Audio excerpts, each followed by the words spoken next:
Chapter 126. Every season brought its own kind of business, and Chen Ren had come to understand that truth more intimately than most. He had learned, slowly and sometimes painfully, that the world moved in cycles, not just of cultivation and qi, but of need, opportunity, and coin. Summer demanded ice cream and light robes. Winter demanded warmth and protection. Monsoon rains. That was a time to sell umbrellas by the dozen. He had seized the summer with cold treats that children and adults clamored for. Now, with frost crawling into the bones of the mornings, there had to be something. Some niche he could carve out to survive the lean months ahead.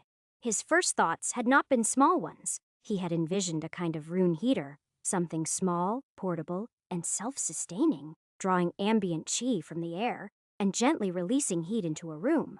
But the complexity of such a device far exceeded his current capabilities. The few prototype inscriptions he etched sputtered and smoked, the qi diffusing too quickly to maintain warmth for more than a few breaths. Worse, he lacked the time and manpower to refine the design, and even if he was able to, he had no men for large-scale production. The skilled hands at the brewery were already stretched thin, bottling up the autumn's batch of moonshine. Then came the more practical idea: simple heat arrays. Basic warming formations etched onto stone, installed in each home for a fee. But even that had its issues. The villagers could barely afford spirit salt, let alone luxury comforts like warmth on command. Besides, he wasn't about to exhaust himself trudging door to door, casting the same formation over and over. The sheer energy it would take wasn't worth the handful of silver coins he'd earn back. He could probably anchor a large-scale warming array over the entire village if she wanted to. But she had refused, saying it was beneath her to do so, and cold was something mortals should get used to, and Chen Ren had no interest in playing the night when there was a coin to be made. That was when the idea finally arrived. Nudged by Chief Muyang, it came in the form of a corpse. The wolves' black and red fur glistened even in death. He'd felt a pang of regret for the pups. Their lives snuffed out before they could even grow. But he was no fool. In this world, you either used the opportunity or someone else did. Fur. That was it. But ideas were only as strong as the knowledge behind them. Before he could build a business on beast pelts, he needed to know which creatures had the most valuable furs, if he could expect them in the rising, how dangerous they were, and, most importantly, how many could be hunted without tipping the balance of the local ecology. Only one man could help him with that. Ziwen, once a hunter, now a member of his sect who patrolled the area often. Ziwen knew the surrounding forests better than the back of his own hand. He had walked its every trail, tracked every paw print and claw mark. If there was a beast to be found, Ziwen knew. Lately, Chen Ren had heard whispers, Ziwen poring over the bestiary he'd borrowed and then asking for more. That alone was enough for him to consult him. So, after the cleanup from the wolf attack was over, and the air smelled less of blood and smoke, Chen Ren made his way toward the sect grounds. The wolf corpses had been brought there, stacked near the old shed, where sect members stored unused weapons and half-broken training dummies. Some of the villagers worked under the watch of mortal members, dragging bodies with hooked spears, or tying them down with ropes soaked in cleansing salt. Ziwen was there, sleeves rolled up, sweat glistening along his brow despite the chill. He was crouched beside one of the bloodbacks, examining its hind legs, murmuring something to himself. Chen Ren didn't call out immediately. Instead, he watched. The way his fingers pressed into muscle, noting the density, the way he examined the fur from root to tip, comparing length and softness. He wasn't just looking, he was cataloging. Good. Chen Ren finally stepped closer. His boots crunched lightly on the frosted grass, and Ziwen glanced up, eyes alert before softening with recognition. He immediately gestured toward the 3 largest bodies in the pile. "We can feed the sect for a month or so with good meat from these," he said matter-of-factly. "I believe, sect leader Chen, you should create an ice chamber. Etch some frost arrays on the walls and line them with crystal salts. Keep the meat from rotting. We can distribute the wolf pup's meat to the villagers. It won't taste as rich as the adults, but they're spiritual beasts in the end. Might help the old ones with their joints. And the children grow up a little sturdier." Chen Ren folded his arms, letting him speak without interruption. Ziwen always thought of the village. I actually didn't come here to talk about the meat, Chen Ren said after a beat. Other than maybe getting a decent meal out of it, I'm not all that interested. Ziwen finally looked at him, brushing his hands on his pants. Then what? He asked, brows furrowed. The furs. Thinking about Chief Muyang's offer? Something similar, Chen Ren replied. He stepped closer, his eyes drifting over the glinting pelts. Bloodback wolf furs are too luxurious for this village. Even the nearby towns won't be able to pay what they're worth. At best, they'll barter small items or offer a couple gold. But I know what these are truly worth in the cities. He tapped his knuckle lightly against the beast's stiff shoulder. And winter's going to be around for a while, so I'm thinking something different. Ziwen tilted his head. What kind of different? By the end of the rising how many furs do you think we can get our hands on? Ziwen scratched his chin, then glanced upwards towards the hill that hemmed the village like a slumbering beast of its own. Hard to say exactly, but hundreds, definitely. Lots of furred beasts emerge or migrate in winter. Some rare ones come out from underground too, hunting or looking for mates. A smile crept to Chen Ren's face. Are you planning to collect them all? Suen asked. Yes, Chen Ren said simply, and I'm going to start an interior heat insulation business with them. Suen blinked. A what? Chen Ren chuckled. I figured that would throw you off, let me explain. We take the furs, stretch them over wooden wall panels, stuff the insides with straw, dried moss, even coarse linen, whatever insulates well. Then we hang those against the inside of walls and houses. Simple, effective. That's... Ziwen paused, brow tightening. I have heard some tribes in harsher regions do that. Yes, nomadic clans up north use that method all the time to keep the cold from seeping into their buildings. But here's the kicker, our version will use spiritual beast fur. That means it won't just insulate better. It'll be able to use the chi in the air to heat the insides. Beast bodies have unique properties that don't end with the beast's death. It only lessens with time. And do you know who will give us good money for it? Ziwen waited for an answer, and Chen Ren soon gave it to him. Rich households, he answered. Clans. Emerging sects with wide halls and open-air sleeping quarters. Imagine what a spiritual fur-padded wall would do for a meditation chamber during winter. Or for a bedroom.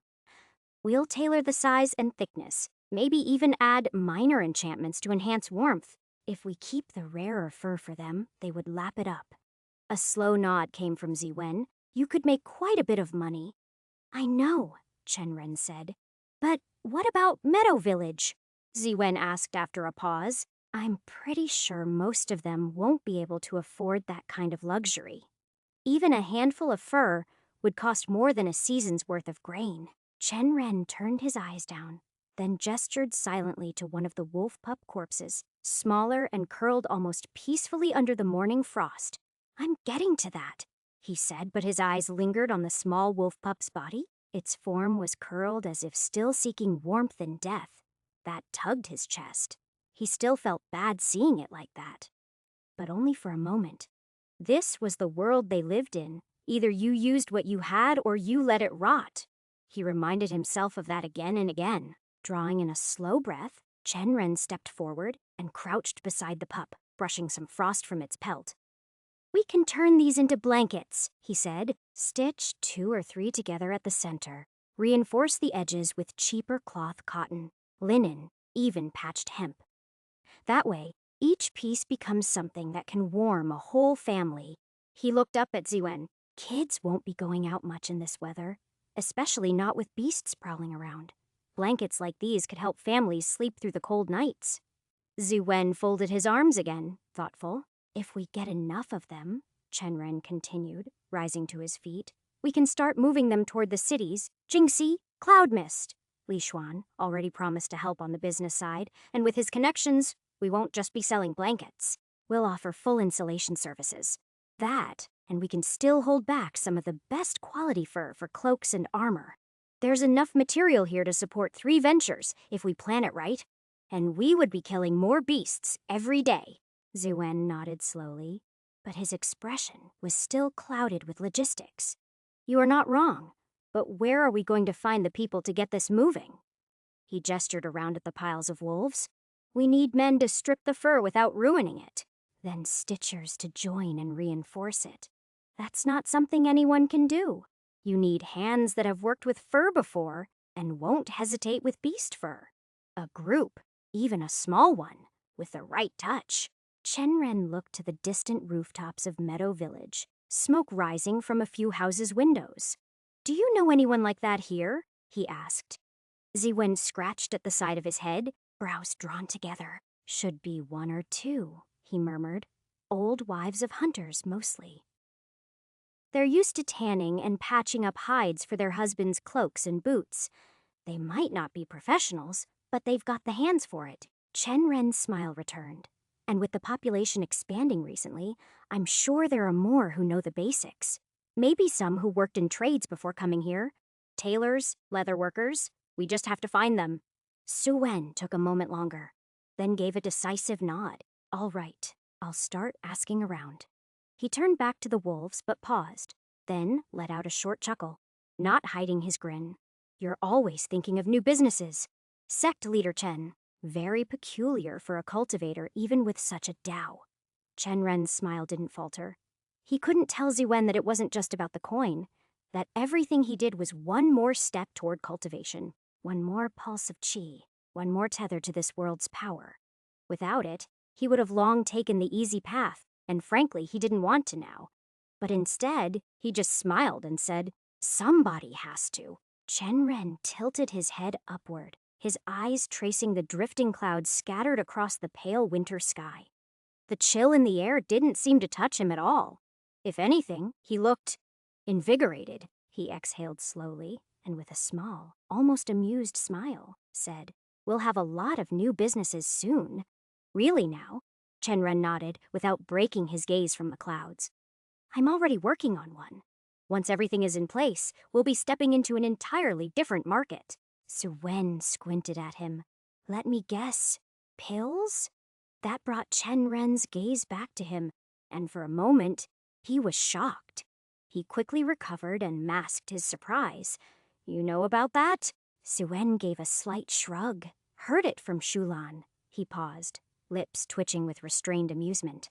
And Luofeng mentioned something too. Asked if I could keep an eye out for certain herbs growing in the deeper forest. Said he wanted to see if they could be cultivated. They were herbs used in alchemy. Besides, it just feels like the natural next step for the sect. First food and perfume, then defending the village. I was wondering if you were satisfied with just this much. Though, I'll admit, I don't know how you plan to do that without more alchemists. Shenren gave a small hum in response, neither denying nor confirming. But inside, he felt that pressure again, the same one that always returned when he thought about the future of the sect. This story has been stolen from Royal Road. If you read it on Amazon, please report Itzy Wen was right. Alchemy was the logical next step. If the sect wanted to rise above mere survival, if it truly wanted to grow, it needed more than mortal businesses and Wen. It needed immortal currency and cultivation resources. The problem was, there weren't many alchemists. In fact, the only two within the sect were Qinghe and himself. Maybe Anji knew a thing or two.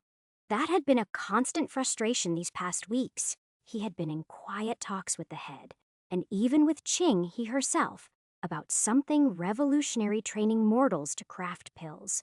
At least, the basic ones. It was slow work. The idea alone had been met with skepticism. Qinghe had practically scoffed when he mentioned it. Standardized pill crafting? She'd said, laughing, You want to turn the path of flame and herb into a bakery? But Chen Ren had seen the flaw in this world system. If only cultivators could make pills, and they only taught those who joined specific paths, then those without affinity or luck would always be left behind. His idea wasn't to replace alchemy, but to widen its doors. Still, it was far from complete. He had some notes, a few working theories, even drafted a system. But each time he tested it, something went wrong. He needed better tools, more time, and more smarter minds around him. Saiwen's voice broke the thought spiral. You're the only one who knows alchemy here, right? Besides Senior Qinghe. Chen Ren opened his mouth. Yes, but there's Anji, Boom. A tremor rolled beneath their feet as a shockwave of sound cracked through the winter air. Chen Ren felt the noise in his chest. Chen Ren's head whipped toward the sound, eyes narrowing. A plume of smoke had begun to rise faint, but black against the gray sky. Si Wen had already turned to run, boots kicking up frost. That came from the sect building. Chen Ren felt lightning run through his legs and up towards his hands. If it was an attack, he didn't know how the sect was going to defend against it, especially with the beast on the ramparts. But as he took another look at the smoke and where it was rising from, he froze. Chen Ren's eyes narrowed sharply, his pace faltering for a second. The smoke was coming from his alchemy workshop. Han Tianji looked at the young man seated before him and took a slow sip of his herbal tea, letting the warmth settle on his tongue as a way to keep his expression neutral. The bitterness grounded him, masking the faint tightness in his chest. He felt it go through his throat to his stomach, ever so slowly. He still remembered the day this man had passed the entrance trials, how he had stood before him, face flushed with pride, eyes bright with admiration. He had spoken of honor and belonging, of how glad he was to become part of the sect. But now, that same man wouldn't even meet his gaze. The young cultivator sat with his shoulders stiff, fists resting on his knees, and after a breath too long, he finally spoke. As you know, sect leader Hun, with how things are currently, I don't think I can remain part of the sect any longer. It's been 5 years. I've hit a bottleneck, and I believe the only way to break through it is to see the wider world. I want to leave the sect. The words were insanely practiced. He could tell. Han Xianxia translated what was truly being said. The sect is too poor to help me break through. I want to try my luck with one that has more resources. He set the cup down softly, letting silence hang in the air before asking, "Do you plan to return?" The man hesitated, just for a moment. But it was enough. "We don't know if I'll even be alive out there," he said at last. "The world's dangerous. The beasts are agitated. If the heavens will it, I'll come back." Han Tianji translated that just as easily. "I don't plan to return. You may as well consider me dead already." A part of him wanted to say something, to warn him, to scold him, to remind him of the sect that raised him, fed him, sheltered him in his weakest years. But there was no point. The man's decision had already been made long before this conversation. He wasn't here to ask permission. He was here to inform. So Han Tianji gave a small, simple nod. "Very well then. I hope the heavens are kind to you. In this next phase of your life." The man stood, bowed formally, and placed his sect token on the table between them with quiet finality. Then he turned and walked away. No hesitation, no glance back. The room fell still as his footsteps faded down the corridor. Han Tianji sat where he was, finishing the last of his tea, now lukewarm and bitter in a way that clung to the tongue. He remained alone for several minutes, the scent of sandalwood curling softly through the air from the incense burner. But when the cup emptied, and the quiet returned to its natural hum, the calm faded. His fingers clenched tightly around the edge of the teacup as the door clicked shut behind the departing disciple. A moment passed, then the cup shattered. That imbecile. He shot up from his seat, fury flashing in his eyes as he slammed his palm down on the table, rattling the remaining teacups and sending the incense burner askew. I wasted a celestial core pill on that brat, that ungrateful coward, just to push him into the chi refinement realm, and now, the moment things get hard, the moment the sect's footing gets weak, he runs. He paced once, twice, muttering between gritted teeth. "It's not the pill you need. It's talent you lack. You're just a waste with a steady hand. If you weren't half decent at alchemy, I would have thrown you out myself." But the storm inside him began to fade almost as quickly as it had flared. All the righteous anger melted into a deep exhaustion. He slumped down into the floor, shoulders sagging, elbows resting on the cold surface of the table. His voice dropped to a dry murmur. "How many is that now?"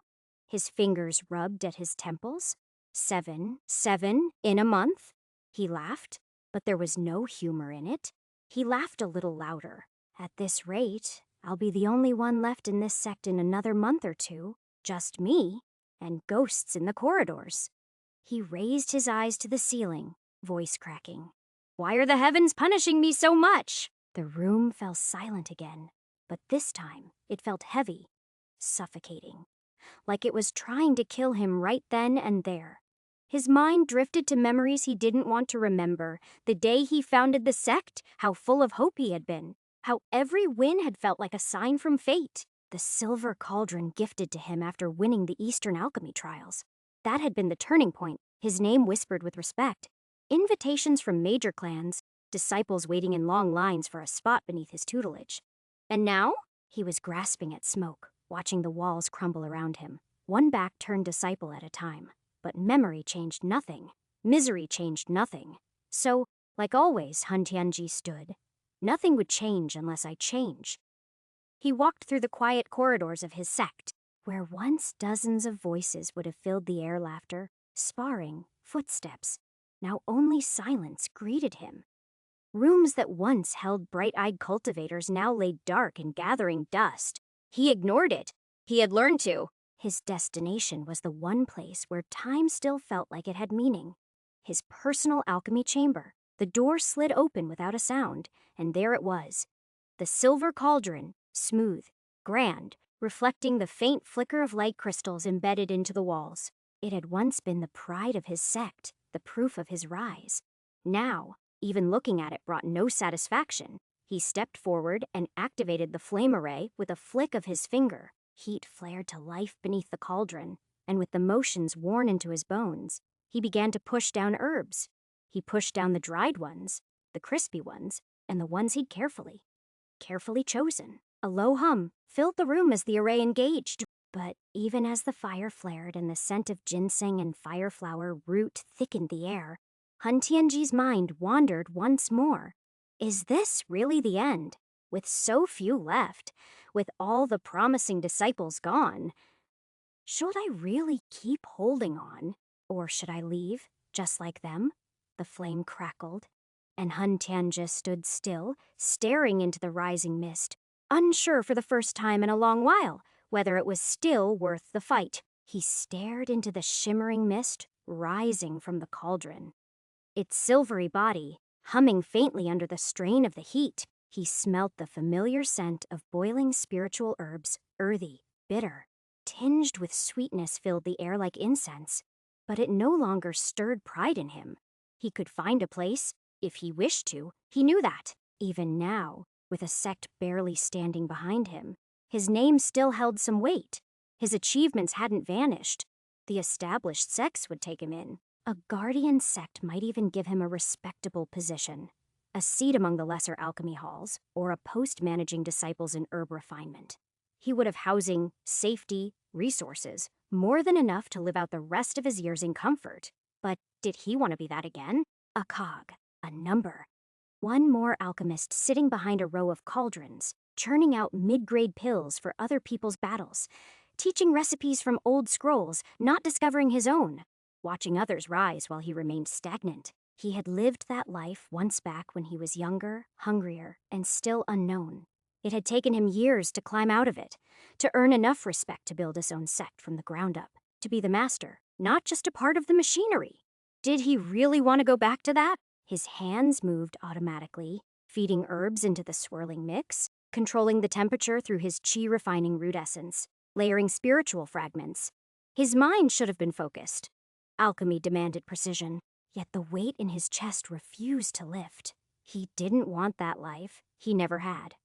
But what choice did he have now?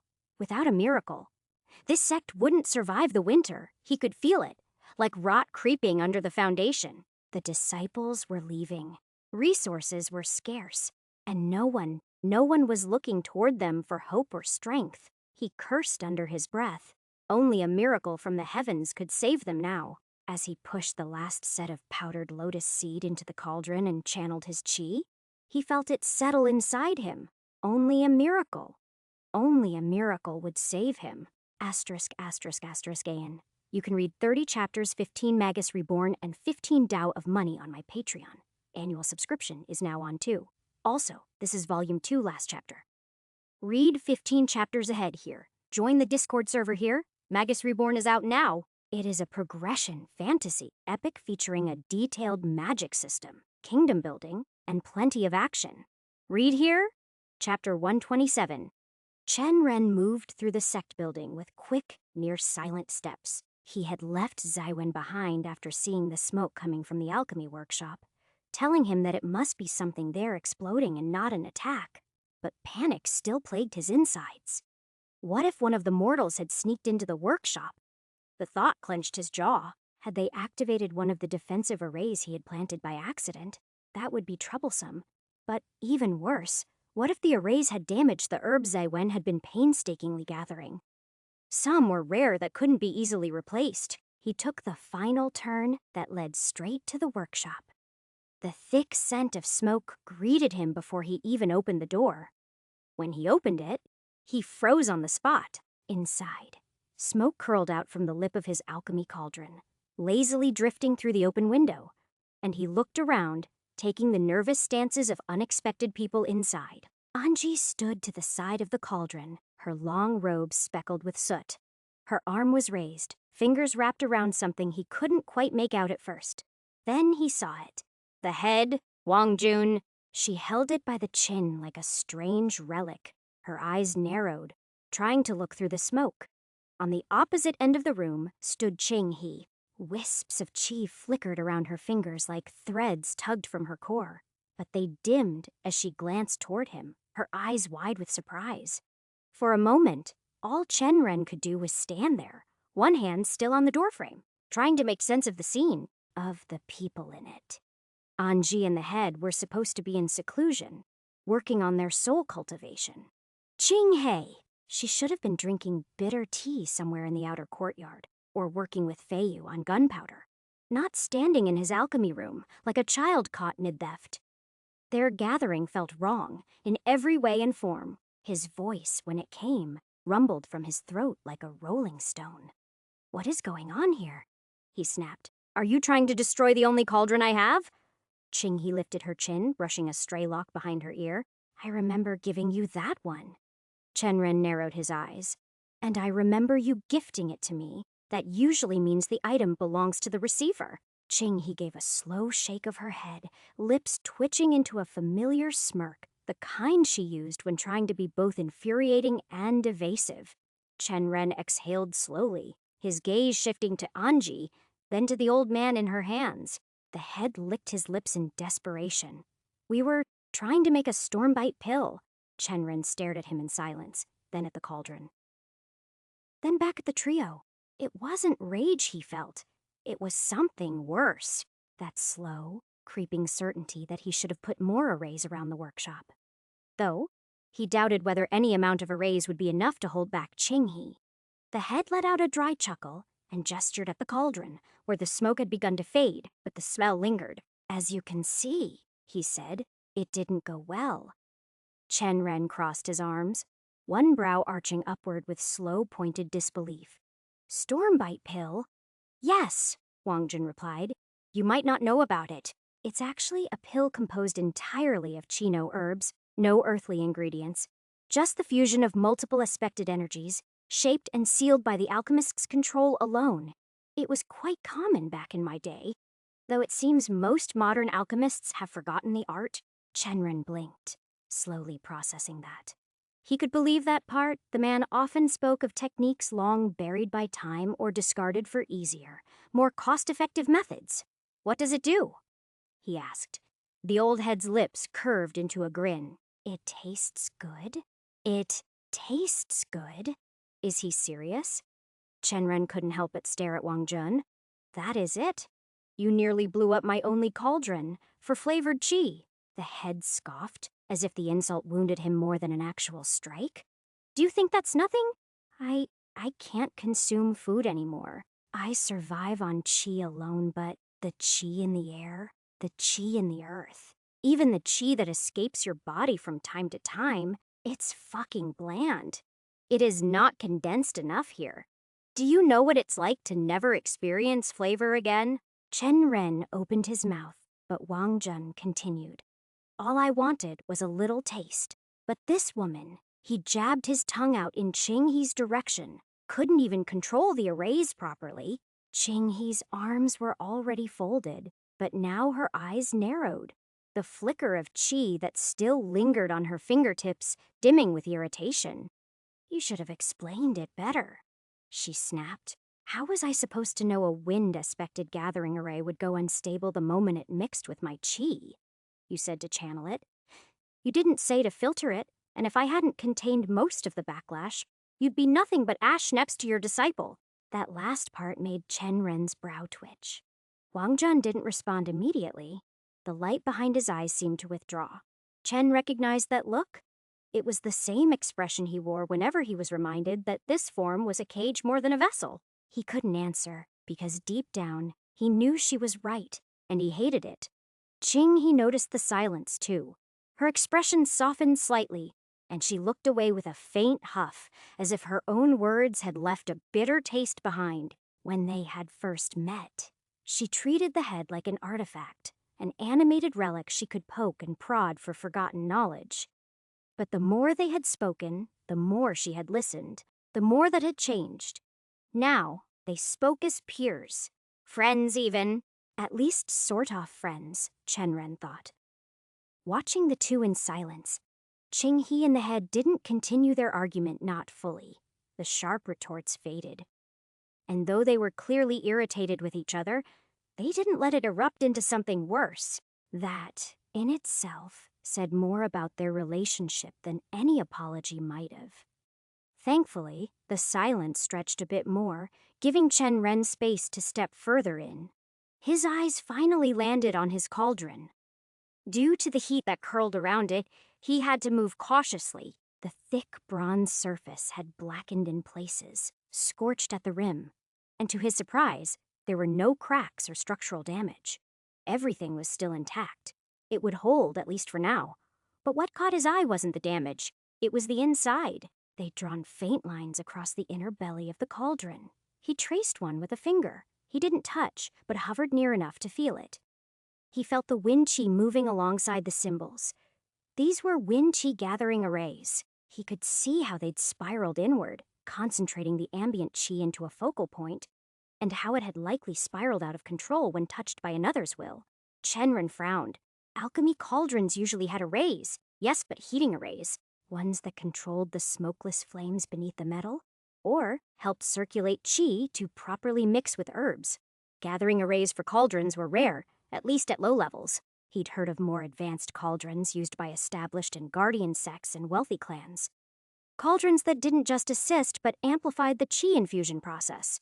Some even refined the desired effect during the process. But those were luxuries, things bought by master alchemists who could afford to spend enough. But now, he found himself staring at the possibility. Could this kind of structure be incorporated? Could arrays like these stabilize the pill-making process? Maybe not this chaotic wind one, but something simple. For a moment, he fell into deep thought. Unconsciously, he rubbed his chin. Then his eyes flicked to Wang Jun. "How exactly is the Stormbite pill made?" Wang Jun looked at him, almost pleased by the question, like a teacher being glad that the student was finally curious. "Good question. You gather different aspected schist fire, wind, water, earth, whatever blend you're craving," he said. Then, using your own chi as the core binding force, you swirl them together, slowly, tightly. Think of it like spinning threads into a tight knot while keeping them from unraveling. He looked at the cauldron for a moment. Arrays help gather the chi from the air. Simple ones, if you're lazy. Complex ones, if you care about flavor. But really, it's just a ball of condensed chi with too many elements in one space. Unstable as hell. One mistake, boom. And you got Qing He to make something like this in my workshop. "Oh, yes." The head's grin turned nostalgic, completely ignoring his words. "In combat, some cultivators used to toss them like spirit grenades, but most lost their heads, literally before they could make a proper throw. Too volatile." He sighed, wistful. "But someone with control like me, I could hold it steady. Sip it. Taste the essence in layers. Fire first, then the crackle of lightning. The sweetness of water chi right after. It feels a bit stingy on the tongue, but that flavor is just what I need right now. A proper spiritual drink for the living. or in my case, half-living. Chen Ren didn't respond immediately. He just stared at the man. He was serious. All of that. For flavor. Wang Jun paused and his eyes flicked to Qinghe. Of course. Someone isn't nearly as skilled as she thinks she is. Qinghe huffed and continued to mutter something under her breath. He ignored both their jabs and the tail end of Wang Jun's ridiculous explanation about flavor. His mind had already moved far past that. He kept staring at the inside of the cauldron, especially the arrays, and the way they had drawn in qi. The narrative has been taken without permission. Report any sightings. The method had failed, sure, but not because the principle was wrong. No, if anything, it was because the components weren't durable enough or the synchronization was off. But the idea, that stuck with him. The pill wasn't made by crushing herbs or mixing powders or infusing with the alchemist's qi alone. It was made almost entirely by the arrays. They didn't assist. They did the core work. Chen Ren's heart beat once, hard. Then came the question. Can we make different kinds of arrays on the cauldron? Both Qinghe and Wang Jun looked at him. Qinghe nodded. Yes, some cauldrons are built by blacksmiths and array masters working in tandem. You'll see it more often in older sects and accomplished alchemy halls, but you need stronger materials. A lot stronger. This one, she gestured toward the half-burnt cauldron, nearly cracked with just a wind qi gathering array. You'd need spirit-grade alloys for proper load-bearing. Chen Ren walked to the side of the cauldron, fingers trailing along the scorched rim. What about simpler arrays? He asked, almost to himself. Ones that don't gather, but radiate qi, or ones that hold it in place, like a qi-pressuring seal to stabilize the herb's mid-process, or a qi-holding net that keeps the medicinal essence from leaking out during breakdown. His question earned another round of silence. Before he could follow up, an audible breath from Wang Jun came. You want to use arrays to make a pill without an alchemist. Yes, that's the idea. Chen Ren nodded, not hiding his intentions. Isn't it better than finding a way for mortals to handle everything? Sounds easier. Qinghe shook her head. You're replacing alchemists with arrays. And maybe, if you can figure out the finer mechanisms, the exact output of qi, the exact pressure the arrays need to exert during every phase, then, yes, the process might become smooth enough to automate. But even then, you'd still need a cultivator to fuel the arrays, not to mention regulate them if something goes wrong. She crossed her arms. A frown appeared on her face. Also, wasn't the whole point of standardization to let mortals take over alchemy? If they can't even activate the arrays, doesn't that defeat the purpose? Chen Ren's shoulders dipped, and his arms slowly uncrossed. His gaze fell back to the cauldron. She was right. Even if arrays could act like machines, they still required energy. And unless he designed a whole system where energy was self-fed or controlled by someone without a core, a cultivator would always be part of the equation. That wasn't what he'd wanted. Not fully. And worse still, even if he could get that to work, what then? He had always known what he was up against. If he wanted to challenge the pill market, he had two choices. Either increase his rate of production enough to offer pills at prices so low even sects couldn't compete, or create something so superior that price wouldn't matter. And so far, he'd been chasing the former. A faster, cheaper, repeatable method. But this wasn't that. Maybe arrays weren't the answer after all. His shoulders sagged further, and he exhaled slowly. But even as doubt seeped into his mind, something inside him pushed back. He knew this path had potential. There was something here just beyond reach. Like he'd opened the right book, but some crucial pages were still missing. If he could find those pages, figure out how to bridge the gap between cultivator-run arrays and mortal operability, then maybe there was a way. A hybrid system. Arrays doing the work. One or two cultivators maintaining the framework. Mortals handling the preparation, storage, collection. Not operators, but attendants to a greater process, a factory. He clenched his jaw, staring at the cauldron's blackened rim again. He knew that he wasn't on the wrong path. He just hadn't reached its end. The more Chen Ren turned the thought over in his mind, the more solid it began to feel. He glanced between Qinghe and Wang Jun. I still think it has potential, he said. I just haven't figured out the right way to use the arrays yet. Wang Jun sighed and looked like he had just heard someone declare they would build a flying ship out of paper. I really don't know why you're even bothering with this. If it's success in the pill market you want, then use the recipes I gave you. Half of them aren't even in circulation anymore. You'd corner the market in months. Chen Ren gave him a tired look. The recipes you told me about require ingredients that only sect leaders and imperial alchemists have access to. One of them, his hand gestured vaguely, needed a herb that grows in the middle of the ocean. How exactly do you expect me to get that? Wang Jun clicked his tongue like an annoyed teacher. You can if you try hard enough. The way you talk, you'd think gathering herbs was harder than refining pills. For now, you're just going to be stuck chasing this array alchemy dream of yours. Maybe for hundreds of years. That stung.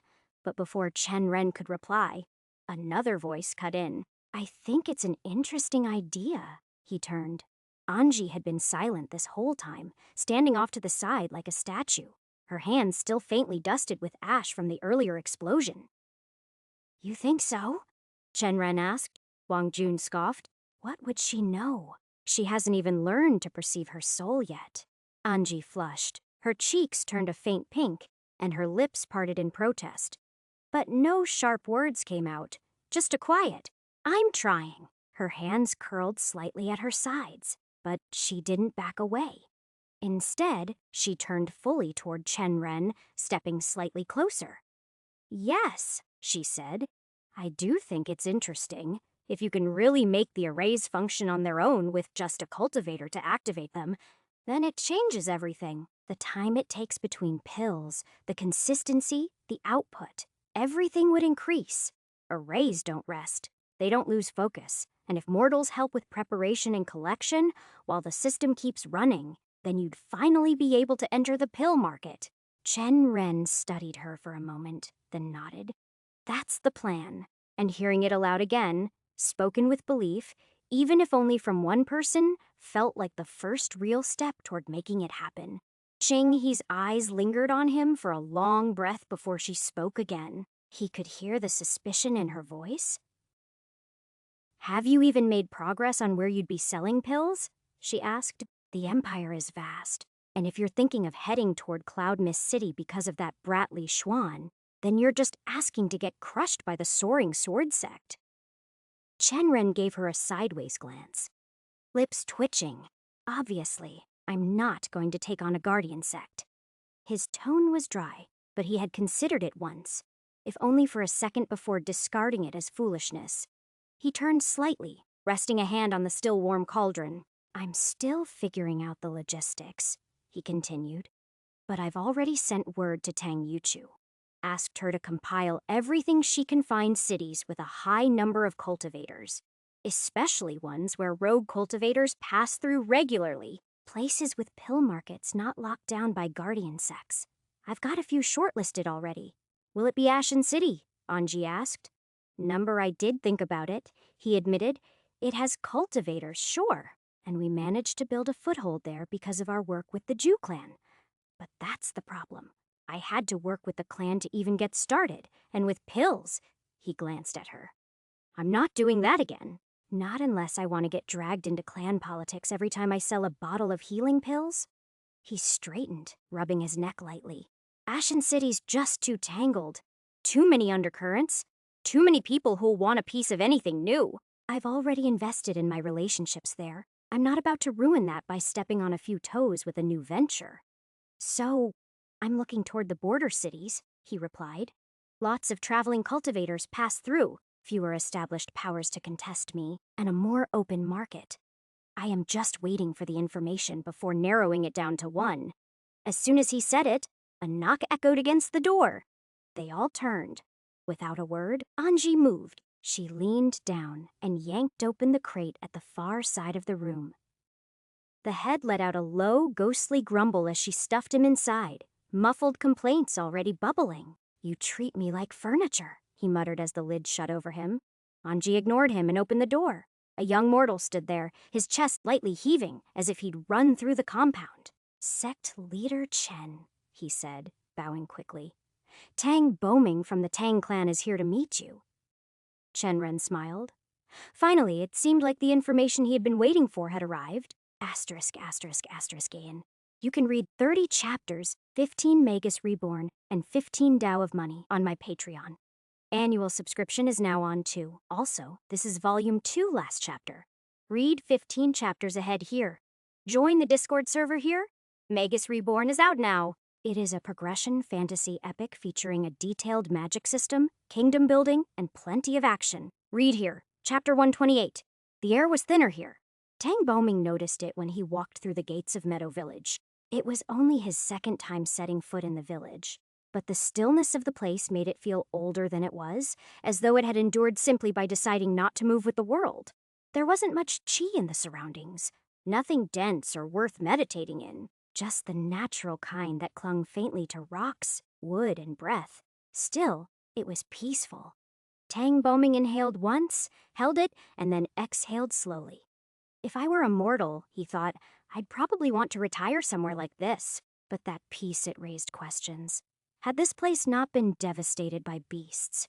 On his way here, he had passed 2 other villages. One was in ruins, roofs collapsed, blood dried into the dirt. The other had been quiet in that unnatural way abandoned.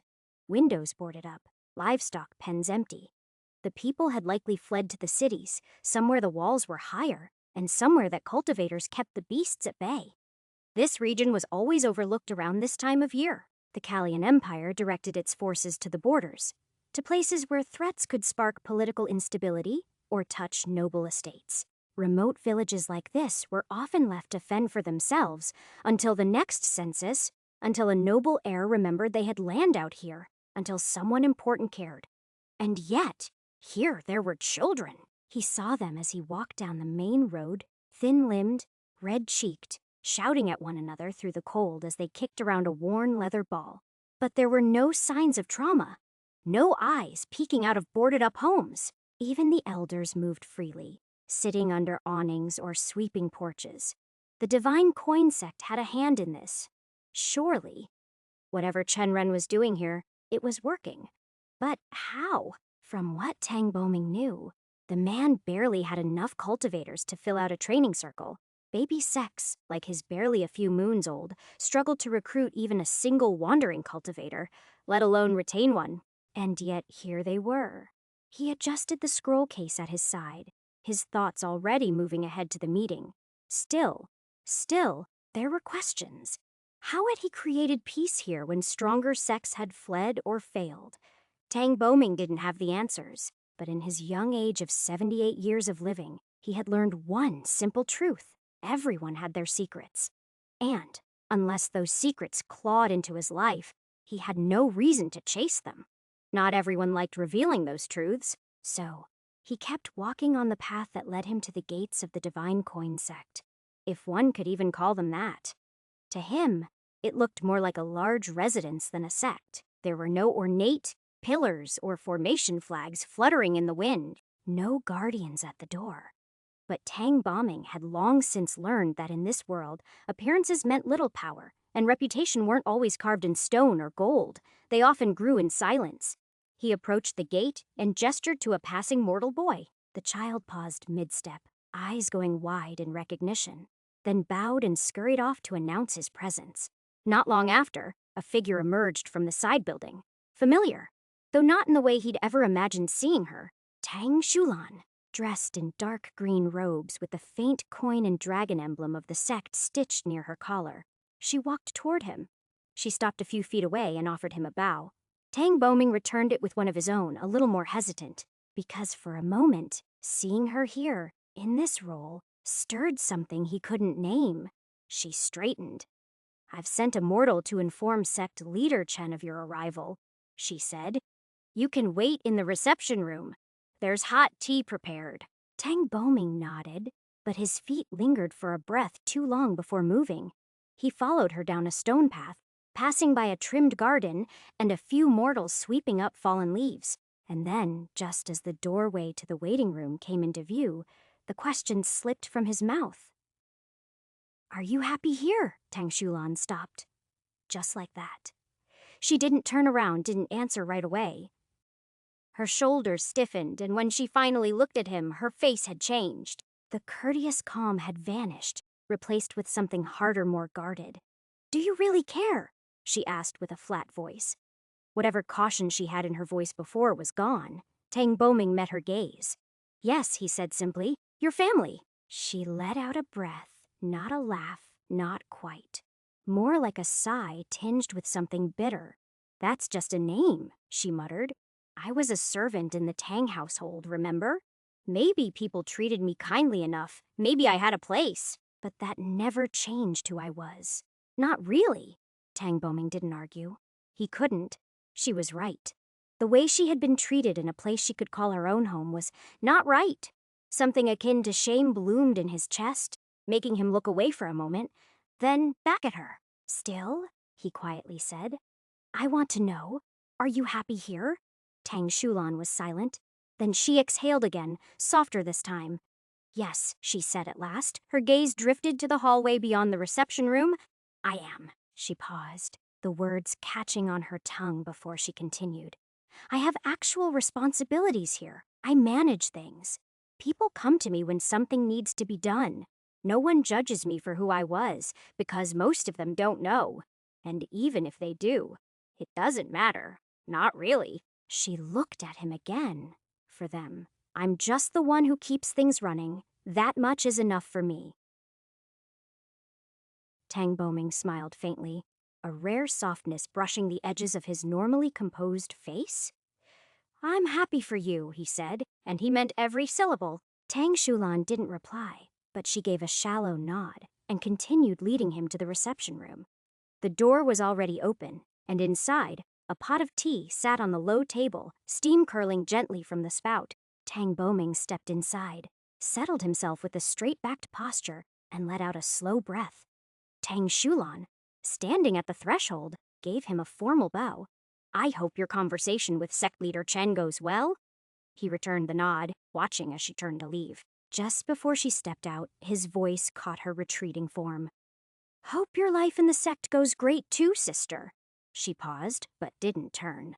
Then, with silent steps, she left. The door clicked softly behind her. Tang Boming's gaze lingered on it for a moment before he lowered his eyes to the tea in front of him. His hand hovered near the cup, but didn't touch it. Too late. The thought drifted uninvited into his mind. He had neglected family for decades, not out of cruelty, but convenience. A choice made quietly over time. His parents hadn't cared much. They were practical, indifferent as long as the clan name was upheld. But his siblings, he had no relationship with them. He had sacrificed all of that in the name of advancement, chasing realms and stages, hoping that the next bottleneck would bring him closer to something meaningful, immortality. Maybe, now, he wasn't so sure. Maybe it was time to mend a few things, before it truly was too late. The door creaked open again. He straightened instinctively. Chen Ren entered the room, his presence as grounded as ever. Simple robes, sharp eyes, and the aura of authority surrounded him easily. But what drew Boming's attention was the woman behind him. An old lady with silver-streaked hair, walking with an elegance that made the air shift subtly around her. There was no overt show of power, but even from a glance, Tang Boming felt the pressure. Ching He, if he remembered correctly. Tang Yucho had mentioned her before, called her a master of cultivation, someone even her father gave respect to. That fact alone made Tang Boming's nerves stir. She didn't look like Chen Ren's master, but who knew? Again, in this world appearances often lied. He stood and gave them both a respectful bow deeper when facing her. Chen Ren didn't waste time. "Let's skip the small talk," he said, stepping forward and settling down across from him. "I'm interested in the information you've brought." That was Chen Ren always to the point. Tang Boming smiled, the nerves fading beneath a layer of trained professionalism. His back straightened just a little more as he took the scroll outside. "Very well," he said. "Let me begin, though I don't know if you're going to like what I have to say." As Chen Ren stepped into the room, he immediately sensed something hanging in the air. It wasn't spiritual pressure. No, it can't be. It felt personal. Tang Boming sat at the table, his posture composed, but his gaze had been lost somewhere just a moment before, some lingering thought he clearly hadn't shaken off yet. Chen Ren noted it, but didn't press. Everyone had their ghosts. Why wouldn't I? Chen Ren asked at his previous statement. Tang Boming's smile didn't change. Because the situation is far worse than even I feared when I first started looking into it. That set the tone. As you already know, most sects operate with internal sect economies. They refine pills, manuals, and weapons, and circulate them through their own disciples. Part of their training and a source of control. But beyond that, the truly powerful sect don't stop there. Unauthorized content usage. If you discover this narrative on Amazon, report the violation. All of the Guardian sects sell their pills externally, Tang Boming continued, in cities with high cultivator populations. They dominate local markets, supply minor sects, wandering cultivators, and even the nobility, especially the Emerald Sunday sect. You know, the one focused almost entirely on alchemy? Chen Ren frowned. The name wasn't unfamiliar. The Emerald Sunday sect had always been mentioned whenever he had read about great alchemists in the Empire. They were the richest Guardian sect for a reason. Competing with them wasn't just a bad idea, it was suicidal. Not just for him, but for any sect. I've ignored any region where their presence is dominant, Tang Boming added, clearly sensing where Chen Ren's thoughts had gone. Chen Ren gave a slow nod. That's fine. I have no plans to run headfirst into a powerhouse. Tang Boming unrolled part of the scroll. That's why I focused on regions tied to the established sects. Ones that still command presence, but don't completely control the flow of pills. I looked into details from 7 cities places where the market is active, but not locked. Every single one has a healthy number of cultivators, emerging sects, and at least 1 or 2 clans vying for influence. There you can get a foothold. Build a customer base among wandering cultivators and rogue ones. Then, once your name and supply line are stable, start supplying the smaller clans and emerging sects. That'll open doors without drawing too much attention early on. Chen Ren gave a small nod. He already knew what Tang Boming was saying was true. Selling pills to clans and sects, especially those trying to claw their way up the hierarchy, would be nearly impossible for someone like him right now. They wouldn't see him as a threat or a supplier. They'd see him as a nobody trying to punch above his weight. A baby sect with no foundation, offering pills they could get from anywhere else. They'd laugh. Or worse, they'd crush the business before it even drew its first breath. No, he thought. The smarter path is the rogue cultivators, wanderers, drifters. The new ones trying to rise, who don't have clan support or sect backing. They'd buy anything that gave them an edge, especially if the price is right. That was the plan. Target the cities. Build slowly from the bottom. What are those 7 cities? Lianhai, Tiandu, Golden Bell City, Cloudmere, Redwing Hold, Jushan, and Broken Ridge. All 7 have a decent cultivator population, he continued. Some more than others. A few have well-established clans that control portions of the pill market. None of them are completely dominated by a single sect, though all of them have multiple powers vying for control. He paused, letting the weight of that sentence settle for the next stretch of time that felt like 30 hours to Chen Ren, as the man gave him all the information he had gathered on them. Tang Boming broke down regional economics, trade flows, and black market routes, but most of his time was spent detailing the power structure of each city, which clans were influential, which sects had territory nearby, their known highest-level cultivators, the kinds of pills they produced and sold, and most critically the rivalries that existed between them. Chen Ren absorbed everything. Competition wasn't a problem in itself. It was expected. But the type of competition mattered, and in every city he heard about, the same pattern emerged. Too many players.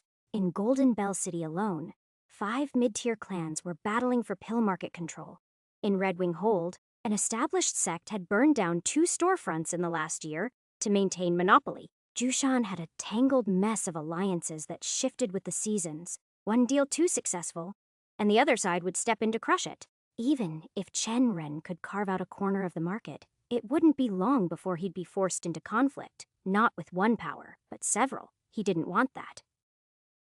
Not now. By the time the briefing ended, only one city remained in his mind, Broken Ridge, less tangled than the others. Not without risk, but manageable. Not many clans had roots there, and the pill market was still fluid. Cultivators passed through often. Independent powers hadn't fully sunk their roots in. It wasn't ideal, but it was viable, and right now, that was enough. You said, in Broken Ridge City, only the Dark Moon sect holds the majority share in the pill market, he said. What about the rest? Surely there were other powers there before. There were. Over the past few years, several clans and minor sects have tried to gain a foothold, but one way or another, they've all been pushed out. Chen frowned. Pushed out? Outcompeted, undermined, disbanded, Tang Boming said flatly. Whatever leverage they had, pill sales, supplier networks, even storefronts, eventually vanished. The Dark Moon sect took over most of it. They're the biggest player now by a large margin. There was a pause, and then Qinghe spoke. How? Tang Boming gave a short exhale. I didn't dig too deep into all the methods, but one of their known strategies is recruitment. Specifically, they recruit the alchemists of their competitors. Chen Ren blinked. Qinghe raised a brow. And the alchemists just leave? Tang Boming shrugged. Apparently so. The sect doesn't pressure the power itself. They just offer better resources to the talent. And from what I heard, most of those alchemists don't even look back. That alone breaks their rivals. If your alchemist leaves, your product vanishes. Your market collapses. Tang Boming continued, Broken Ridge City is on the southern border. On the other side of the region lies the territory of a race of insectoids, massive beasts with natural armors, glands, and unique internal organs, all of which are extremely valuable for cultivators. Some parts are used directly in pill refinement. Others can replace spiritual herbs altogether. On top of that, the insectoids are intelligent. They build nests over ancient ruins and treasure grounds. Human cultivators often cross the border to hunt, harvest, and scavenge. And the Dark Moon sect take advantage of it? Chen asked. They have one of the most successful hunting teams in the region, Tang Boming nodded. They bring back materials and relics, treasures others rarely get their hands on. They offer those directly to the alchemists they recruit. Not just spirit stones or empty promises. Qinghe nodded slowly, a trace of wry amusement curling at the corner of her lips. It makes sense, she said. Cultivation is a pragmatic path. Loyalty doesn't mean much unless there's an equal return. Most people would sell their allegiance for a furnace full of rare cores and a stable cauldron. She looked at Chen. It won't be easy. She was right. For cultivators, Annie, kind of cultivator treasures held more sway than oaths or banners. Power came from resources, and no one walked the path of cultivation, hoping to stay in the shadows. If the Dark Moon sect truly offered rare ingredients and relics from the insectoid territories, it wasn't hard to imagine why alchemists abandoned their allegiances without looking back. He didn't even know the full extent of the offers they were making, but whatever they were, they worked. His thoughts were pulled back by Tang Boming's voice. So? The man asked, his tone carefully neutral. You're going to Broken Ridge?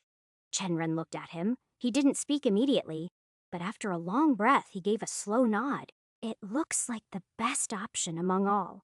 Only one dominant player, and a lot of rogue and low-level cultivators cycling through.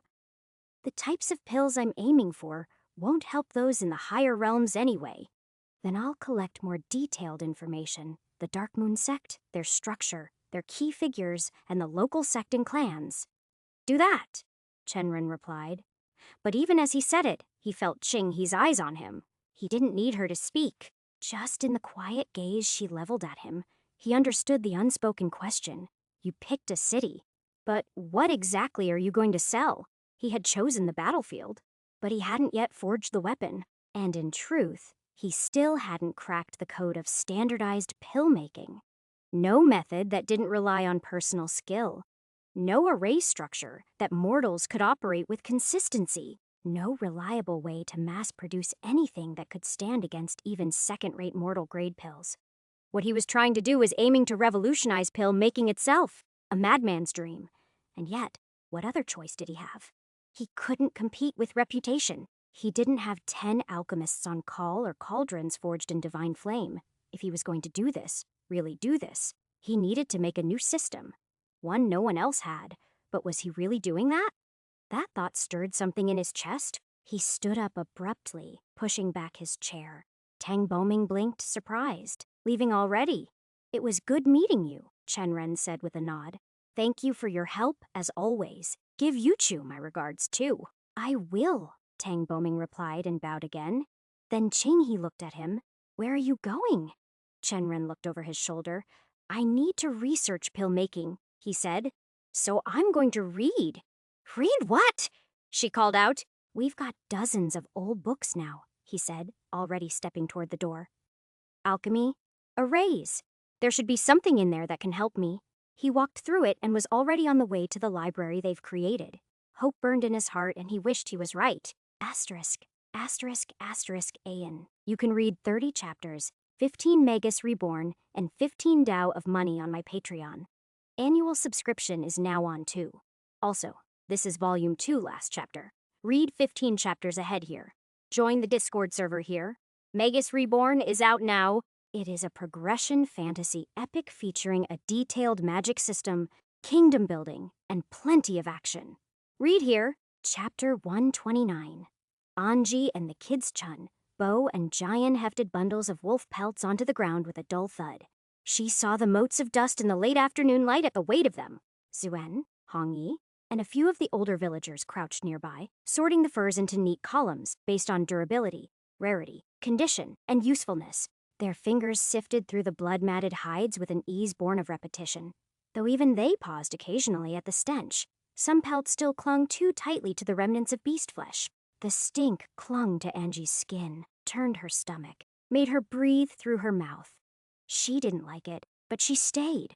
After all that Chen Ren had done to help preserve her sex legacy, this was the least she could offer in return. Every skin, every pelt, every bit of work she could do, it gave her hands something to busy themselves with. More importantly, it gave her mind something else to focus on. Anything but him and his training? The head, Wang Jun. His voice had become something she dreaded now. Sharp rebukes, cryptic metaphors, and bitter curses about her inability to grasp the basics of soul cultivation. Sometimes, his words bit deep enough to leave her questioning it all. Was my father wrong? Was I never meant for this path? But then she would remember Qinghe's calm voice, gently pushing her doubts aside. If Wang Jun truly believed you were a failure, he wouldn't waste breath on you.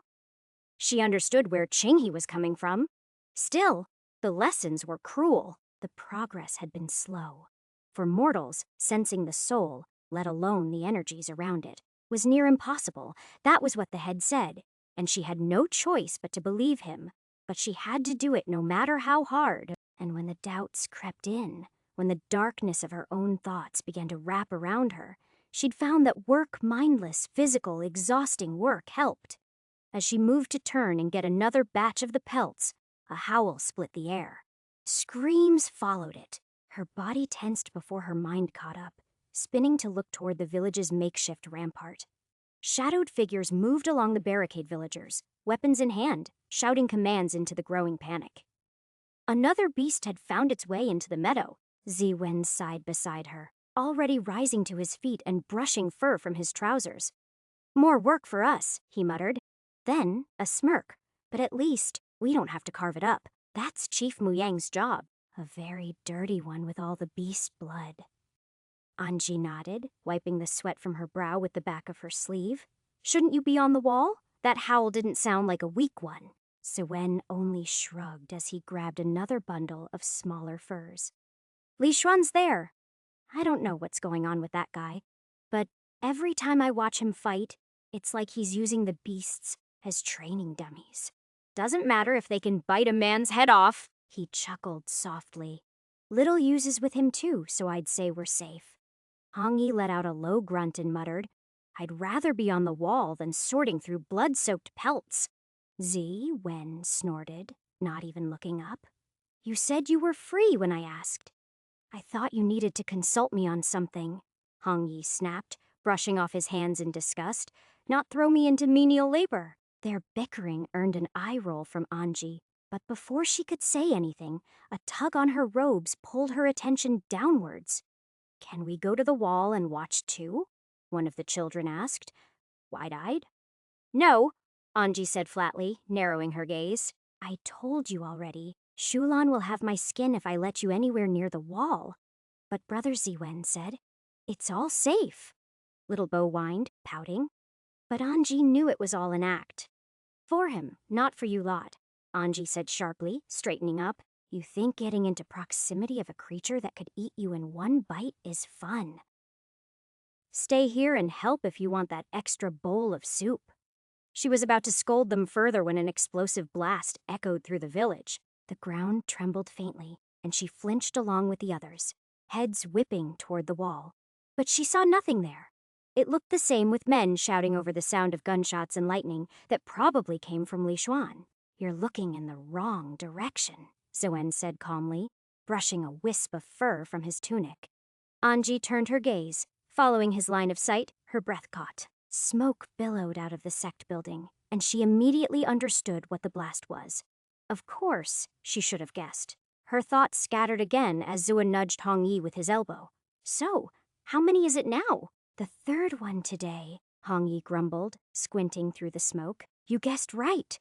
Wen held out his hand smugly. Where's my money? Hong Yi crossed his arms.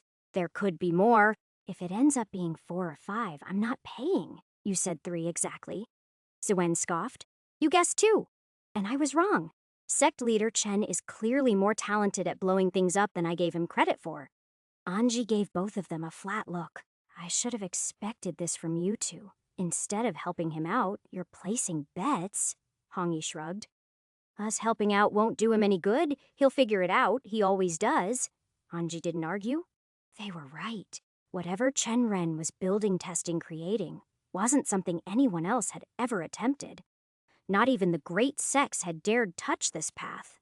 Alchemy had always been a domain of the gifted cultivators, blessed by affinity and talent, hoarding knowledge like gold. And now here he was, trying to bring mortals into the fold.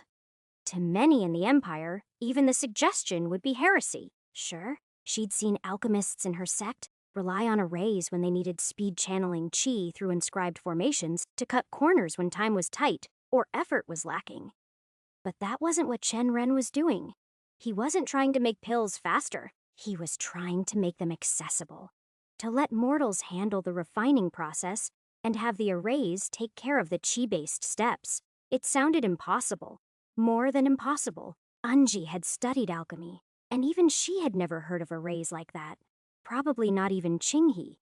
Ones that could split the burden, isolate the essence binding from the physical process. Yet Chen Ren was trying. She could tell from the blasts. She felt it was both admirable and stupid. But then again, most of Chen Ren's ideas were like that. Anji sighed, brushing a lock of hair behind her ear as she turned to Wen.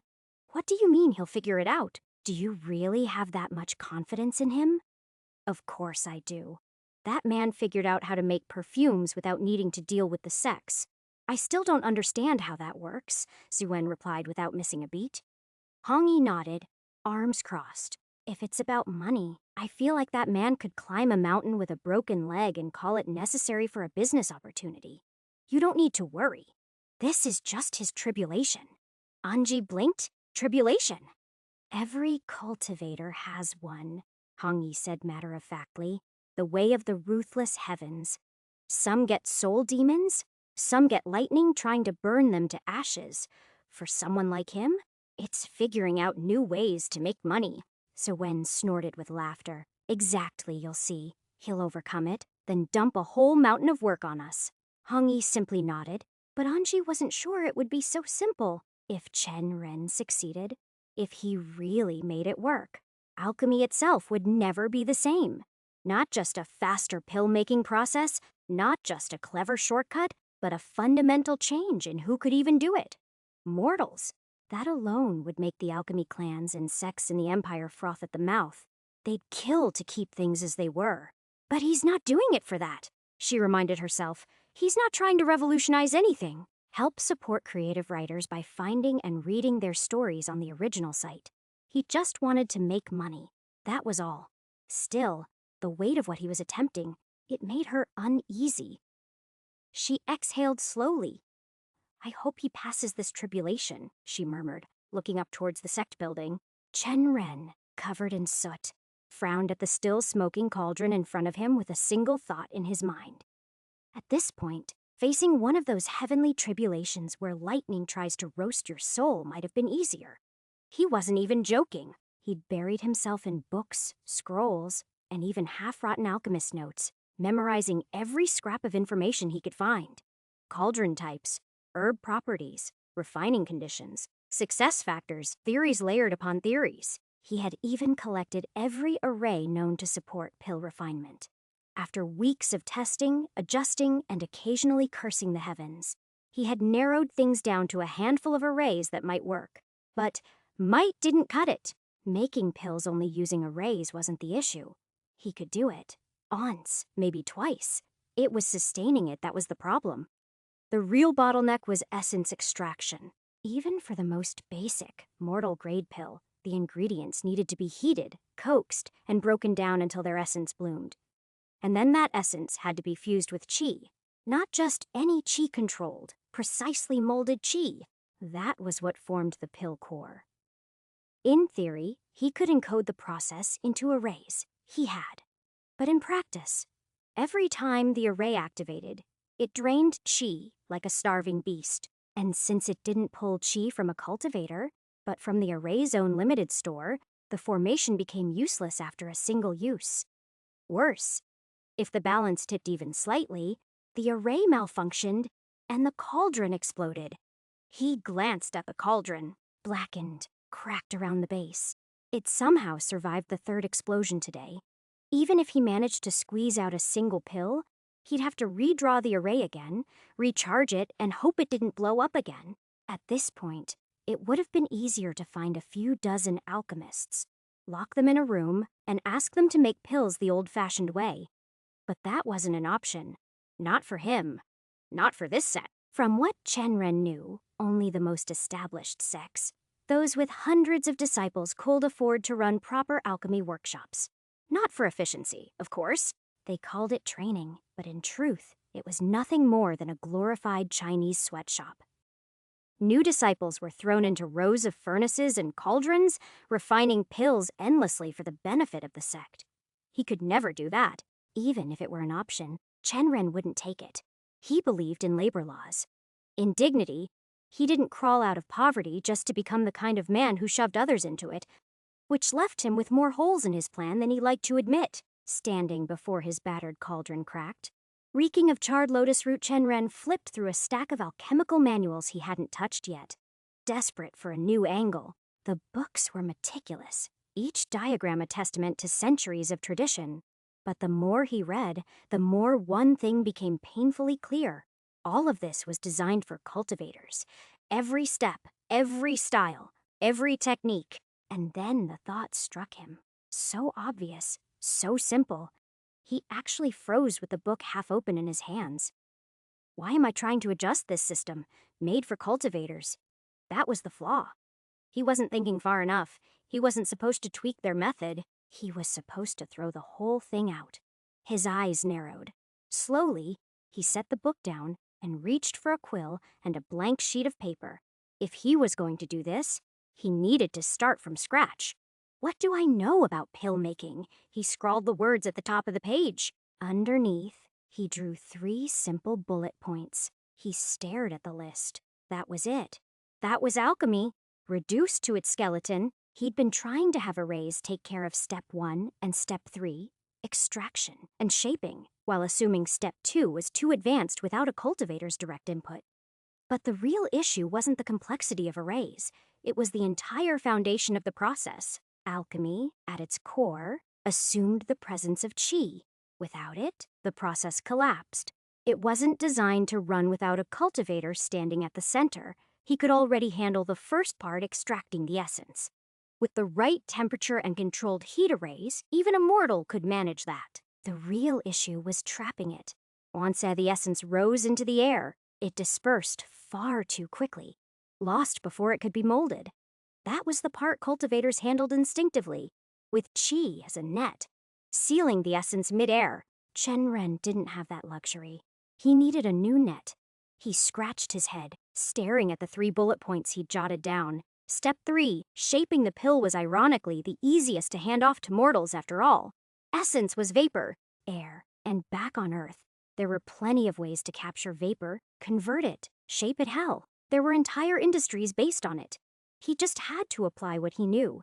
Excitement began to hum in his chest as his thoughts spun faster. He cleared his workspace, dust flying up from the chaos of books and broken quills. One by one, he started pulling out manuals, sorting them into piles. He wasn't looking for theory anymore. He was looking for replacements. 3 new steps. 3 new methods. Something that mimicked the outcome of traditional alchemy, but used entirely different means. And then, his eyes widened. Of course, he shot up so fast the stool clattered to the floor behind him as an idea formed. Not pills, potions. Chen Ren tore through the shelves, fingers flying over worn spines until he found a thick manual he had completely dismissed before. Herbal liquids and spiritual suspension, a beginner's guide to potion brewing. He flipped page after page until his eyes landed on the passage he needed. Ink faded, margins yellowed with time. A slow grin crept across his face. I don't know if this'll work, he muttered, almost laughing now. But if it does, he sat back down with a thud, pulling a clean sheet toward him, and began to write and soon found himself stating at the 3 new rules. He exhaled, the words staring back at him like a challenge thrown at the sky. Water, he whispered. The solution was water all along. His fingers twitched to begin testing it immediately. There'd be failures, a lot of them. But this was the path forward. One that might just change alchemy across the empire. If it worked, asterisk, asterisk, asterisk, AN, you can read 30 chapters, 15 Magus Reborn, and 15 Tao of Money on my Patreon. Annual subscription is now on too.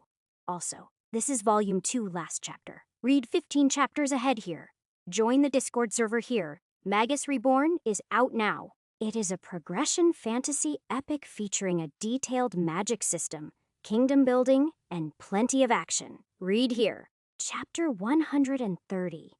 Yalen flicked her tail lazily, a low purr rumbling in her throat as the creamy, freezing chunk of what Chen Ren called ice cream melted against her tongue. It was cold, shockingly so, but not unpleasant. No, it was delightful, smooth, sweet, and strange in all the best ways. The flavor lingered, teasing her senses long after she swallowed. And for once, she didn't mind the unnatural cold that came with it. Chen Ren had introduced it as a summer delicacy, though Yalen privately thought it made just as much sense in winter. Snowflakes drifted lazily beyond the windowpane, but what did the weather matter to her? Mortals would probably end up sniffling under thick blankets after trying this in such weather. But her kind was made of sterner stuff. Across the room, Qinghe cradled a steaming cup of green tea, another one of Chen Ren's odd, but surprisingly pleasant recipes. Her eyes were closed as she sipped, clearly savoring the warmth. On the low table between them, the severed head of Wang Jun sat upright, his eyes locked on the ice cream with a look of sheer envy. Yalen's ears twitched. She sometimes pitied him, one who reached the so-called peaks of immortality, reduced to a talking head who could neither eat nor drink. But what could be done? There was no known art, spiritual or culinary, that could give him the pleasures of the flesh. She dipped her head to lap at another bite, whiskers twitching with satisfaction. She was glad Chen Ren had chosen food as his first business. Her appetite had only grown sharper with each of his creations, and a part of her hoped he would invent more, preferably something sweet. Still, Yalen's eyes flicked towards a window, the face of Chen Ren appearing in her mind. She couldn't help the small prickle of concern beneath her fur. With all that had happened lately, she wasn't entirely sure Chen Ren would come out of his workshop the same man, or if he'd come out at all. As if sensing her thoughts, Qinghe spoke. Do you think he'll come out of there sane? Or will he be like those old monsters, cultivators who seal themselves away for centuries, chasing madness in the name of breakthroughs? Yalen shrugged with her paw. At this point, she truly couldn't tell. It's only been a couple of days. A couple of days in one room for him is weird enough. You know how he is. Never still.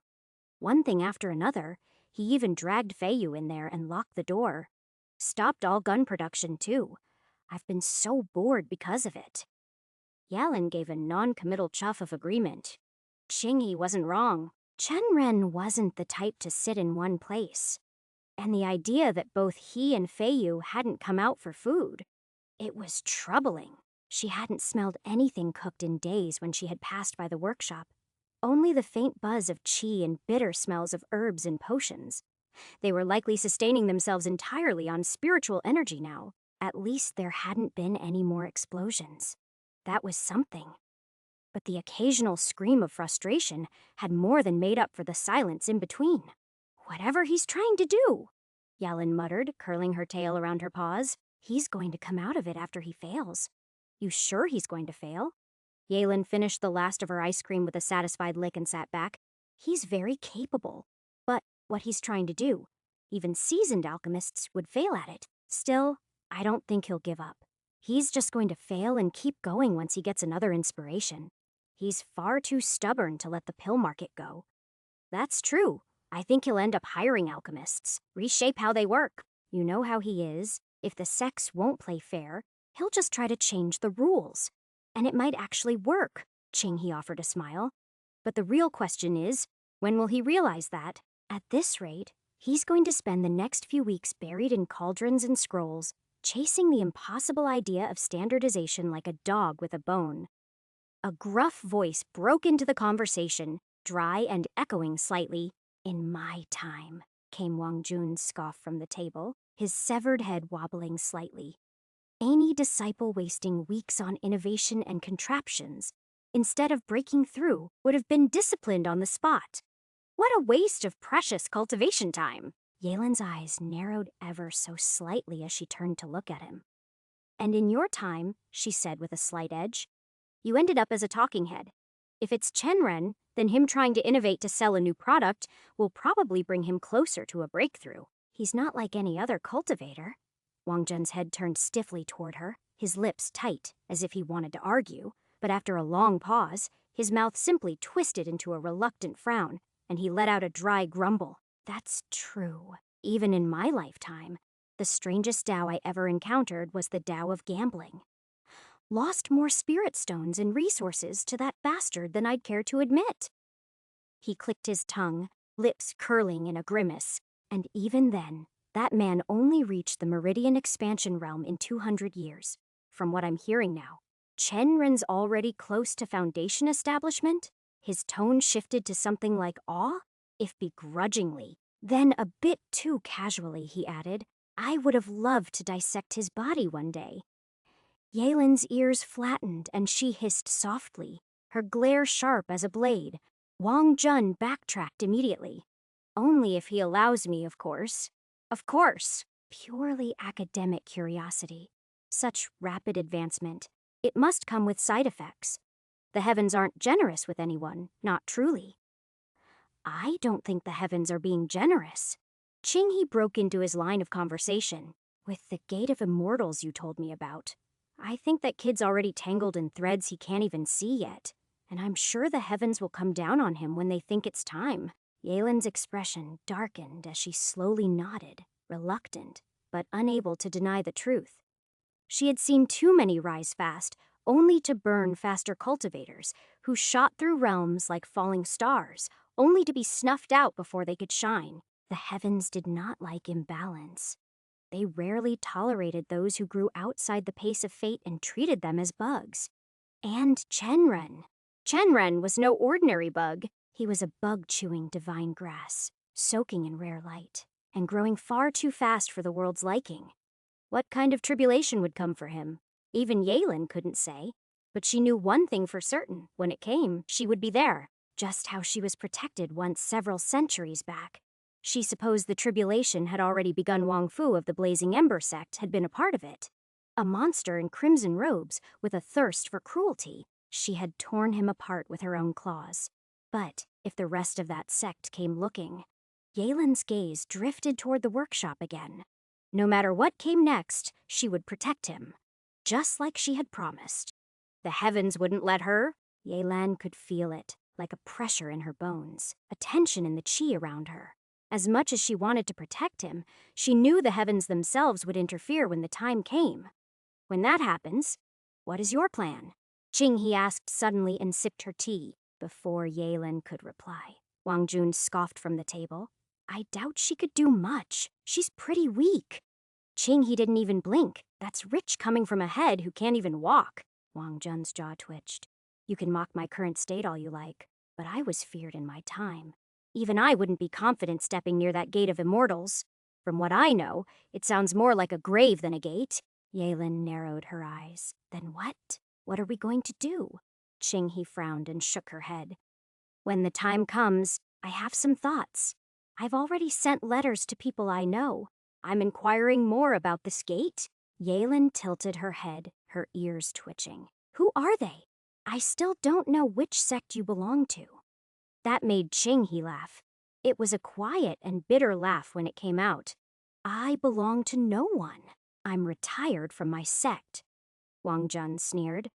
No cultivator ever truly leaves a sect. It can only be destroyed. The identity always stays with you. Qinghe's smile faded as she shot him a sharp glare, and Yalen felt the shift in air around them. An argument was brewing. Yalen's fur bristled. But before any of them could say more, the sound of hurried footsteps echoed outside. They all froze. The footsteps were uneven, rushed, someone running. Maybe in excitement, maybe in fear. Yalen's ears swiveled. One thing she liked about this crude little mortal building was how few arrays there were. It meant she could hear things. Really hear. She exchanged glances with Qinghe in the head. All of them waited, breath held. Then the door creaked open. A case of content theft. This narrative is not rightfully on Amazon. If you spot it, report the violation. Chenren stood there, the winter light casting sharp angles across his disheveled frame. His hair had grown longer, wild and uncombed, and a thin beard dusted his jaw. Dark circles ringed his eyes, but there was no exhaustion in them. Only light, bright, unfiltered, dangerous light. He looked at them all. Yalen, the head, the tea-sipping Qinghe, and grinned. Yalen became sure he had gone mad, or at least closer to it. You all seem to be getting along well, or have you just gathered here to gossip about me? Yalen didn't respond to his teasing. Instead, she rose gracefully to all fours and stretched her body out along the windowsill, tail flicking once before curling neatly beside her. Her amber eyes fixed on him. You gave up on trying to standardize pill making faster than I expected, she said, tone neutral and bored. Chenren's grin didn't fade. If anything, it grew more amused. You thought I'd fail. It's just not something you should ideally succeed in. What you were trying to do is a fool's errand. Pill refinement is like calligraphy, different hands, different results. Even sects with centuries of legacy haven't managed true consistency. And yet, for some reason, Chenren's idiotic smile only widened at their disbelief. The dark circles under his eyes, the faint scent of burnt herbs still clinging to his clothes. None of it seemed to matter to him. Then I guess I'm sorry to disappoint you, he said lightly, raising his arms as if welcoming their shock. I actually did manage to succeed. I found a way to standardize pill making. Yalen's tail froze mid-flick, her head turned sharply, eyes narrowing as she searched his face for the smallest sign of a joke. A twitch at the corner of his lips, a gleam of mischief in his eye. Anything to suggest he was messing with them. But no! All she found was that same maddening, victorious smile. Had he really done it? Her mind ran through every impossible variable. The chi variations, the unstable cauldron temps, the subtle timing, and feel every alchemist had to learn for each recipe. Number she didn't believe it, but she knew one thing for certain. She was about to get the proof. Shenren walked with light steps. The cold wind tugged at his robes, and he glanced at Yalen walking next to him, and Wang Jun wrapped discreetly in cloth and Qing. He has hands with only his eyes peeking through. All three wore expressions of disbelief, and that just made Chenren grin harder. He wanted them to doubt. He wanted to see the way their faces changed when they saw what he had created.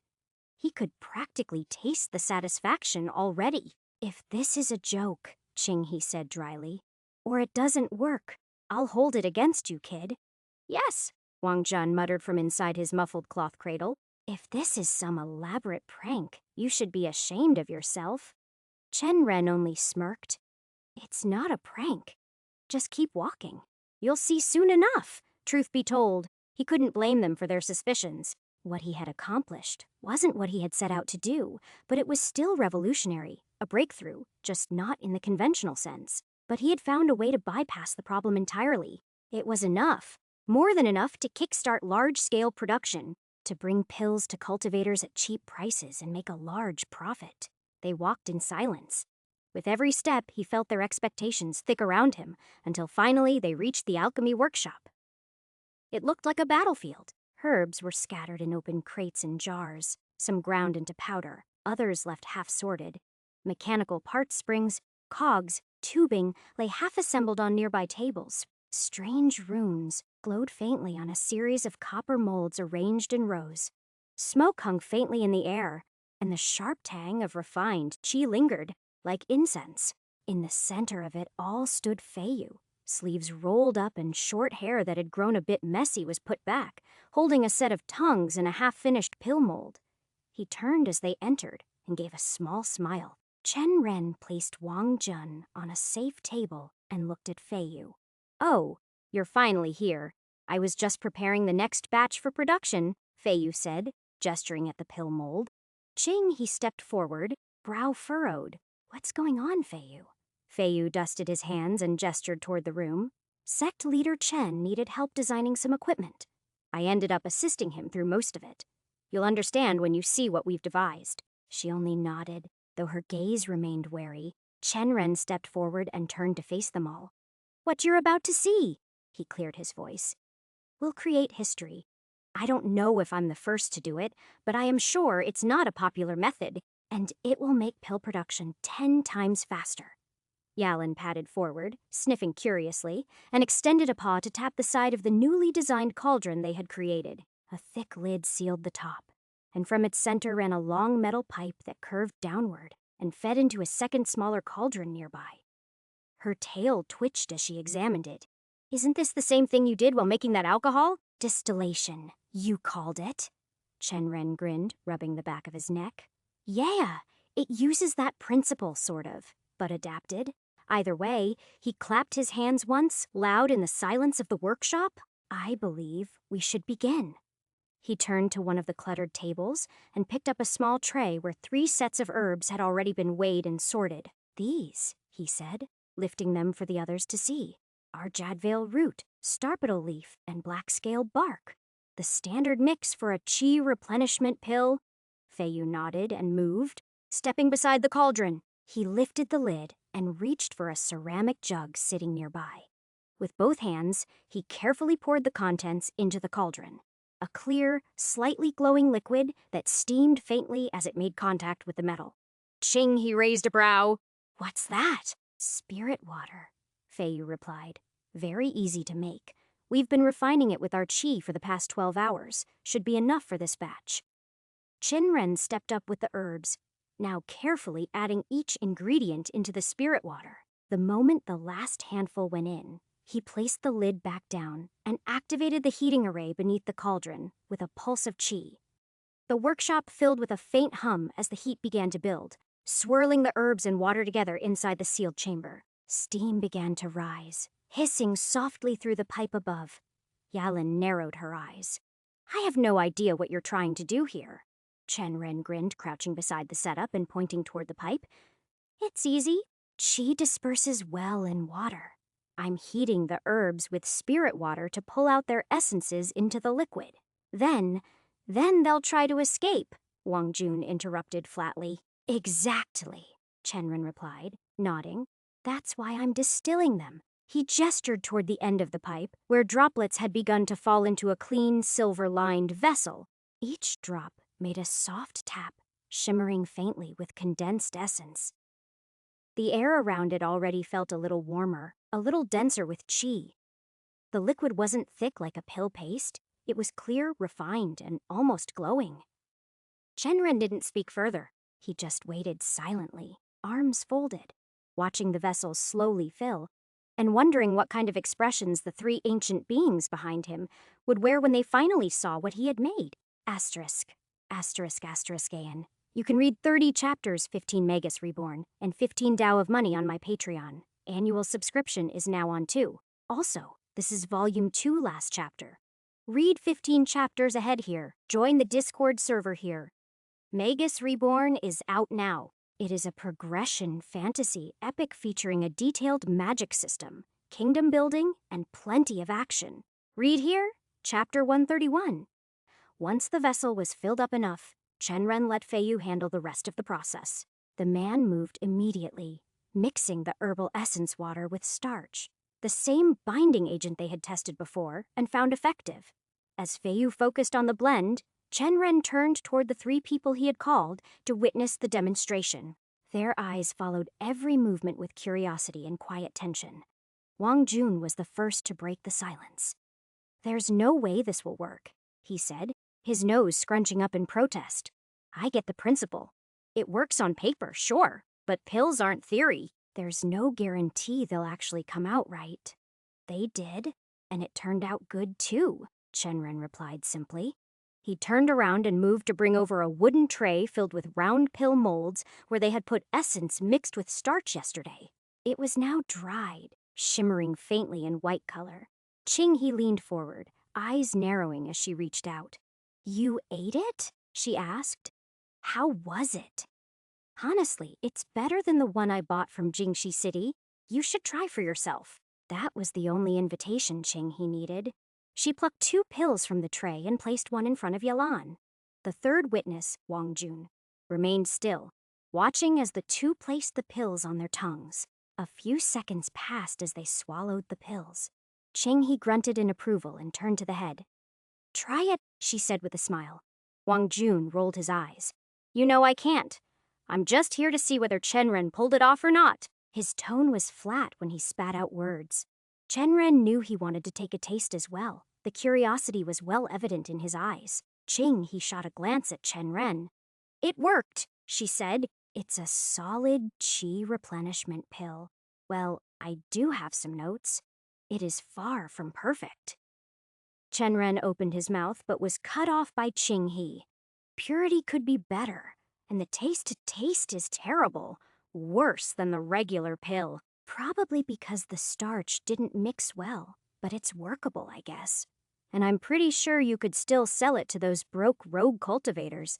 They won't care about taste if it restores qi, Yalan said, tasting another. The moment Shenren heard those words, a bit of tension in his shoulders eased. He unclenched his jaw and realized how tight it was until then, after all the sleepless nights, half-burned mixtures, and ruined batches. They'd finally managed it, an unconventional way to make pills. One that gave a way for mortals to help out. Of course, it wasn't perfect yet, but he could already see the way forward. With the pills in line, he'd be able to create a successful production line, a steady supply chain, and small workshops. Although he hadn't sat down to calculate the numbers, he was certain that this method would let him produce far more pills, using fewer herbs than traditional alchemy ever allowed. That alone gave it value and purpose for him to move forward. He knew one of the biggest flaws with traditional alchemy was the element of luck. The process could shift and turn solely based on the alchemist's qi and concentration. But that wasn't the case with distillation, drying, and molding. There was no luck involved. As long as the ingredients were good and the process was precise, he knew the outcome would be consistent. That outcome, it could bring him success. And Qinghe's voice cut into his thoughts. "Even so," she said, brushing her hands together, "if I dare say it, it serves your purpose. But you've added non-traditional components, starch, spirit water. The way essence binds is a plus, but it's still crude, so you need to refine it further." Her eyes suddenly narrowed at the pill tray and looked up. If you used something like spiritual clay, or even just dehydrated the mixture instead, you'd probably get better results. She paused for a moment. Also, not all herbs pair well with spirit water. Some clash entirely. So you should know that what you could make with this method will be limited? She tilted her head briefly. But I guess you don't care about it. I don't. I can leave the rarer pills for actual alchemists. From the beginning, his goal was never to replace alchemists. It was to create common pills cheaply in a constant supply. And now, he was on the verge of achieving it. His eyes sparkled. There were still ideas brewing in his mind to make his pills far more efficient. You think spiritual clay would work better as a binding agent? It should? But would it help the taste? Qinghe's gray eyebrows rose an inch. Taste? Wang Jun burst out laughing from the side. If you want something tasty, kid, why not make me the Stormbite pill again? He grinned. We can try together. Maybe it would blow up the cauldron fully while we're at it. But if the pill comes out well, it is worth it. Chen-Ren ignored Wang Jun's teasing and turned toward Yelin instead. Do you remember those healing and bone-mending pills you fed me after the spectral rhino incident? Yalin's whiskers twitched. I remember. You almost vomited them out? The corners of lips turned up. Anyon would've. Honestly, it's not just those. I've tasted quite a few since then, and every single one was bitter enough to make me question whether alchemists have tongues at all. He scrunched his nose up in disgust. Even thinking about the taste made him almost gag. That statement made Qinghe frown, folding her arms. Obviously, they taste bitter. Pills aren't food to taste good. They're for healing and cultivation. No one cares about taste. But why not? Chen-Ren countered, raising 2 fingers between them. Let's say 2 pills are priced the same, have the same purity and effect. One tastes like you're chewing on the brain of a bug. The other doesn't. Which one would you pick? Qinghe narrowed her eyes. What exactly are you getting at? I'm just thinking with a consumer mindset, he said with a shrug. So tell, which one? From the side, the group's silent observer finally spoke up. I take the flavored one, Wang Jun said. A little taste won't kill anyone. Say me, Feiyu chimed in from the back, still stirring the essence, and starch mixture with rhythmic movements. A grin spread through Chen-Ren's lips. He turned his eyes towards Qinghe, who clearly didn't like the way this conversation was going, and he had an explanation for that. It was likely because of her alchemist roots. And he understood that. But a little support from her could go a long way for him. See, I think this could work. That earned a brief glare that lasted for a few pregnant seconds. He didn't back out. He kept up the staring contest until she let out a long breath and said, So you want to add something that brings in more flavor to the pills? Fine, but you do realize that doing that could alter the pill's effects entirely. There's a reason we follow recipes refined over hundreds of years.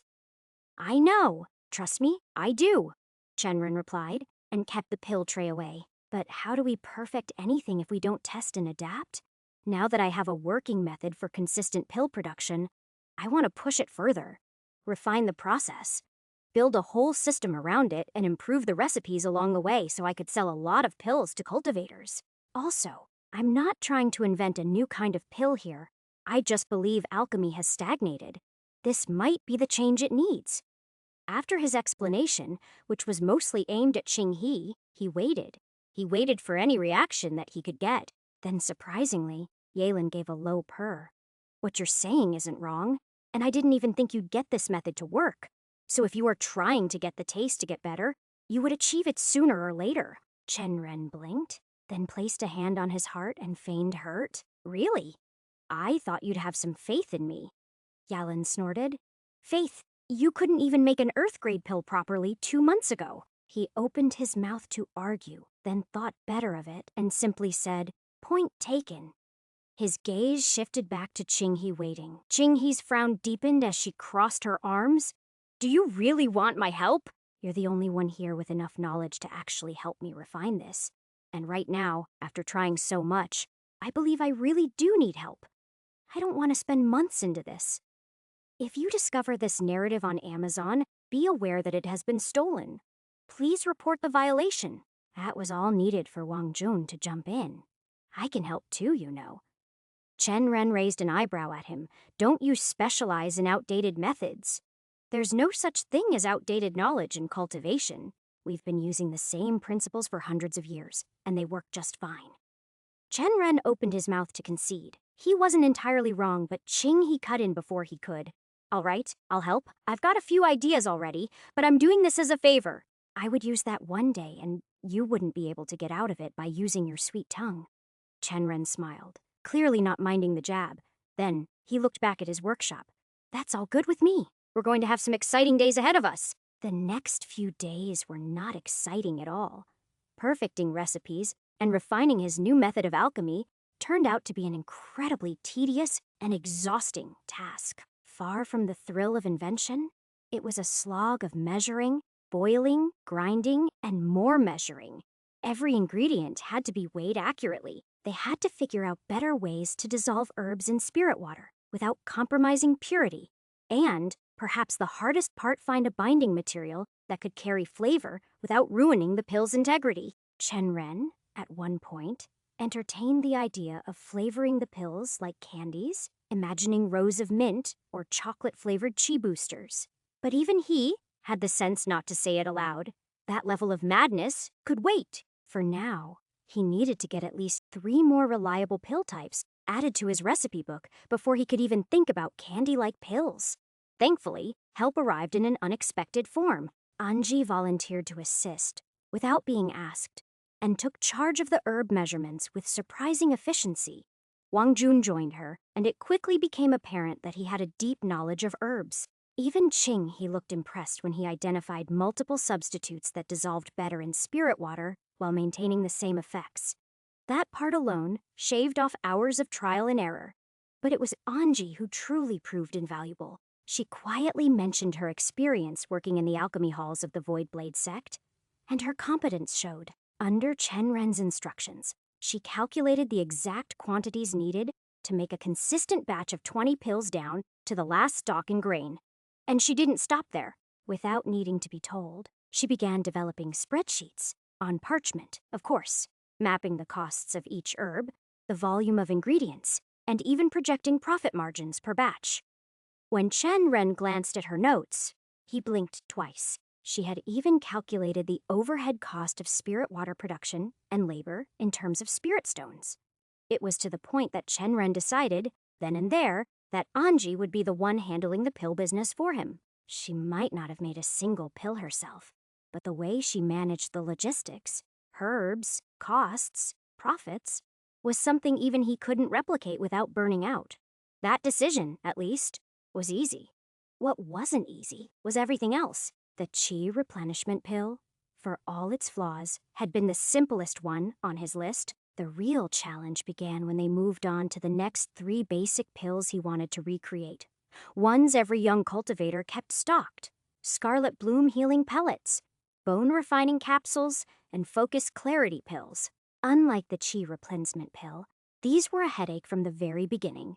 Not only were they more complex in composition, but they also demanded longer preparation times and more sensitive handling. The Scarlet Bloom healing pellet in particular used a fire-aspected herb that absolutely refused to dissolve in spirit water, no matter what method they tried.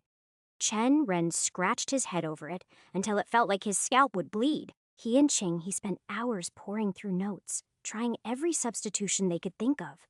Even Wang Jun pitched in with a few herb names that looked promising, only to reveal, after a second thought, that they were either extinct or unavailable near Meadow Village. Eventually, they dropped that particular pill altogether.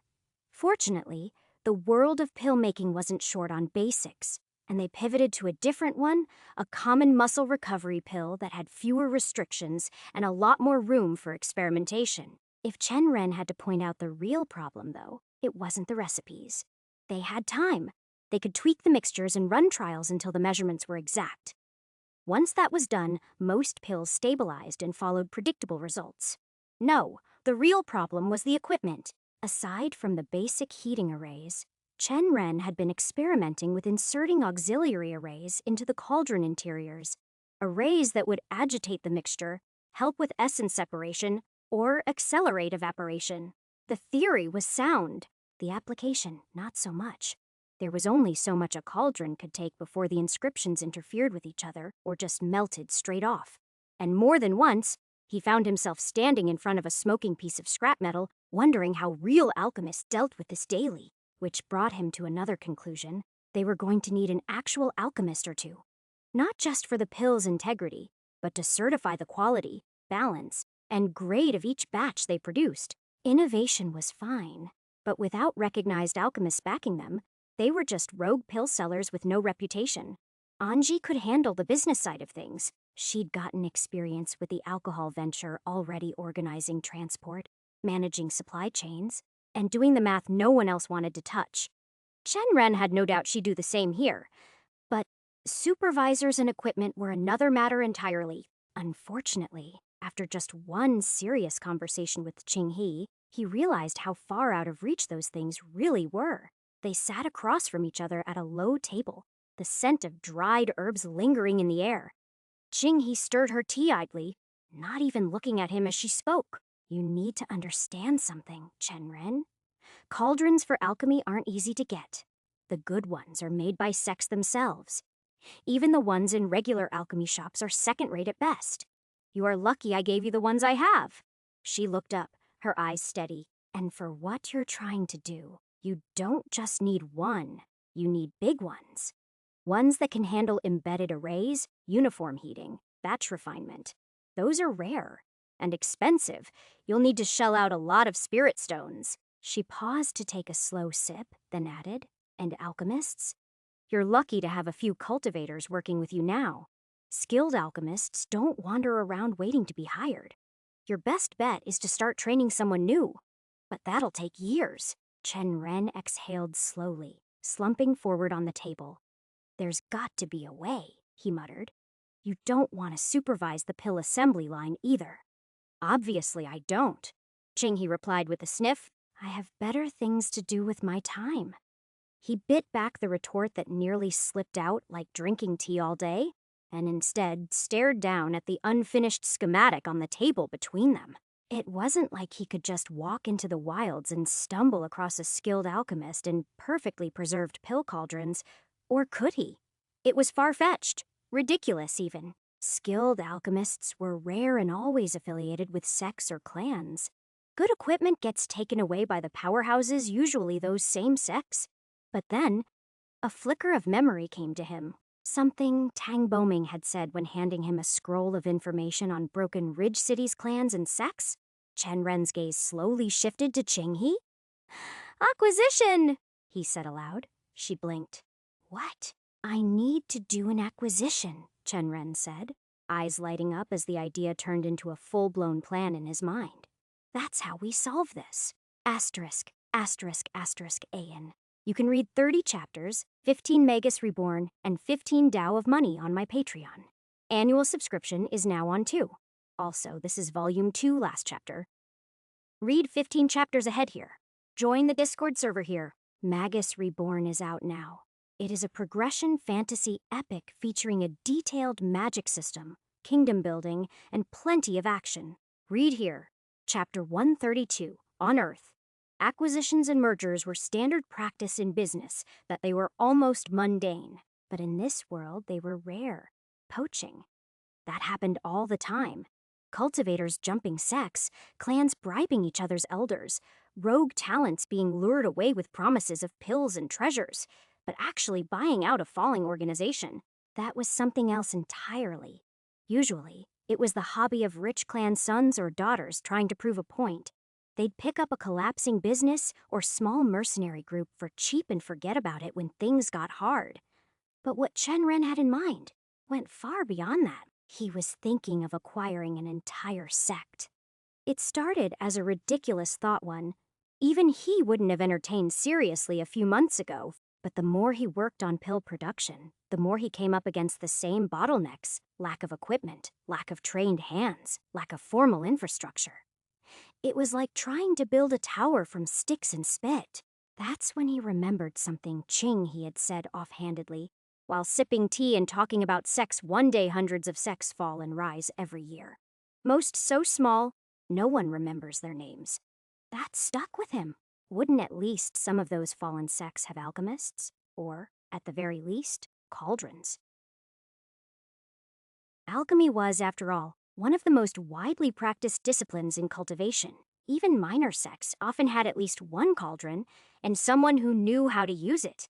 That thought, innocent at first had, snowballed into something bigger when he recalled what Tang Boming had mentioned weeks ago. How the Dark Moon sect in Broken Ridge City had absorbed and disbanded multiple smaller sects and clans in the area over the past decade, consolidating power like a slow, creeping shadow. Tang Boming had explained that many of the alchemists had been poached, but that conversation stuck with Chenren for another reason. He never said anywhere that all of them were taken. It stood to reason that the Dark Moon sect wouldn't have the resources or the need to absorb every single alchemist or disciple from the sects they destroyed. Some people would be left behind. Some wouldn't have made the cut, but his focus also shifted to equipment, artifacts, and cauldrons that could have been left behind. Without wasting any more time, he made his decision to travel to Broken Ridge City. He left Zuen, Lo Feng, and Li Xuan behind to protect the village, instructing them to keep everything running smoothly in his absence. Qing He, reluctant as ever, agreed to continue refining their recipes, though not without warning him she wouldn't tolerate any half-baked schemes derailing her work. Once the cauldron and alchemist issue was solved, Chen Ren planned to begin full-scale pill production. He could already picture it all coming together.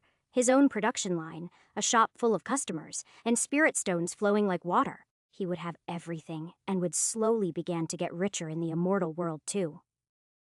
He smiled to himself, watching the road ahead. Then Wang Jun's voice cut through his thoughts. "Your plan is stupid," he said bluntly. "You're relying entirely on chance and luck, and frankly, I don't think you've got much of either." The carriage bumped over a rocky path, rattling slightly as Chen Ren turned his gaze toward him. Across from him, Anji let out a soft sigh, clearly used to Wang Jun's way of speaking by now. Yelan was perched near the window, half asleep and swaying with the motion of the carriage. Aside from the three mortals seated in front, driving the carriage in turns, Chen Ren had brought only this small group with him. Originally, he had intended to travel with just Anji, but Wang Jun had insisted on tagging along, citing something about guiding Anji's soul cultivation and ensuring she kept practicing her perception. But rather than doing that, he was just being annoying. Chen Ren didn't rise to the insult. Instead, he leaned back and looked out at the passing trees before replying.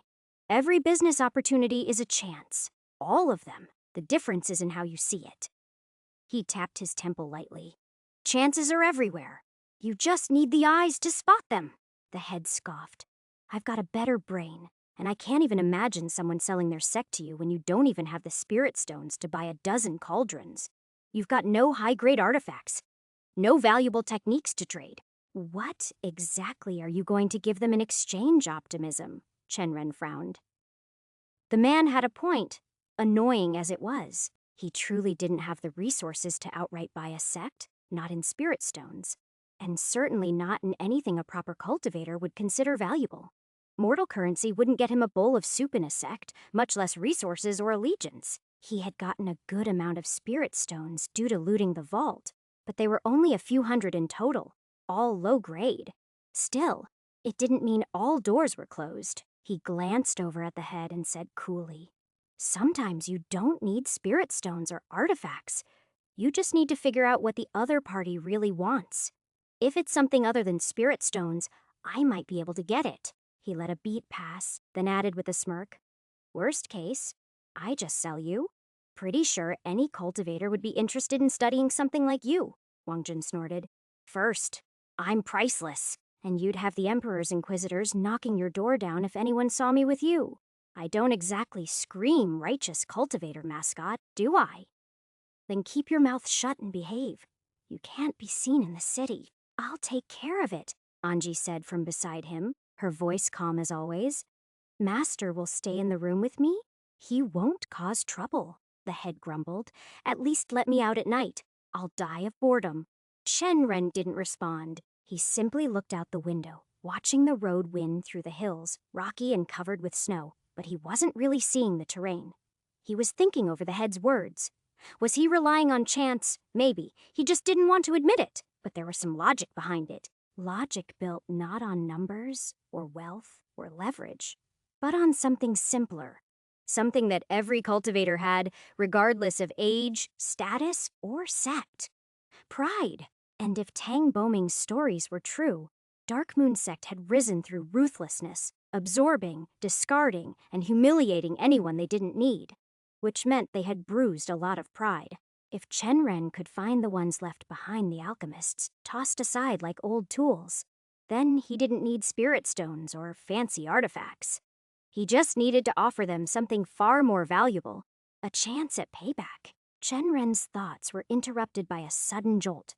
The carriage lurched violently and came to an abrupt halt. He nearly lost his balance, stumbling sideways and brushing against Anji, whose face flushed a faint pink. He muttered an apology and shifted his focus and looked at Yalan, whose sleepy gaze had sharpened into something eerily focused. She sat upright and her nose twitched slightly. "I feel something," she murmured. Chen Ren nodded. That was all the warning he needed. He stepped out of the carriage, boots crunching into the half-frozen dirt path beneath. The wind had grown colder and sharper. The sky above was a dull gray, clouds thick and unmoving. Tall, leafless trees flanked the worn path on both sides. A faint mist clung to the earth. At the front of the carriage, 3 mortals stood frozen Zushi, Tao Li, and Han Fei. Their faces were pale, almost bloodless, eyes wide with fear. Chen Ren followed the line of Zushi's trembling hand as he pointed toward the mist-shrouded path ahead. And then he saw them. 6 ghostly figures drifted slowly in a wide circle, moving without sound. Their bodies were translucent, their outlines vague, but he could make out long trailing robes and faces blurred like fogged glass. They didn't seem to notice the living at all. They simply circled, aimlessly. A cold dread settled in his chest. The ground near them was half covered in snow, and just off the path, half buried in it, lay corpses, at least 4 of them. Villagers, judging by the worn linen clothes and farming tools still clutched in dead hands. Their skin had gone pale blue, eyes wide open and staring into nothing. Zushi's voice cracked as she whispered, "Frost spirits, they've come to take us with them." "You know what they are?" Chen Ren asked, turning to her. Zushi gave a stiff nod, not daring to look away from the spirits. "I've heard stories, sect leader Chen, from my grandfather," he said. "When people die during the frost moon and their spirits can't find peace, they wander in circles like that. Forever cold, forever lost. They're specters," Zushi continued. "Wandering souls born in the wilds, feeding on the spirits of those who die in winter. That's how they grow stronger. Once they've fed enough, they don't just wait anymore, they kill. Lure people off cliffs, drive beasts into villages, even whisper into the ears of children." Beside him, Dowley added, "Seeing them is a bad sign, sect leader Chen. Very bad, we should turn around." Chen Ren narrowed his eyes. "Is there another path?" The 3 mortals looked at one another before slowly shaking their heads. "No, sect leader," Han Fei said. "This is the only route to Broken Ridge unless we turn back and go around the river. That'll take a week." Chen Ren took a breath and exhaled sharply. "Then wait here. I'll deal with it." He stepped forward, boots crunching frost. As he walked, his spiritual perception spread outward like a silent wave, brushing against the air and locking onto the 6 circling forms. Just as he thought. Their energy was thin. There was no weight to it, no pressure, like what he'd felt from higher cultivators or beasts. They were dangerous, yes, but not powerful, not in the way he feared. Even 6 of them right now weren't enough to threaten him. Still, he felt uneasy. This content has been misappropriated from Royal Road. Report any instances of this story if found elsewhere. These were ghosts, astral beings, and physical attacks meant little to them. His punches and kicks wouldn't help much if they could phase through his strikes, but he had something better. Lightning crackled faintly along his fingertips as he walked, using the chi in his dantian and tracing it in his veins like electro threads. Lightning was one of the most effective elements against wandering spirits. He had read in a book, and now it was time to test it. As he drew closer, the mist thickened and the spirits stopped circling. They turned toward him, and for the first time, Chen Ren got a full look at their faces beneath the pale veil of fog, if they could be called faces at all. Flesh peeled and hung from bone. Patches of icy skin split and crumbled. They had no nose, no mouth, just gaping sockets filled with twin orbs of pure white, glowing like fog lamps in a storm. They didn't speak, didn't shriek. They just stared, without hesitation. Chen Ren spread his arms, pushed his chi outward, and let the lightning build into a sharp crackle. A bolt of bright golden lightning ripped from his palm toward the nearest specter. It hissed through the air clean and deadly, but the ghost dodged, slipping sideways like smoke caught in a breeze. Its jaw tore open, suddenly, flesh splitting down the middle in a grotesque spiral to reveal a row of jagged crystalline teeth. And then, all 6 charged at once. Chen Ren didn't wince as one of the specters lunged at him, a jagged claw arsing down toward his chest. Instead of dodging, he let the lightning within him surge. The energy exploded outward with a thunderous crack, bursting from his body like a web of fury. Arcs of lightning lashed through the air, snapping toward the ghostly figure. The specter didn't even have time to scream properly. It was consumed mid-lunge, writhing as the lightning tore through its misty form, burning it into fragments of pale vapor that vanished into the wind. Around him, the road grew deathly still. The frost-covered trees stood like silent sentinels, their twisted branches groaning softly under the weight of snow. The mist swirled with each movement. The lightning danced, trailing behind him in snapping, flickering streams. The other specters shrieked in wordless, primal sounds as they circled closer, no longer in an eerie trance, but now driven by mindless hunger and rage. Even as one collapsed into the dirt, its form breaking apart into a drifting fog, the rest charged toward him, weaving erratically, trying to slip through the arcs of lightning. Stupid things, Chen Ren muttered, watching one try to dive beneath a crackling bolt and get clipped in the stomach. Mindless ghosts can't even be good targets. But the next attack came faster. A second specter slashed at him, its claws gleaming with cold spiritual malice. Chen Ren leaned back, just enough to let the strike pass by his face, ruffling his hair, then slammed his fist forward. Lightning chi surged into the blow. His fist collided with the creature's distorted face, and for a moment it looked as though it would shatter entirely. But instead, its jaw unhinged grotesquely, trying to swallow his entire forearm. Mist churned violently around its neck as if it were choking on the pain. With a grunt, Chen Ren brought his other arm up and drove it straight into the thing's chest.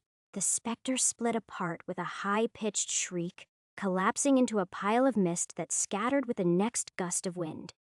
He exhaled, letting the chi in his core swirl and stabilize.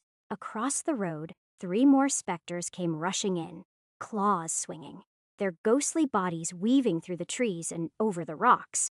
But Chen Ren didn't even feel a shred of fear. They were weak and killable, and now that he had confirmed that, he charged. Snow kicked up in a spray behind him as he dashed forward, lightning wrapping around his arms like coiled serpents. The specters attacked in tandem too from the sides, one from above, but he ducked, twisted, and lashed out. Each blow met its mark. As the battle went on, Chen Ren noticed something different. The specters were adapting. Their dodges became sharper. The moment he raised his arm, they would jerk to the side. When he gathered chi in his palm, they began to scatter, separating instead of swarming. One of them even tried to bait his lightning bolt before pulling back, letting it strike the frozen ground. Chen Ren narrowed his eyes. "Learning, are you?" he muttered. Fine, no more ranged blasts. He shot forward with full speed, leaping onto a jagged rock and launching himself straight into the fray.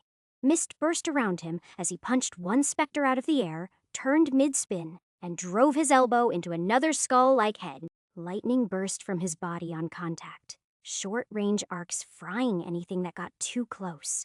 He moved like a streak, a whirlwind of motion and storm. One fell. Then, another. The fight-blurred slashes came.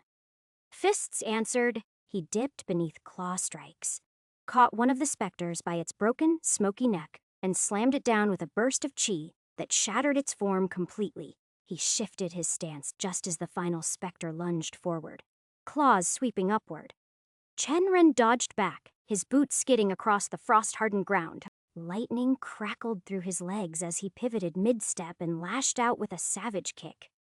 His foot slammed into the specter's chest, sending it flying backward like a rag doll. The spirit smashed into a tree with a low, dull thud, and for a moment it lay there, coiled mist curling around the trunk. It lifted its head and snarled at him, only to be greeted by a sharp arc of lightning, searing through its center. The specter shuddered, hissed, and then dissolved into the wind, leaving behind nothing but cold silence. Chen Ren stood in the center of the now quiet path, steam rising from his skin in the cold air, shoulders rising and falling. As he caught his breath, around him, the mist began to thin, leaving only the frost-covered corpses and the smell of burnt air. For some reason, none of the specters had tried to flee, even as their kind were shredded by lightning and sent howling back to whatever realm had spawned them. They kept coming without a shred of self-preservation. That suited Chen Ren just fine. The last thing he needed was their kind roaming the countryside, preying on villagers in the night. He finally exhaled, breath fogging in the chill. The wind had picked up, sweeping through the trees, dragging the remnants of mist into the gray sky above. He stood there, the faint scent of ozone lingering around him, chest rising and falling. From the carriage, the three mortals stared at him in awe, wide-eyed and half afraid to speak. Yalin had already stepped out, padding toward him across the snow-dusted path with her usual lazy grace. Her voice slipped into his mind. That was slow. Chen Ren turned to her, blinking. Slow? I dealt with 6 of them in under 2 minutes. A lightning cultivator should have done it in under 1, she replied without missing a beat. We may run into more. You should do better next time. He grumbled under his breath but didn't bother replying. She was probably right. He turned to head back to the carriage, stepping past the frost-coated corpses. But just as his boot met the earth, a strange sensation pulsed through his body. Like a ripple in his bones, his eyes widened. Then a cracking sound came. It was deep, jagged, and wrong, not from the earth, but from inside him. Pain exploded through his limbs.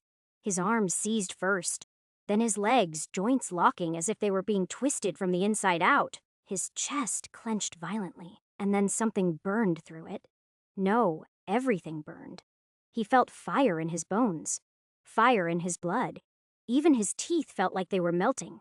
He stumbled, eyes wide, vision splitting into white and red. Then the pain hit his head, a thundering wave of heat and pressure, like someone had stuffed a lightning bolt into his skull and set it off. The world spun. His body seized, and all he could feel was fire and tearing. Like he was being remade, or ripped apart. His vision shook violently. One moment he was upright, the next, he felt life leaving his body. His palms met the frozen earth with a dull slap as his knees buckled beneath him. The sharp sting of ice bit into his skin, but it barely registered. His body convulsed once, a surge of pain lashing through his chest. Somewhere, through the ringing in his ears, he heard Yalin's voice. It was close. He could almost hear her, but the words were a garbled mess, warped and distant, like she was speaking underwater. He blinked rapidly, trying to focus on her face, on the ground. Onanithing, but everything was spinning, twisting, like the world was folding in on itself. Is it a curse? Or I got attacked by another specter? Had one of them cursed me after all? His thoughts scattered like ash in the wind. Then his eyes went glassy, the gray skies above blurring into nothing but streaks of shadow and light. Blackness crept in from the edges of his vision, smothering color, dulling shape. His breath hitched, then everything went still, and Chen Ren collapsed onto the frost-covered path, body limp, fingers twitching, before the dark swallowed him whole. *******AN. You can read 30 chapters, 15 Magus Reborn, and 15 Tao of Money on my Patreon. Annual subscription is now on too. Also, this is Volume 2 last chapter. Read 15 chapters ahead here. Join the Discord server here. Magus Reborn is out now. It is a progression fantasy epic featuring a detailed magic system, kingdom building, and plenty of action. Read here. Chapter 133. Chen Ren was floating in a void, or so it felt like that. It was a dark expanse all around him. He tried to squint his eyes to see, but there was no light, no sound, not even the beat of a heart to anchor him. It was the kind of silence that didn't only deafen a person, it erased. It erased to the point where his own existence felt thin and faulty, as if reality had forgotten he was supposed to be there. But he knew he existed. Otherwise, how could he be thinking? How could he remember the pain so clearly that he felt it torn through every nerve in his body just moments ago? Or, wait, was it months ago? Years ago? He couldn't tell. He couldn't even tell if the time here moved. Maybe it never had. All he knew was the cold, creeping dread that he might have slipped back into the cycle of reincarnation. Heavens, that would have been the worst possible outcome. He had only just begun to find his place in this world, friends who didn't want to stab him in the back, and a sect that he could build something out of. A strange new life that, for once, felt his. And starting over again. Throwing it all. He grimaced, at least he thought he did. It was hard to be sure in this formless black. That trope had always annoyed him in the Xianxia novels he used to read. The one where the protagonist died, lost everything, and had to rebuild from scratch just to get stronger. It was pointless, to say the least. Well, he didn't think of himself as a protagonist, he couldn't be, but the point still stood. And now, with every passing thought, his mind felt muddier, like it was melting in the void. The images in his mind grew fuzzy, logic slipped through his fingers, and soon he had a feeling that his own memories would begin to fray at the edges. He simply drifted and continued to drift more. Who knew how long he drifted like that? His hand touched something. He almost missed the sensation.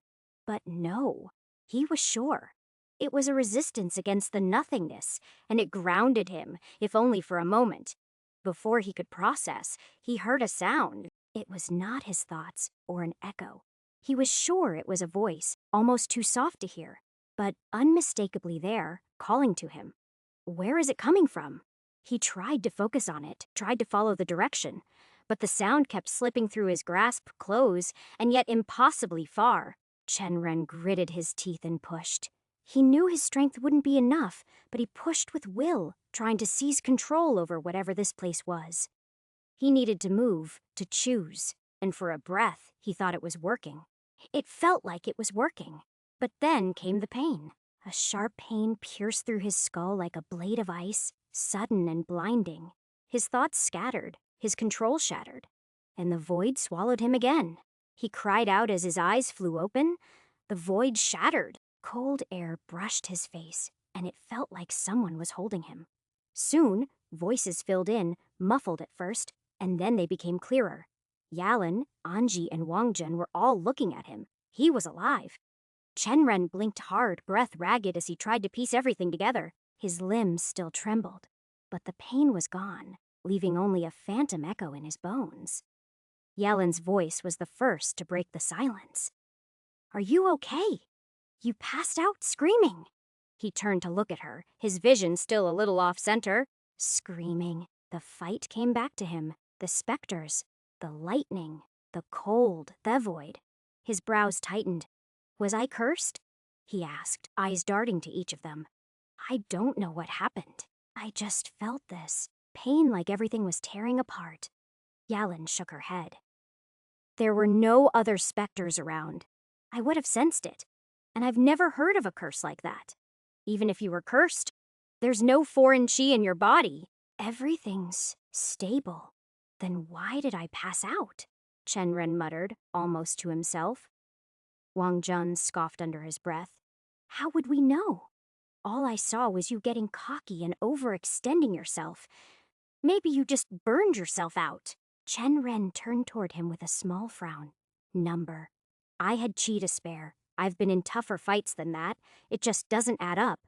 Before he could spiral further, Anji gently took his hand. "I don't think you should overthink it right now," she said quietly. "What matters is that you're awake. Whatever happened, you can figure it out once we're in Broken Ridge." Yalan purred in agreement. There should be healers there. Cultivators with more insight into body or soul injuries. You should get checked out. We still don't know if that demonic cultivator did something to you back in the vault. If he unleashed some sort of a curse, then you would have been the recipient of it since my cultivation was stronger than his. That made Chenren pause. Right, that encounter. The strange feeling that had clung to his core ever since. His jaw tightened, thoughts spinning faster now. Something had happened. And whatever it wasn't done with him yet. Chenren gulped at the thought, feeling a pit forming in his stomach. Hopefully it's not that, he muttered. I don't feel any pain now, but what I did feel, it was like embers burning through my veins from the inside out. I never want to feel that again. Wang Jun huffed from the side. Then don't push yourself. Use as little qi as possible. You were perfectly fine ever since you started working on your standardizing pill production, but suddenly you collapse right after a ghost fight. If it's not a one-off, then something's wrong with your body. You should rest before you do something stupid again. Chenren nodded slowly. Okay, if we're lucky, I'll figure out what's happening before we run into any conflict in the city. We're not even there yet, and you're already thinking about conflicts? Wang Jun asked. Chenren shrugged at that, the edge of a smirk tugging at his lips. I'm being smart. Planning for what lies ahead. Another snort. If you can still talk like that, then yeah, you're probably fine. Oddly enough, Chenren had to agree with him. Aside from a dull ache pulsing in the back of his skull, where he'd knocked his head against the carriage roof trying to sit up too fast, he felt no lingering effects.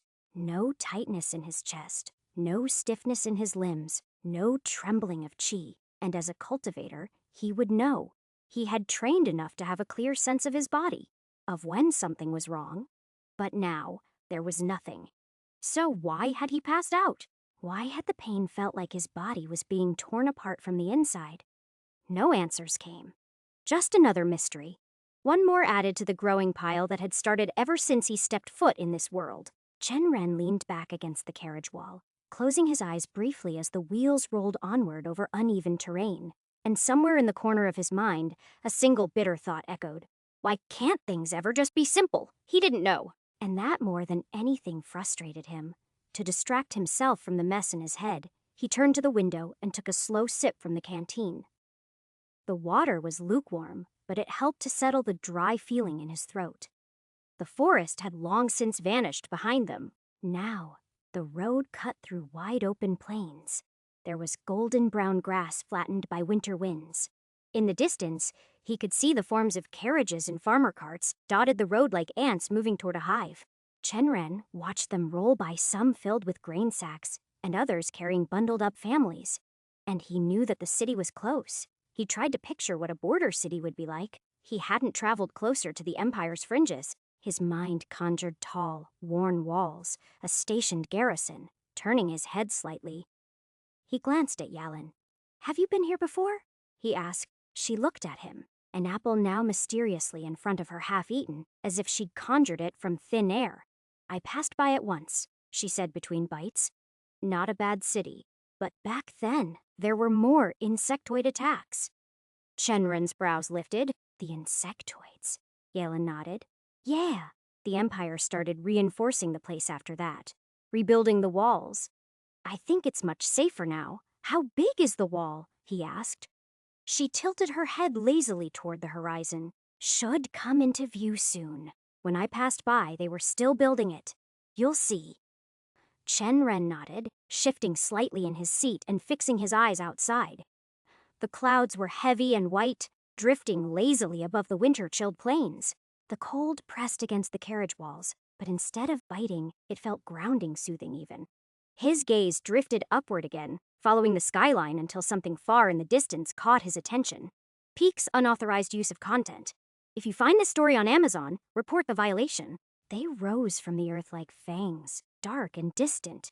Between them, he thought he saw shapes, angular structures nestled between the cliffs, unmoving, buildings. A sect. Probably, this close to the city.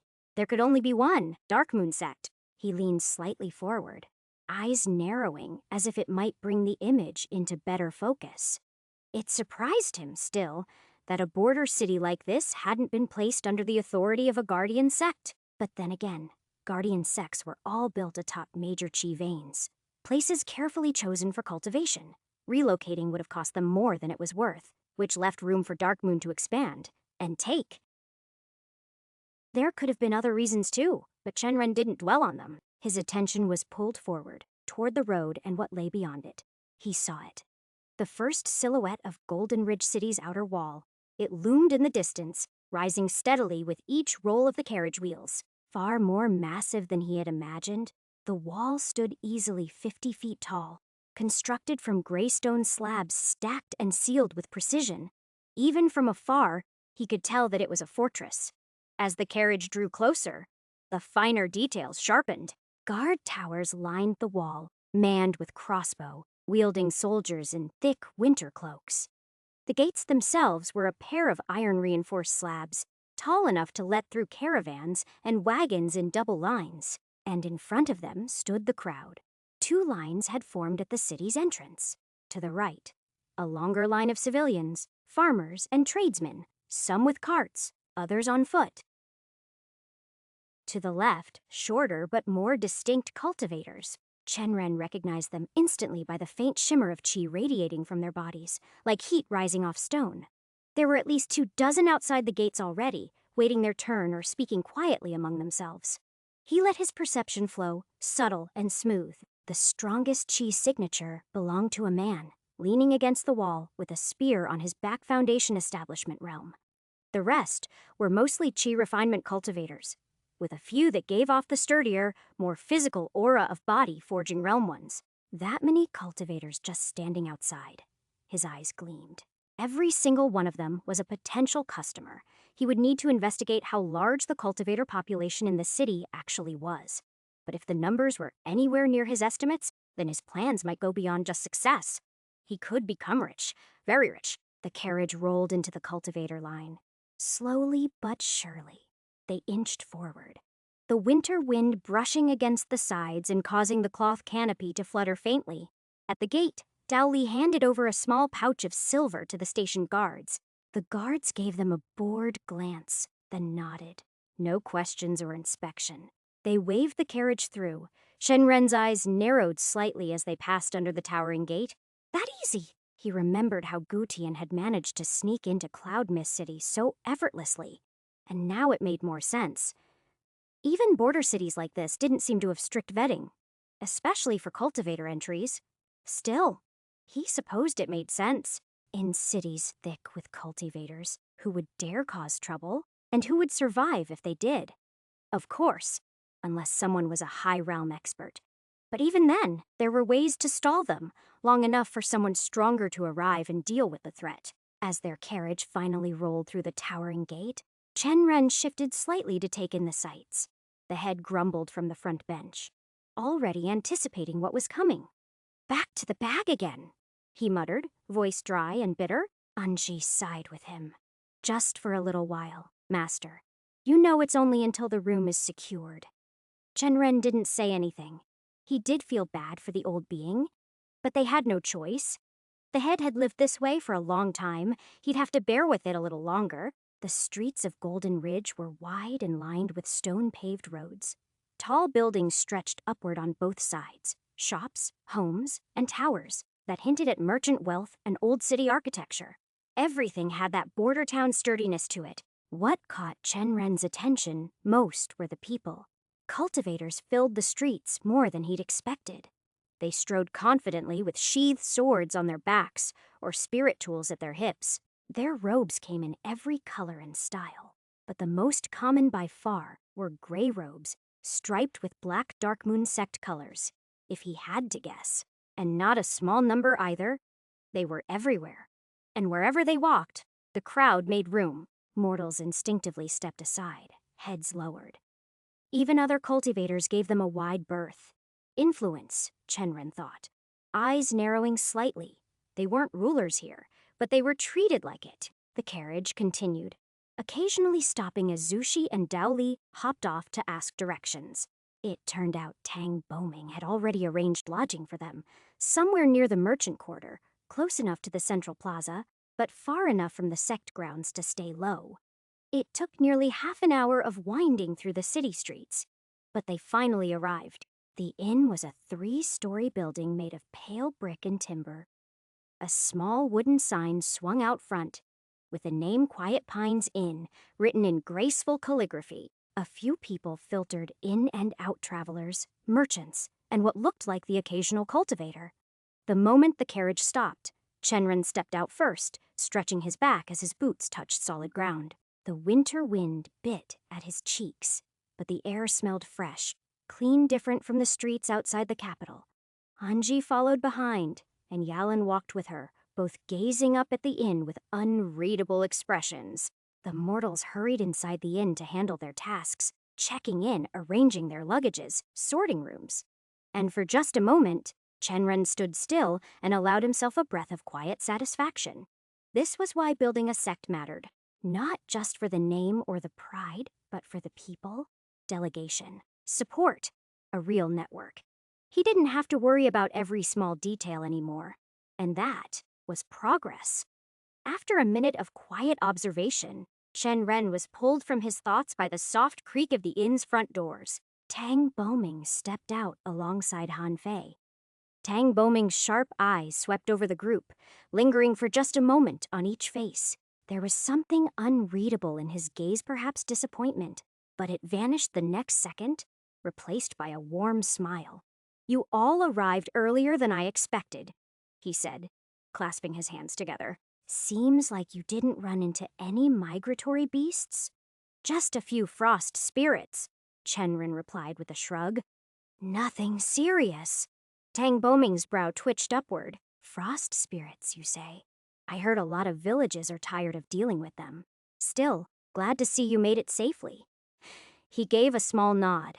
"I've been doing what you asked of me, waiting, listening, gathering what I can. There are information guilds in this city, so getting anything without being noticed takes finesse."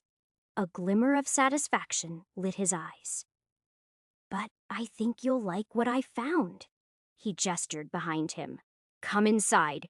Let me show you the rooms first." They entered the Quiet Pines Inn together, and Chen Ren's eyes drifted over the layout. A small receptionist's desk sat near the entrance, manned by a sleepy-eyed woman, scribbling something on parchment. A few guests lingered in the common area, sipping tea or reading scrolls. The walls were painted in muted colors, and everything smelled faintly of cedarwood. As they passed through the main hallway, Chen Ren caught sight of a back door slightly ajar beyond.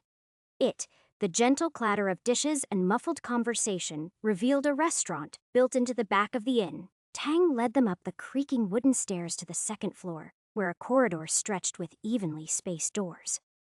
"I booked one for everyone in your party," Tang said casually as they walked, "opening doors one by one. Second floor gives a good balance, easy to leave from. Not too noisy. You'll have space, privacy, and no nosy neighbors." Chen Ren gave a small nod of appreciation as each member of the group stepped into their rooms. When they reached the last room at the end of the hall, Tang Boming stopped and opened the door with a quiet creak. "You can use this one, Sect Leader Chen," he said with a smile. "I imagine you're tired after the road. There's a public bathhouse just around the corner from here. Clean and quiet. Hot water from natural springs. Cultivators love it, and I've already arranged for your party to be granted access." He raised an eyebrow. "Might be worth checking out right away." Chen Ren let out a soft breath, the thought of hot water easing his aching shoulders sounding like heaven. "That does sound wonderful," he said. "But I wanted to do something else first." Tang tilted his head. "Oh, what's that?" "Do you know any alchemy sects or small organizations in the city?" he asked, getting straight to work. "Preferably ones with a few members, maybe some working equipment. That might be interested in getting acquired by me. Asterisk, asterisk, asterisk AN.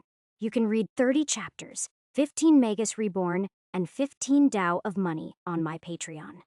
Annual subscription is now on too. Also, this is Volume 2 last chapter. Read 15 chapters ahead here. Join the Discord server here. Magus Reborn is out now. It is a progression fantasy epic featuring a detailed magic system, kingdom building, and plenty of action. Read here. Chapter 134. Chen Ren's nose twitched as he took a sniff off the file filled with shining purple pills. They gave off a faint medicinal smell with a slight hint of bitterness that lingered in the air for long. He turned the phial in his hand, watching the light catch the engraved patterns on the glass. Interesting. He wasn't sure about the pills themselves, but whoever had made the container was undoubtedly quite good at their craft. The filigree worked into the stopper, the smooth clarity of the glass, and the balance of the weight. It was the sort of thing one would only expect from a high-end alchemy store. Setting it down, he reached for another phial when a polite cough from behind caught his attention. He turned around to find Tang Boming standing near a bald man dressed in the standard gray robes lined with black dark moon sect colors. Likely an outer disciple, picking up extra spirit stones by working here at the alchemy shop. The man offered a thin smile and stepped forward slightly. "Esteemed cultivator," he said smoothly, "you've been browsing our selection for nearly an hour without making a purchase. Has nothing caught your eye?" Then, as if sensing his own tone, he added, "If you'd like to share your cultivation realm and what kind of pill you're after, I'd be happy to assist you more directly." Chenren almost laughed. The smile was courteous, and he noticed the respectful tone in his voice, but the meaning behind it was clear. Buy something or leave. Still, he didn't take offense. Instead, he lifted the phial of purple pills and held it up. "What's the purity of these?" The bald man answered immediately, as if the number had been drilled into his skull. 30 to 40%, esteemed one. One of our more affordable batches, modest but effective. Chen Ren nodded slowly, his eyes still focused on the pills. "What about the ingredients?" Chen Ren asked, turning the phial slowly in his fingers. "Are any of them harmful to someone with a lightning-aligned spirit root?" The bald man's smile didn't waver. "I'm afraid I can't disclose the exact ingredients, esteemed cultivator, but I can assure you, our pills are formulated for general use, safe for cultivators of all aspected spirit roots, fire, water, lightning, and the rest." Chenren hummed thoughtfully, but didn't stop there.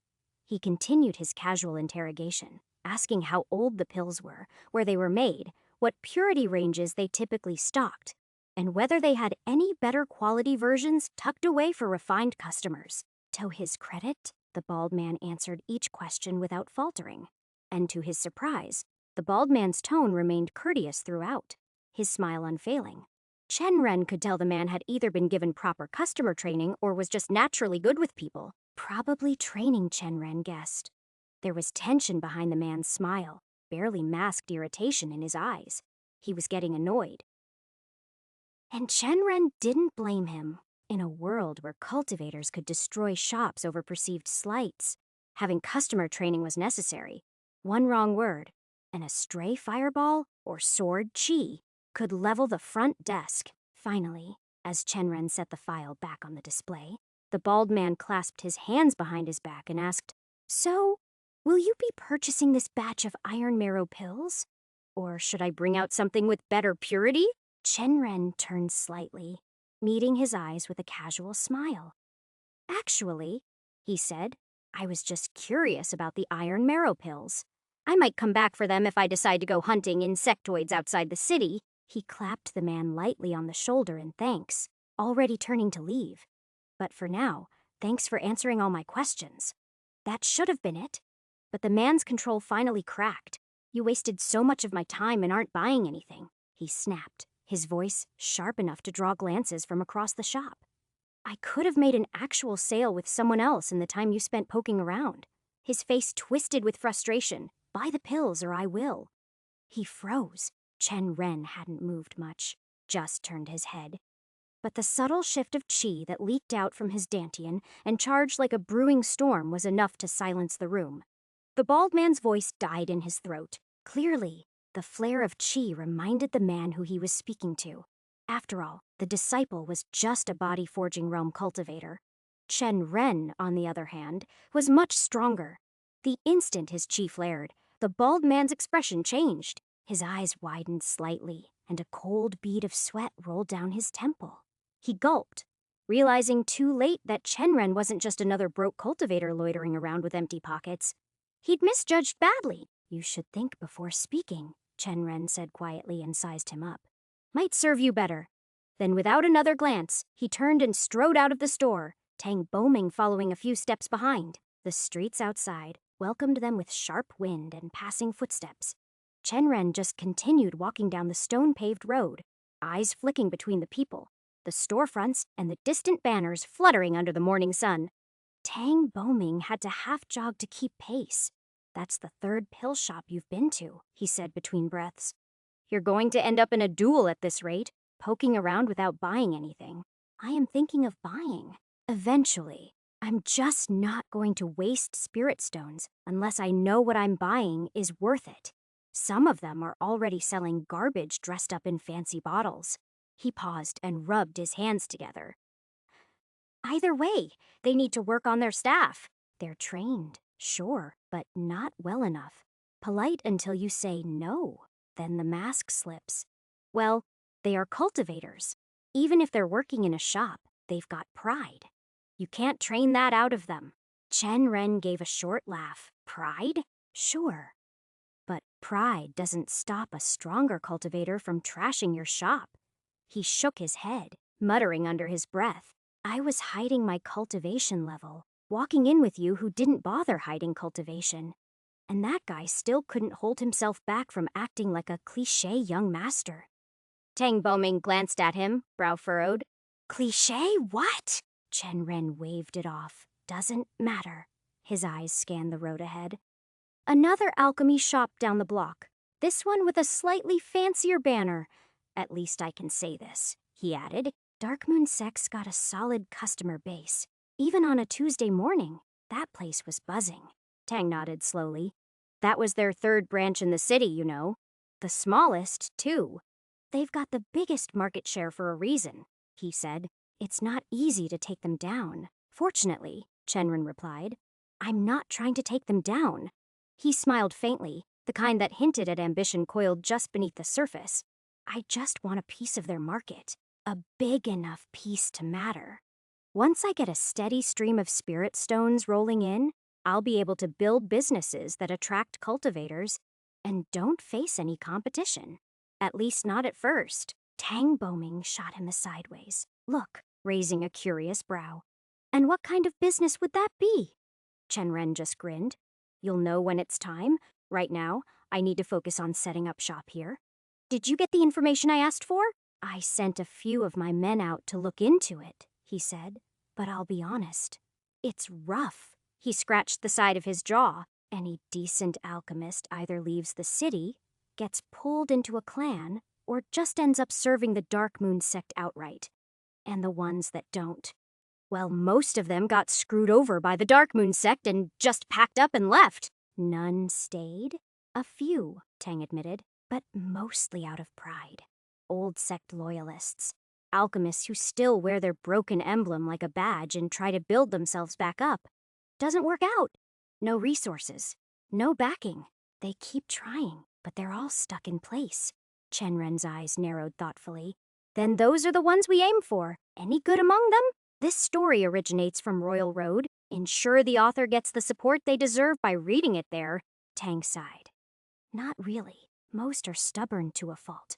Cultivators with chips on their shoulders. They're hard to control and harder to convince. Worse, they're afraid to openly go against the Darkmoon Sect, even if they hate them. Won't join the sect, but won't defy them either." He gave Chen Ren a skeptical glance. "And I don't get why they'd say no to Darkmoon, then turn around and agree to get acquired by you. No offense."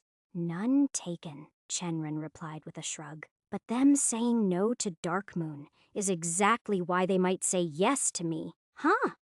I'm not the one who ruined them. I'm not the reason they lost their sect, their resources, their pride. That alone makes me less of a threat and more of a friend.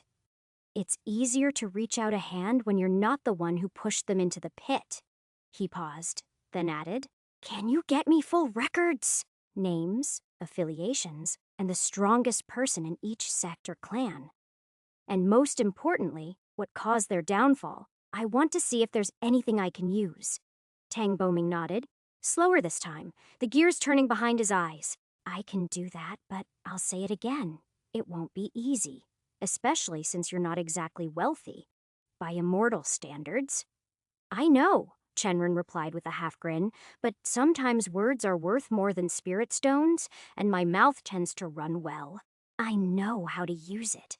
Tang gave him a long, awkward look, the corner of his mouth twitching as they turned a corner into a busier street. That came out strange. Before Chen Ren could offer a comeback, a loud voice cut through the street.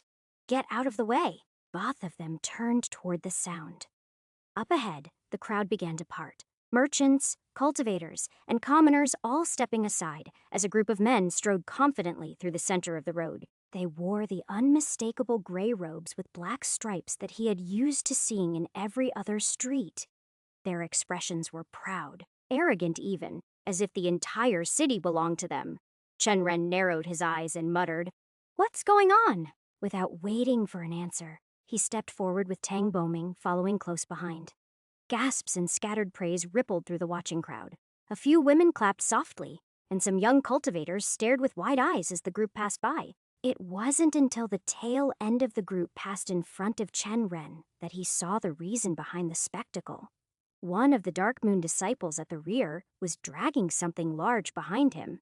A creature, long dead, but no less monstrous in death. It was a mantis, like insect, easily 7 feet tall even while slumped forward. Its exoskeleton gleamed pale green under the sunlight, fractured in several places, but mostly intact. Serrated claws the length of a man's arm hung limply from its arms, and 2 large pincers jutted from its sharp, angular head.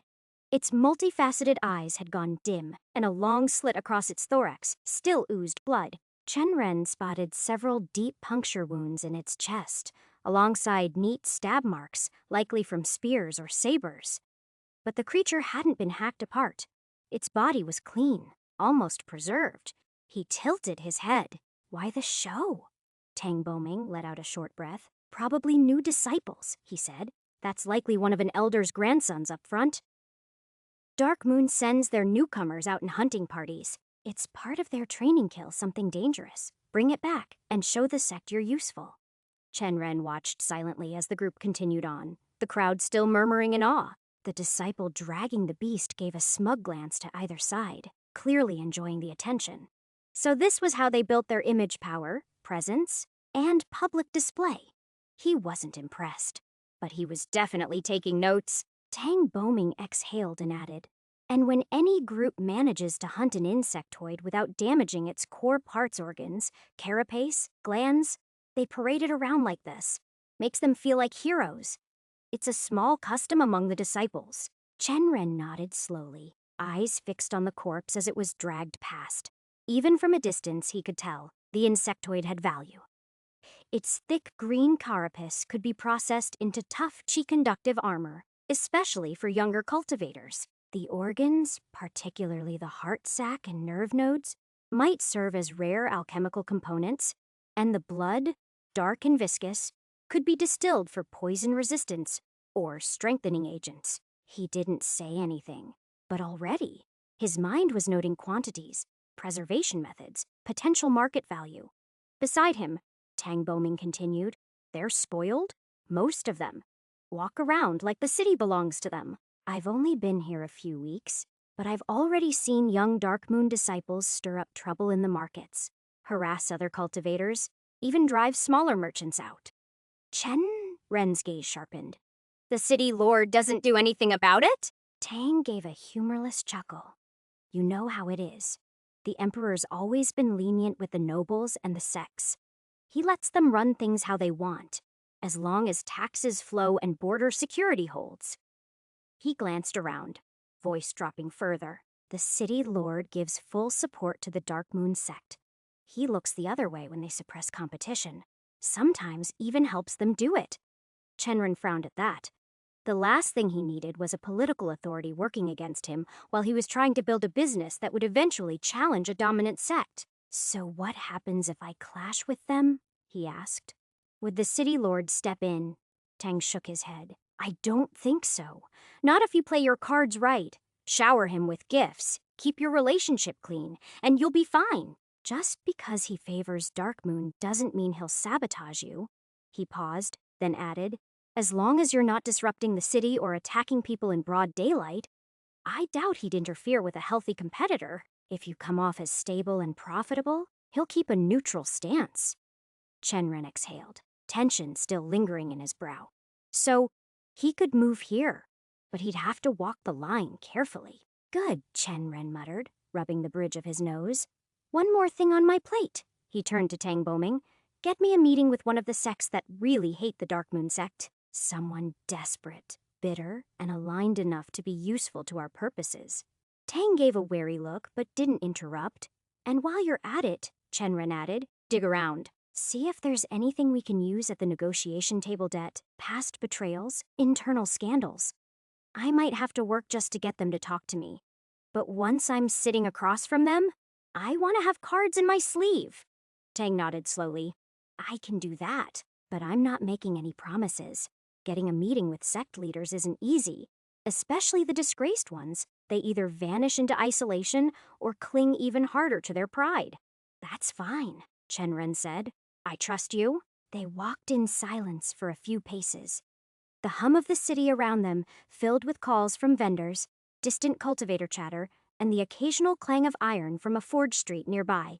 Then Chenren reached over and clapped a hand on Tang's shoulder. One more thing. Yes? I want information on the hunting squads that go after the insectoids, Chenren said, voice calm but firm. Break down their costs, pills, gear, mounts, anything they take with them. Then give me the actual profits they make per trip, not the ones they brag about.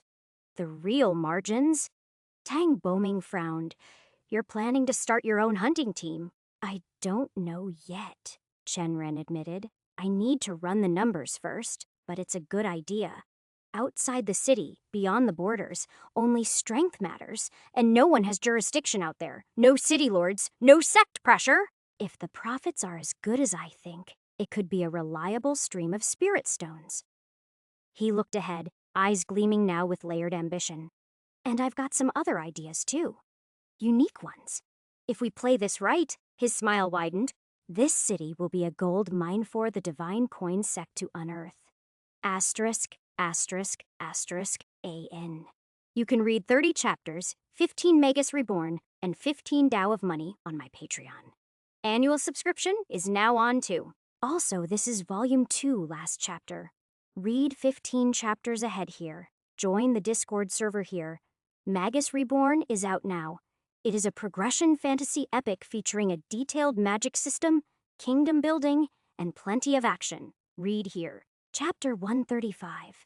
Despite how much Chenren appreciated Tang Boming's ability to gather information, he quickly learned that good intelligence on sex was still hard to come by. The markets were full of rumors, whispers about this sect being on the decline, that sect harboring grudges, another having an internal dispute, but none of it could be taken at face value.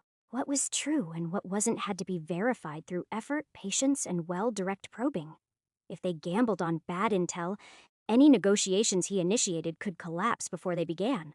That said, Tang Boming had managed to pull together a few worthwhile leads. After cross-verifying sources and leaning on some of his merchant contacts, he was able to map out several lesser-known sects that had a history with the Dark Moon sect and hadn't fared well under their dominance. Some had lost territory, others, disciples, and a few had simply faded into irrelevance under pressure.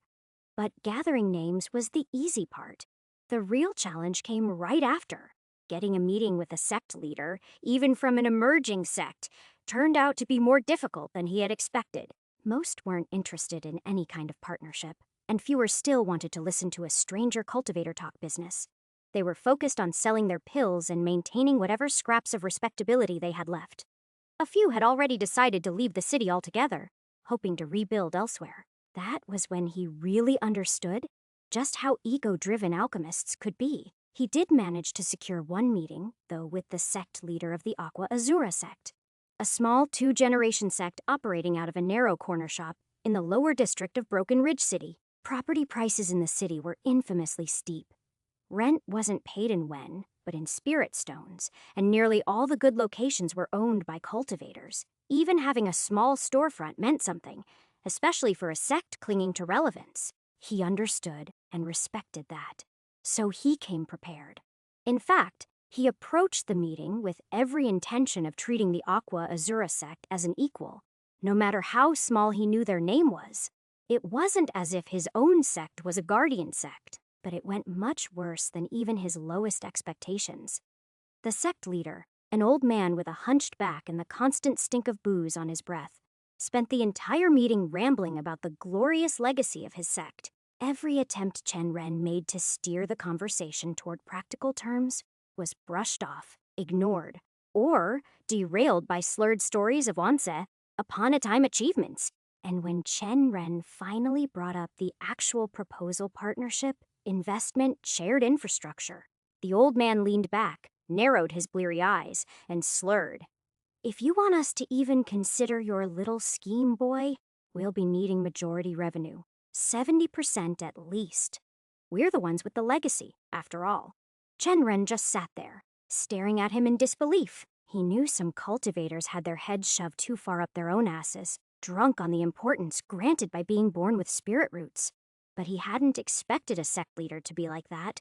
That was enough reason to leave then. And there, Chenren didn't even bother sipping the tea that Yalen quietly warned had some weird chemicals mixed in.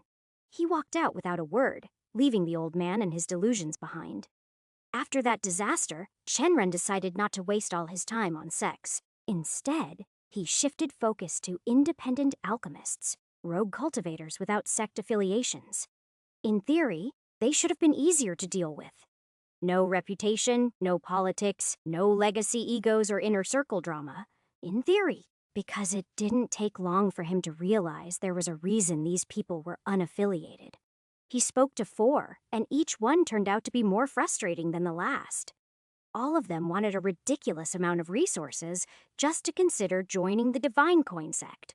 2 of them even looked down on him for being a mere Chi refinement realm sect leader, not even noticing that a Meridian expansion realm beast was sitting beside him the whole time.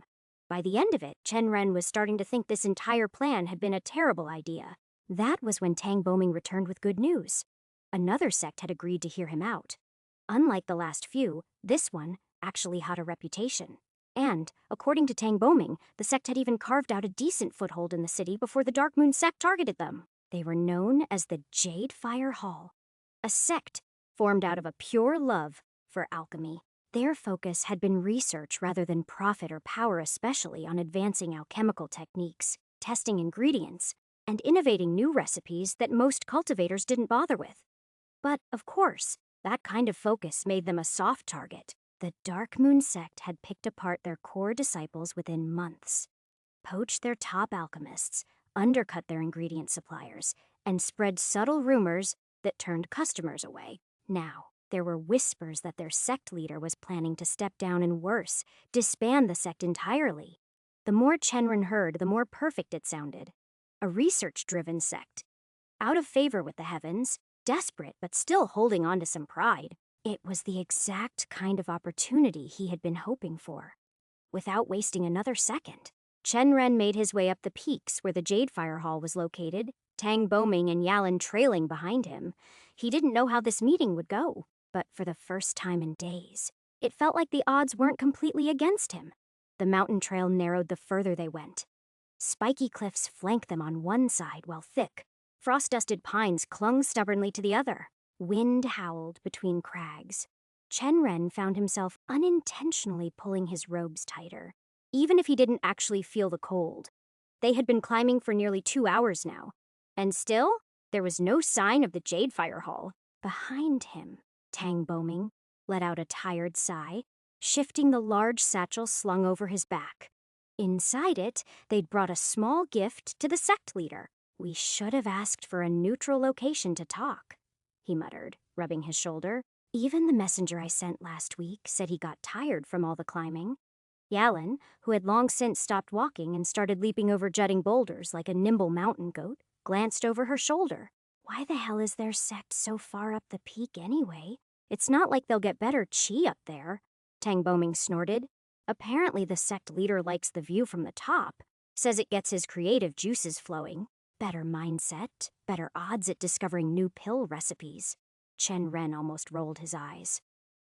The more I hear about this guy, the more it sounds like he's better suited for research than leading a sect, Tang Boming chuckled. Well, you're not wrong. From what I heard, he started the sect after winning a small regional alchemy tournament, Eastern Alchemy Trials. Also spent a few months in a traditional sect and hated it. Why? Yalen asked, hopping down to join them for a moment. Tang adjusted the strap of his bag again.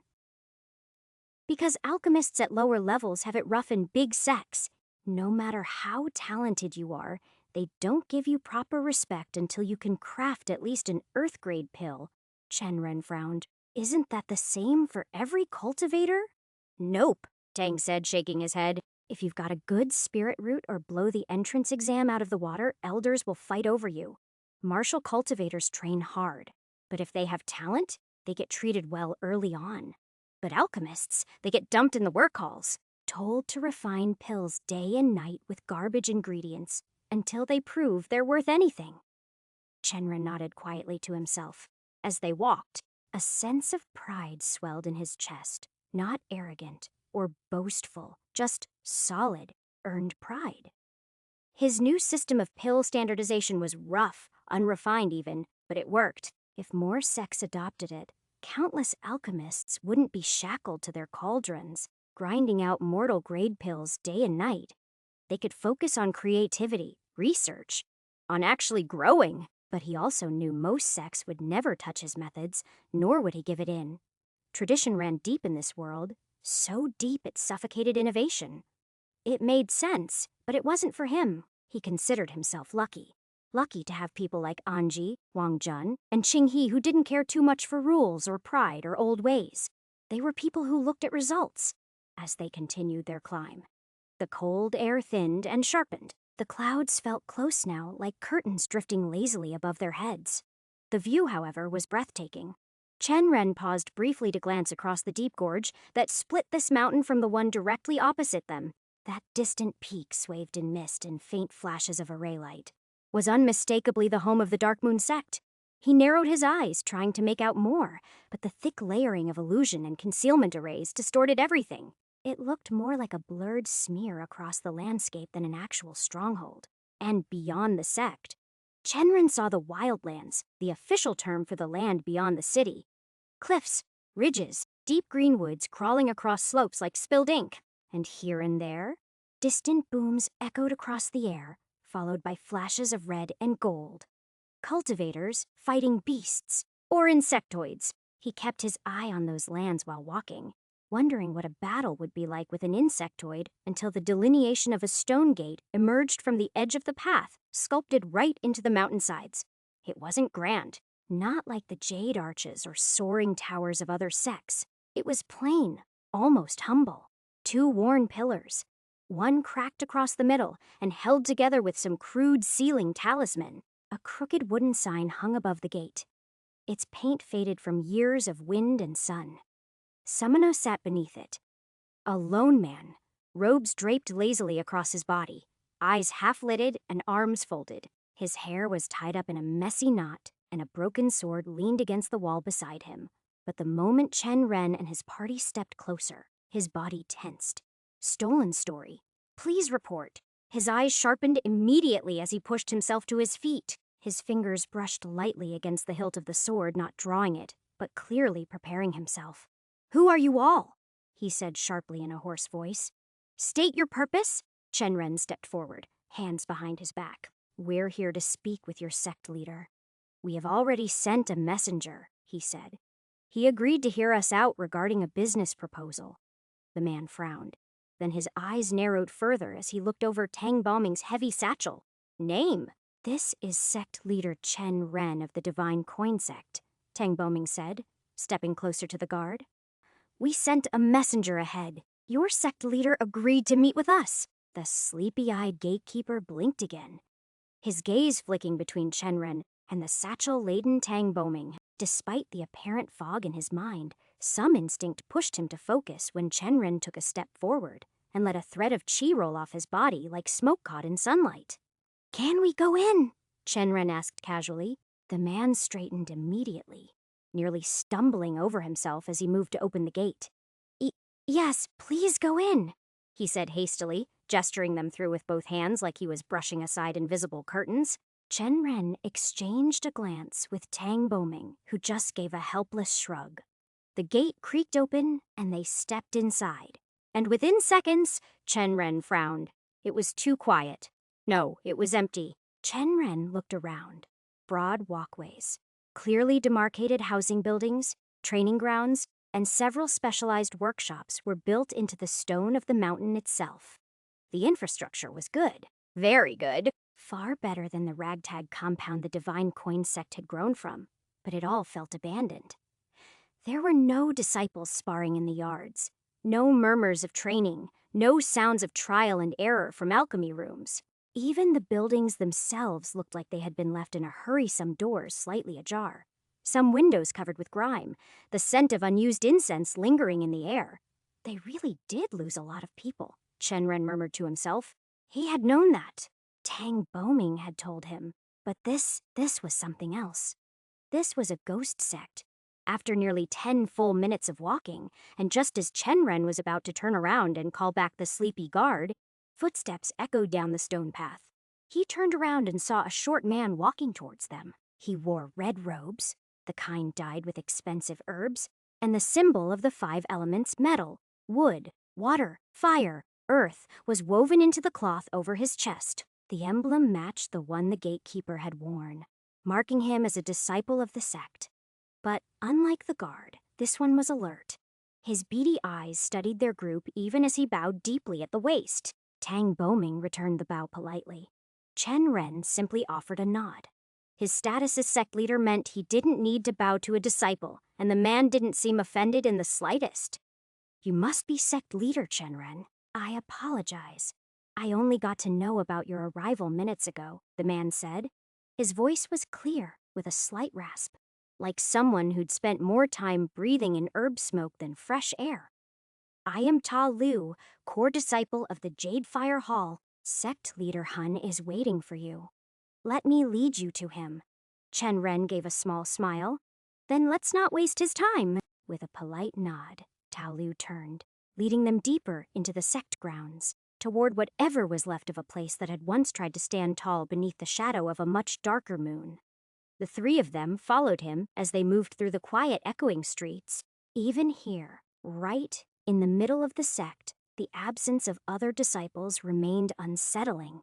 Trying to make conversation, Tang Boming spoke up. "I've heard a great deal about Master Hun Tenji. To meet such an honored alchemist in person, it's an honor in itself." Tao Liu offered a small, prideful smile. "I'm glad you think so. I'm thankful to the heavens every day that I get to learn under him." Sadly, his smile dimmed slightly. "Some people don't realize how fortunate they are." Tang Boming prodded gently. "I heard a few of your disciples were taken in by the Dark Moon sect." The smile vanished completely. A flicker of anger flashed across Tao Liu's face before he composed himself. "The heavens punish the unloyal," he said tightly, "and I'm very sure they'll come to realize their mistakes in time." "I'm sure they will," Tang Boming said diplomatically, leaving it at that. Throughout the remainder of their walk, Tang Boming continued to pry more information on sect affairs, on recent alchemical developments, and on sect leader Hun, but Tao Lu was careful. He was being polite, but extremely guarded. Beyond what they already knew from rumors and reports, he gave away nothing. Eventually, they arrived before a large wooden sliding door etched with subtle patterns of flame and mist. A weak medicinal scent seeped through the seams. Tao Liu stepped aside and gestured with an open palm. "You may go in, sect leader Chen. My master is expecting you," he added after a pause. "Only you, your pet and disciple, will remain here." Chen Ren almost chuckled at that, especially when he saw Yelin's eyes narrow, her body stiffening at the word pet. He didn't correct it. There was no point, and it might be fun to tease her about it later. Tang Boming handed over the bag to Chen Ren, and without a word, he stepped forward and entered. The door slid shut behind him. The room was simple. A single table rested on top of a woven mat, flanked by 2 cushions. Behind it, a modest bookshelf stood, filled with scrolls and what he guessed as alchemical tomes. He scanned his surroundings more and realized that there was no ornament or ostentatious display of power, not in any way that mattered. For a moment, he felt like he'd stepped into a scholar's retreat, rather than the inner sanctum of a sect leader. And at the table, sitting quietly absorbed in a book, was the man he had come to meet. Hun Taji. He was dressed in clean but faded robes dyed a deep ember red. He had calm features with a neatly trimmed beard peppered in silver and thin fingers that turned the pages of his book with care. His hair was tied in a simple knot, and the aura around him was restrained. Chen Ren immediately noted the round jade necklace around his neck. Han Tiaji looked up from his book, closed it, stood, and offered a light bow. I am Hun Tianji, sect leader of the Jade Fire Hall, he said with a composed smile. I received your letter. It's quite rare to see someone so young already leading a sect. Chen Ren, sect leader of the Divine Coin Sect. It's an honor to meet an alchemist of your reputation. He offered the satchel he'd been carrying. There's moonshine inside. Strong alcohol. Cultivators love it. One of the products my sect makes. Hun Tianji stared at the satchel for a few seconds and accepted it with a small nod, setting it down at the corner of the table. Thank you. And reputation. I haven't done much worth to have it in a while, but your kindness is appreciated. He motioned to the cushion across from him. Please, have a seat. Chenren accepted the offer, settling onto the cushion as the older man poured tea into 2 ceramic cups, one for himself and one for his guest. The act was simple, but it wasn't lost on Chenren. Pouring tea for another was a gesture of respect. Already, this meeting was going better than the last one he'd suffered through. He lifted the cup and took a sip mildly bitter with a medicinal note, fitting considering the host. I walked through your sect on the way here, Chenren said, setting the cup down gently. It's serene, peaceful. The layout and structure reminded me of the Soaring Sword sect. In some ways, at that, Hun Tianji's eyes lingered on him a little longer, as if reevaluating him. You've been to Soaring Sword sect? Chenren nodded. Not as a disciple. I had already founded the Divine Coin sect by then. I killed a demonic cultivator in the past year that Soaring Sword sect was after, and Vice Sect leader Ian Shuf invited me personally as thanks. I made a short trip there. What Chen Ren was doing was simple textbook even.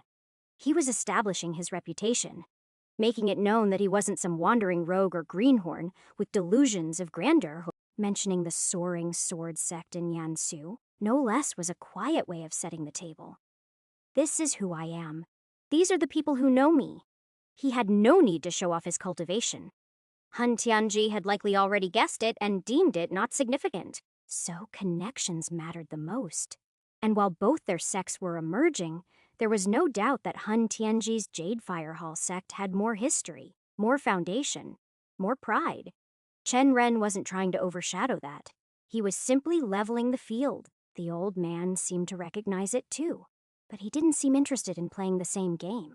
He exhaled quietly, setting his teacup down as his gaze turned faintly dry. It seems you've caught the attention of a few powerhouses already. And yet, here you are, in the crumbling halls of a sect on the verge of closing. Why?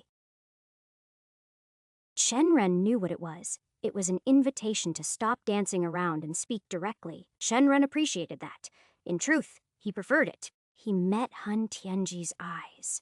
Like I said in my letter, he said evenly, I have a proposal. I want your sect to be acquired by mine. Asterisk, asterisk, asterisk AN. You can read 30 chapters, 15 Magus Reborn, and 15 Tao of money on my Patreon. Annual subscription is now on too. Also, this is Volume 2 last chapter. Read 15 chapters ahead here. Join the Discord server here. Magus Reborn is out now. It is a progression fantasy epic featuring a detailed magic system, kingdom building, and plenty of action. Read here. Chapter 136. Hello everyone. First of all, thank you so much for all your support with Tao of Money. There truly aren't enough words to express how grateful we are to have you all read it here. That being said, our other book, Magus Reborn 2, is officially launched on Amazon. If you're on Kindle Unlimited, you can read it for free. Even if you're not purchasing, leaving a quick rating or review makes a huge difference. It costs nothing, but helps immensely. And if you do have Kindle Unlimited, consider downloading it. Even if you don't plan to read right away, it helps boost visibility through the algorithm. Read here, https://www.royalroad.com/amazon/B0F4 49YKM9, prefer audio. You can also listen on Audible, narrated by the incredible J.S. Arquin. He has done an amazing job with Kai.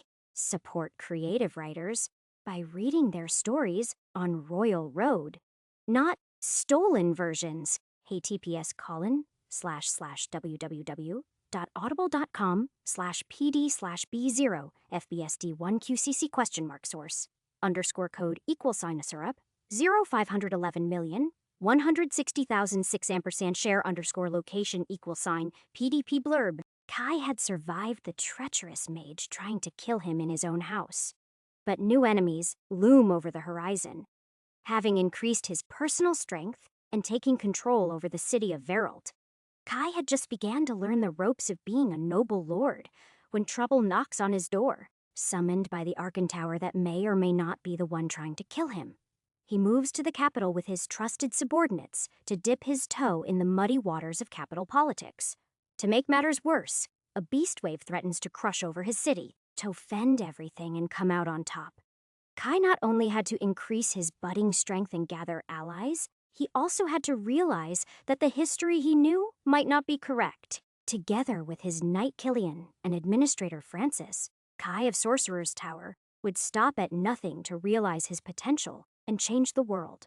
Book 2 of this progression, fantasy epic about a desperate mage sent into the past to rescue his apocalyptic world, features a detailed magic system, kingdom building, 3-dimensional characters, plenty of action, and everything you love about progression fantasy. Chapter 137. Hun Tanji brought the ceramic cup to his lips and sipped the slightly bitter tea. He put the cup down, and his lips curved into a smile. A smile he'd used too many times that settled on his face like a second nature. That smile had seen him through feasts and funerals, betrayals and bargains. He had worn it when bowing before Meridian Expansion Realm elders, when rejecting marriage alliances, when being called a failure by nobles who couldn't tell a cauldron from a chamber pot. Over time, he had learned that this facial expression was his safest armor. But today, the smile nearly cracked. "I want your sect to be acquired by mine," the young man across from him said, as if he were talking about buying buns from a street vendor. For a moment, Hun Tianji felt his breath hitch. His fingers, curled around the cup, tightened. His eyebrows nearly twitched. Acquire? Acquire? The word echoed in his mind like a slap over and over again. He breathed in slowly through his nose and let the air fill his chest before answering, forcing his voice to sound not so enraged. "What do you mean you want to acquire my sect?" he asked. "It's not a food cart to be bought or sold on a whim." Though he didn't mean to, the last few words came out sharper than intended. He regretted it immediately, but only slightly. But the boy, barely 2 decades old, gave off a smile in return. "You already said the sect was on the verge of closing," he said with a light shrug. "So wouldn't it be better to give it to me, since you're ending it anyway?" Hun Tianji almost spilled the tea. But thank heavens, he didn't. He kept his calm front and took another slow sip to hide the ripple in his thoughts. For a moment, the heat of the liquid grounded him. It was true. He had thought about closing the sect and just moving along the next phase of his cultivation journey. He had made the mistake of saying it out loud, but that didn't mean he was ready to hand over the legacy he'd built from scratch with his own hands, especially not to a young cultivator with barely any experience in the real world. He set his cup down gently. "It's true, sect leader Chen," Hun Tenji said slowly, "that I mentioned the idea, but the thought of giving this sect to someone else had never crossed my mind. This humble one has no desire to become part of another sect, and I still don't understand what you mean by acquiring my sect." He wanted to know the truth, and when he thought the young man would start beating around the bush, his grin widened. "I didn't mean I'd buy everything you own," he said. "It's similar, but not exactly that." "Then, what do you mean?" Hun Tianji asked. The Divine Coin Sect isn't like traditional sects, he began. We believe cultivation should help both mortals and cultivators live better lives through trade, through ideas, through what the world actually needs. What does that mean? He questioned the man's intent and narrowed his eyes.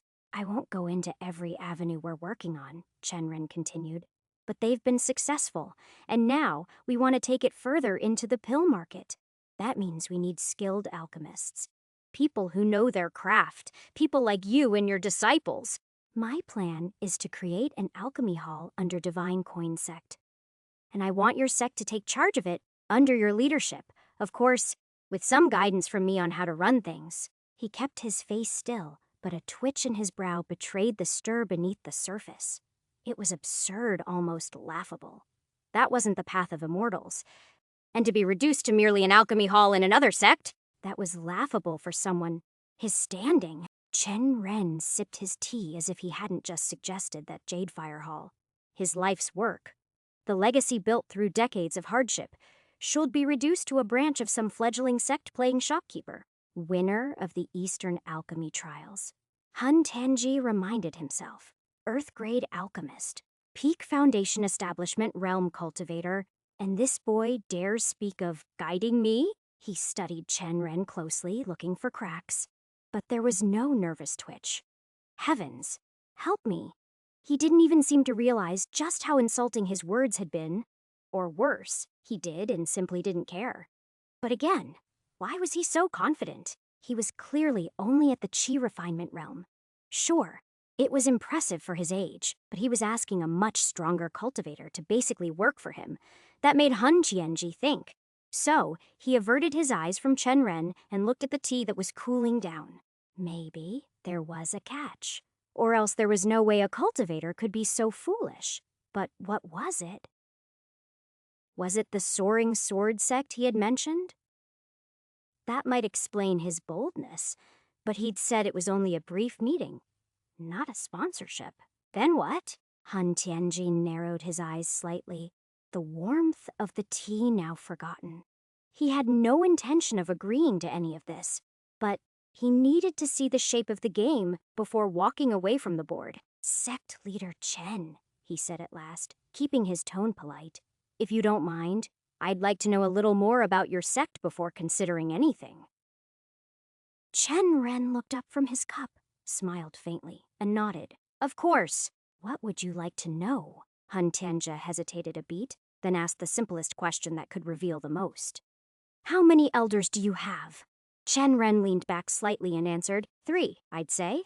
Han Tianji lifted his cup again and took a slow sip, using the motion to mask the flicker of suspicion growing in his mind. 3 elders, for a sect barely known in cultivation circles. 3? He himself had only ever managed to attract 1, and that man had left after a single winter, lured away by better offers and brighter sects. And that was when he had already stepped into the foundation establishment realm. Chen Ren was still in Qi refinement. The thought alone should have made him scoff. But he didn't, because something didn't add up. When Chen Ren arrived, he knew that the young cultivator came with someone, and he felt that cultivation, a mirror of his own. And yet, they haven't been introduced as an elder. So it meant, whoever these 3 elders were, they were much stronger than Qi refinement realm. That confidence Chen Ren carried. The way he spoke as if the world would shift to make space for him. It wasn't arrogance. It was trust. Trust in someone behind him. Someone powerful. Someone using him as the face while they worked from the shadows. That explained everything. Especially the offer he'd made that Han Tianji had no incentive to accept. This surely was some sort of a plot or a test for him. Why? How? He had no idea. But he needed more information right now. His throat felt a little dry. He glanced into his cup and found the tea had cooled, no steam rising. He didn't remember how long it had been. You're awfully quiet. Sect leader Hun, are you okay? Came Chen Ren's voice. I thought you had more questions. He murmured, trying to cover it. Apologies. I was thinking. He took a sip of the cold tea and placed the cup down. You mentioned elders. None of them came with you? 1 did. but he prefers staying inside, doesn't like crowds. You know how experienced cultivators are? Especially once they've seen the peak of their strength, they've got their own pace. There it is. The confirmation. Hun Tianji's heart gave a slow thud, and he masked it behind a nod. If the cultivator didn't want to go out and just meditated and was reclusive, that was a sign of an ancient cultivator. He cleared his throat and said lightly, I was hoping to meet him, learn more about other members of your sect. It would help me understand things better before I give my answer. After saying that, Hun looked at Chenren closely to see any sign. There it is. A small hesitation in his gaze. It didn't last long, barely a flicker in the boy's eyes, the briefest shift in the corners of his mouth, but it was there. A pause where there hadn't been one before. A case of content theft. This narrative is not rightfully on Amazon. If you spot it, report the violation. Why? Before he could dig deeper. I wish that was possible, but he doesn't. Give his time to others unless it's something important. You know how older cultivators are, sect leader Hun. Once they've seen the peak of their strength, they walk a different path. They do things their own way. A soft beat passed. Hun Tianji's heart thudded again. Heavy and deep, peak of strength. That phrase echoed like a drum. There were many stages in cultivation, but only a few could say they'd truly seen the peak. Was it the Meridian Expansion Realm? Golden Core? Could it be legendary domain manifestation? Unlikely, but possible. The idea alone was staggering. Whoever this elder was, he was stronger than Hun Tianji. That much was certain. But why? Why reach out now? Why his sect? He couldn't stop himself. Sect leader Chen, I understand your offer. But why? My sect. You must know, there aren't many disciples left. We've barely produced anything of worth in the last year. We're in debt. That last word scraped out of him. Debt. It tasted bitter even now. It was what had driven his students away, what had broken their morale. Some had believed they could no longer climb the mountain they once dreamed of. I don't mind that, the boy said. I'm not looking to turn your sect into a pill factory. Hun Tianji's brow twitched. Huh? I thought. I'm interested in what makes your sect different. You focus on research, discovery, not just copying what's already been done. That's rare, especially in a city like this. I want you and your disciples to majorly focus on research about new pills and their recipes. For the first time in their conversation, Hun Tianji felt more interested in the offer. And somehow, the offer no longer sounded ridiculous. But he soon curbed himself. Research, that was what he had dreamed of doing. Once, before the debt, before the disciples fled, before the city's pill market turned its face away from his sect. The thought alone made his pulse steady for a second. But then the doubt crept in. Could they really afford to fund research? It wasn't cheap. Materials, failures, more materials, and months with nothing to show for it. Could this boy's sect really carry that weight? Just as the question took shape in his mind, Chenren spoke again, this time, like he had read the old man's thoughts. As for your debt, he said lightly, I'll acquire it too. Hun Tianji blinked. You'll what? Your debt, Chenren said again. 5,000 low-grade spirit stones, right? That'll be transferred to Divine Coin Sect under the agreement. If we're going to do this, it makes no sense to let you carry that burden. The cup in Hun Tianji's hand felt heavier. He didn't drink. He just stared into the cold tea as the implications settled like dust in his mind. 5,000 spirit stones. It wasn't just money. It was a shame. It was the weight on his shoulders that had broken the backs of his disciples. It was what had pushed away his most loyal students. What kept his head bowed at merchant guilds and made him avoid the alchemist halls where he once stood proud. And now someone said he'd erase it. Just like that. He didn't speak. He couldn't.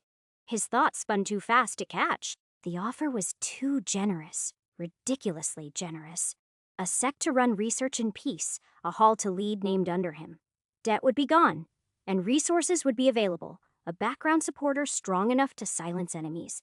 But why? Why him? Heavens never gave anything for free. In this world, If something sounded perfect, it meant you hadn't seen the price tag yet. And until he knew it, it didn't feel right to agree. And Chen Ren, the boy, didn't press. He simply sat there after sharing his end of the deal. Sect leader Chen, forgive my directness, but this offer, he paused, choosing his words. It's too generous. I don't understand why your sect is being so kind to someone like me. His voice was calm, but in his eyes flickered something that hadn't been there for a long time, hope trying to fight off disbelief. Well, Chenren said, you haven't heard how I want you to run the alchemy hall yet. Han Tianji's brows lifted slightly. He didn't interrupt. I understand your hesitation, Chenren continued. Truly, I came to you because your philosophy aligns with what I need. You focus on the craft, not just the coin. That matters. But there's more, he added, tone shifting. Your location in Broken Ridge City, it's valuable. It gives us access to a growing market and visibility in a packed city. Han Qianjia nodded slowly, the logic clear. I plan to absorb your debt, Chenren said next, but only if the agreement transfers that debt to Divine Coin Sect. And naturally, your tools, grounds, and hall would come under us too. Han Tianji's fingers curled just slightly on his knee. But, Chenren said, the main reason is your history with Dark Moon Sect. That name, the words hit Han Tianji like a bitter pill. He never liked hearing the name of the sect that ruined him and his dreams so fast. The sect whose trap he had fallen in to be ruined.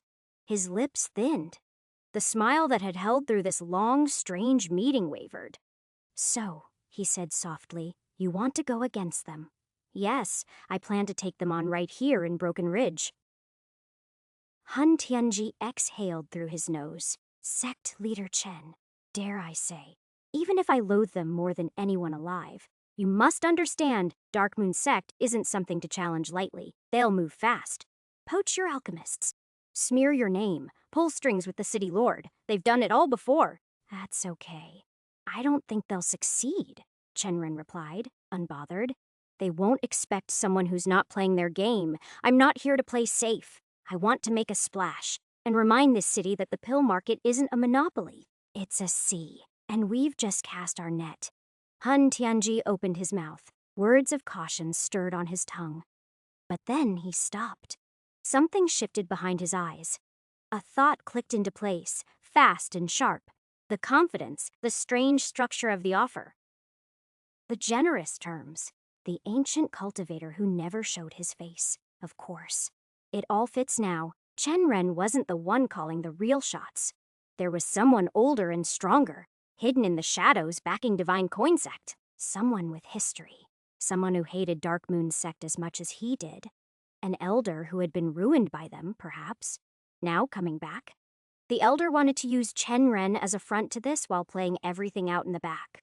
His pulse picked up. He couldn't help it. It all made sense now, but now came the real question. Would he do it? Join a plan that wasn't his? Become part of a web someone else had spun? Be a chess piece, even if that meant rising again, and maybe, just maybe, winning? His fingers tightened around the edge of his robe. Was revenge worth it? Asterisk, asterisk, asterisk, AN. You can read 30 chapters, 15 Magus Reborn, and 15 Tao of Money on my Patreon. Annual subscription is now on too. Also, this is Volume 2 last chapter. Read 15 chapters ahead here. Join the Discord server here. Magus Reborn 2 is out now. It is a progression fantasy epic featuring a detailed magic system, kingdom building, and plenty of action. Chapter 138. Throughout the meeting with Han Tianji, Chen Ren couldn't shake the feeling that the old man in front of him was misunderstanding something. He didn't bother asking about it or correcting him, though. From the moment Chen Ren brought up the idea of acquisition, Han Tianji's eyes had shifted, first flashing with anger, then narrowing with caution, softening into respect when Chen Ren talked about the elders in his sect, and finally settling into something close to realization when Dark Moon Sect entered the conversation. The old man likely hadn't noticed Chen Ren watching him, but it was hard to miss. His smile never wavered. He could tell it was a mask, but every time he paused to think or took another sip of his tea, which was a lot throughout the hour-long conversation. Something flickered in his eyes. They were small shifts, but they told Chen Ren enough. Still, he was glad. Even if he hadn't yet looked into Jadefire Hall's full resources, Han Tianji didn't strike him as the sort of man who'd be difficult to work with. Before, the old man would have laughed at the proposal the moment it left Chen Ren's lips. But now he was clearly considering it, and that was a win in itself. By the time their tea was finished, Han Tianji confirmed Chen Ren's growing impression of him, offering a tour of the sect with the kind of casual hospitality that didn't feel forced. They found Yelin, Tang Boming, and Daolu waiting outside by a small pond. From there, the group followed Han Tianji deeper into the sect grounds, heading toward the Jadefire Hall's herbal gardens. It was there that the rumors proved true. Han Tianji surely wasn't the ordinary sect leader one would expect. He was an alchemy scholar at heart. The moment they stepped between rows of deftly cultivated plants, the old man's voice came alive. He stopped beside a tall stalk with thin crimson-veined leaves and began speaking at length about it. As you know, he began, soothroot leaves are often used to feed young spiritual beasts that cultivators rear. Most think it's simply because the creatures like the taste, but that's only part of it. He crouched beside one of the pots, brushing a thumb across the leaf gently. These leaves have a compound in them, nearly impossible to extract, that naturally calms aggression and encourages docility, makes the beasts easier to train. Even friendlier. He looked up, eyes twinkling slightly. Now, it's very, very difficult to use them in alchemy because they're very volatile. They break down fast and don't react well to spiritual heat. Only beast bodies can seem to handle it. But Daolu here, he turned, gesturing at his disciple, who stood behind him with hands politely clasped, is cultivating a small batch for me. I'm working on a potion that might be the first to properly use it. It could revolutionize alchemy. Chen Ren nodded, not for the first time. This was the 13th rare plant today, and there was one thing in common for every plant. They all came with their own story. So, it is a potion that affects hormones. He said, more to himself more than others. Han Tianji's confused voice dragged him out of his thoughts. Hormones, right? He doesn't know what it means. Chen Ren gave a slight chuckle. Think of them as chemical messengers inside our body. They handle a lot of things. Growth, energy, even mood.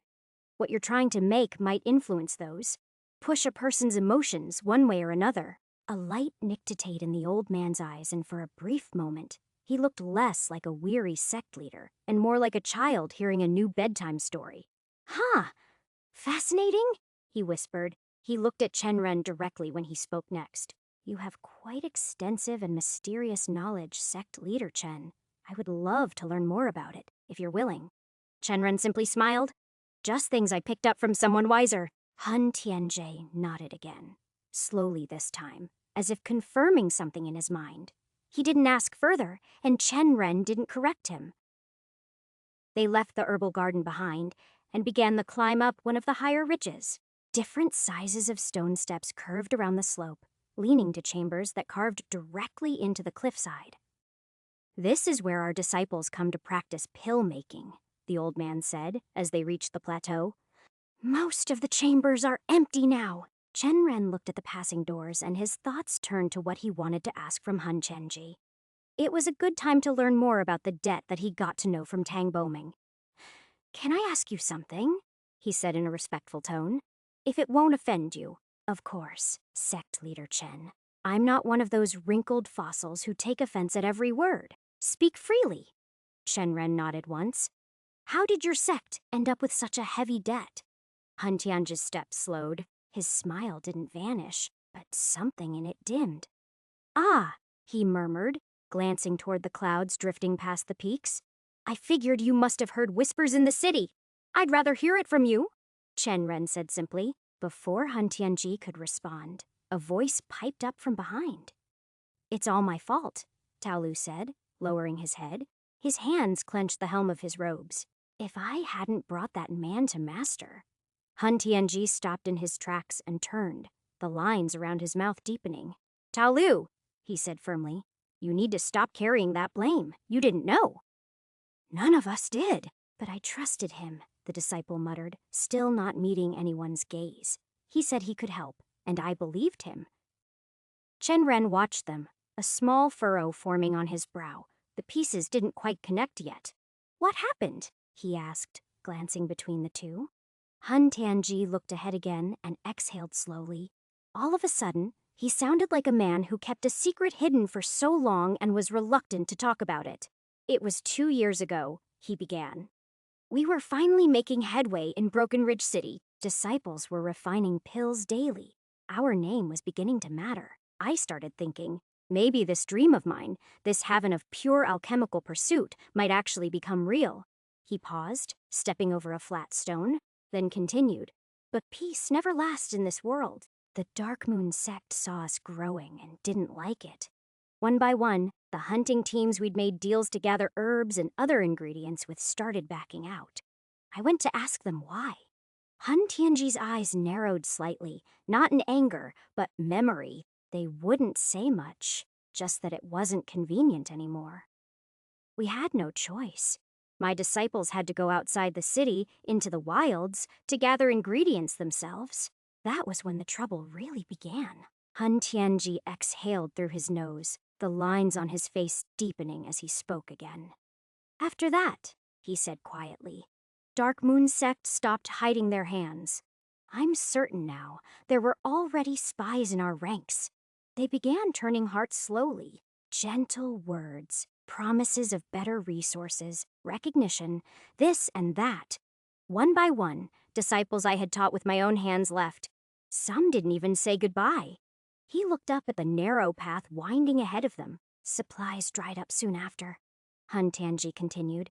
The merchants stopped any business with us. The few who did, well, they wanted prices only a fool would accept, and you've seen it, our land's not under a proper qi vein. Our herbs were already growing slow. With no materials, our production dropped. And with that, our income. Trying to get suppliers from other places didn't work until one day. Ta Lu spoke then. It all started with me, he said, voice tight. I met him first. Han Tianji turned, shaking his head, but the disciple pressed on, eyes darkened by guilt. I was in the wildlands, Ta Lu said, the outer edges near the old ruins. I'd gone out hunting trying to gather rare ingredients myself. Stupid idea, I know. I was already injured when a Sheila worm showed up.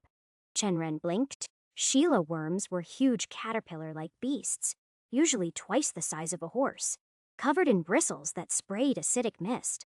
He had heard about them from Tang Boming when he had asked about the dangers of the wild lands. Fighting one alone in open land was a death sentence, stolen from its rightful place. This narrative is not meant to be on Amazon. Report any sightings. Ta Lu nodded, seeing the recognition in Chen Ren's face. It nearly tore me in two. But then he showed up a Meridian Expansion Realm cultivator, killed the worm like it was nothing. I was grateful. He even helped treat my injuries. He shook his head slowly. We talked. Ta Lu went on. I told him about the sect, about our struggles and why I was there. And he said he could help. He'd been living away from sects, some hidden trail within the Empire. A hermit, basically. He said he was looking for someone who could make a peak Earth-grade pill for him, the Silver Root Ascension Pill. Chen Ren stiffened slightly. That pill was no joke. Extremely complex, incredibly rare, and one used for breakthroughs as implied in its name.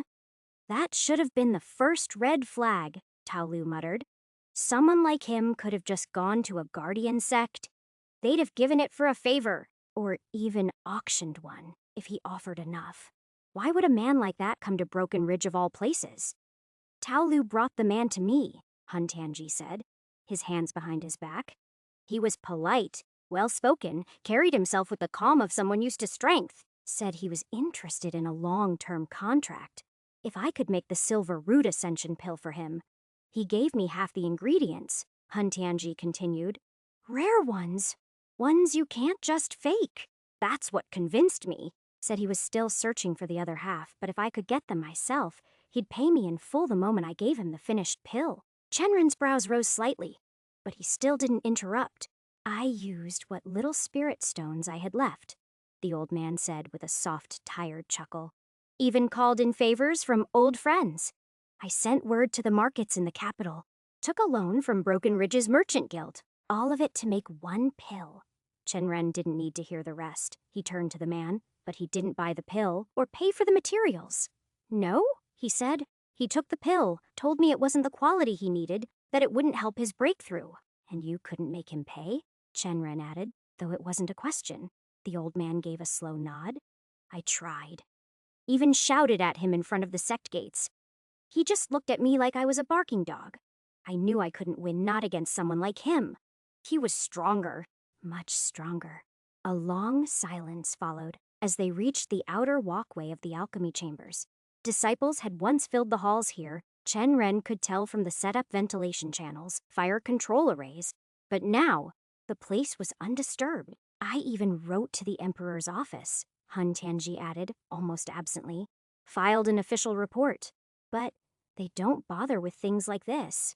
Two cultivators fighting over a failed deal isn't important enough for them, not when no cities were raised. The city lord's office gave me the same answer. Chenren sighed.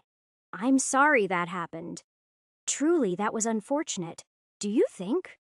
The Dark Moon sect? Han Tianji didn't hesitate? He didn't need to. I think so, he said in a flat voice. Too many things lined up. Too many things fell apart, one after another. He looked back at Chenren. Somehow his face felt older than before. They didn't just want to beat us in alchemy. They wanted to destroy us from the root. The story stayed with Chenren long after it ended, lingering like a bitter taste on the tongue. It stayed as a cruel and clear reminder on just how far the Dark Moon sect would go to wipe their enemies from the map. Hell, they wouldn't stop at crushing, but at burying every trace beneath layers and layers of shame and debt. After that, they walked slowly and silently through the corridor that led into the alchemy chambers. He looked around. Large cauldrons stood like statues, spaced out in perfect symmetry. They all showed signs of wear and history-proud and clear-burnt marks, inscriptions worn soft from years of use, lids that had been clearly mended more than once. It was quite the sight. They blended well with shelves, and shelves lined on the walls stacked with different bottles, herbs, dried roots, and racks filled with tools that Chenren saw for the first time. He trailed his fingers across one heavy cauldron rim as he passed, feeling the deep grooves etched into the bronze. It was older than the sect itself. Maybe, and well used. They're not bought, you know, Han Tianji said beside him, voice light with a hint of pride. I earned every one of these. Chenren turned to glance at the old man, who had his hands tucked behind him, eyes half closed like he was remembering something from far away. First one was won during the Firewind Alchemy meet in Green Vale, the old man continued, nodding at a squat red cauldron with strange spirals carved around its base. That was 37 years ago. That tall one over there, from the Pill Tower Invitational, narrowly beat a foundation establishment, Realm Cultivator, with a lotus-based restoration pill. Chenren raised a brow, genuinely impressed. That's impressive, sect leader Han. Han Tianji gave a small shrug, but the pride in his voice said enough. There's one more. My best one, silver-bodied, resistant to most things that could break a cauldron, but I keep it in my private chamber. Chenren caught the unspoken words easily. He nodded with a small smile. Then I'll look forward to seeing it someday. But even all of these have impressed me a lot. As he turned away from the rows of cauldrons, his gaze swept over the space again, mind ticking rapidly. Even if they didn't have many disciples left, the chamber itself was worth keeping. With some refurbishing, maybe a stronger chi gathering array, it could be converted into a proper research and refining lab. The location was a problem.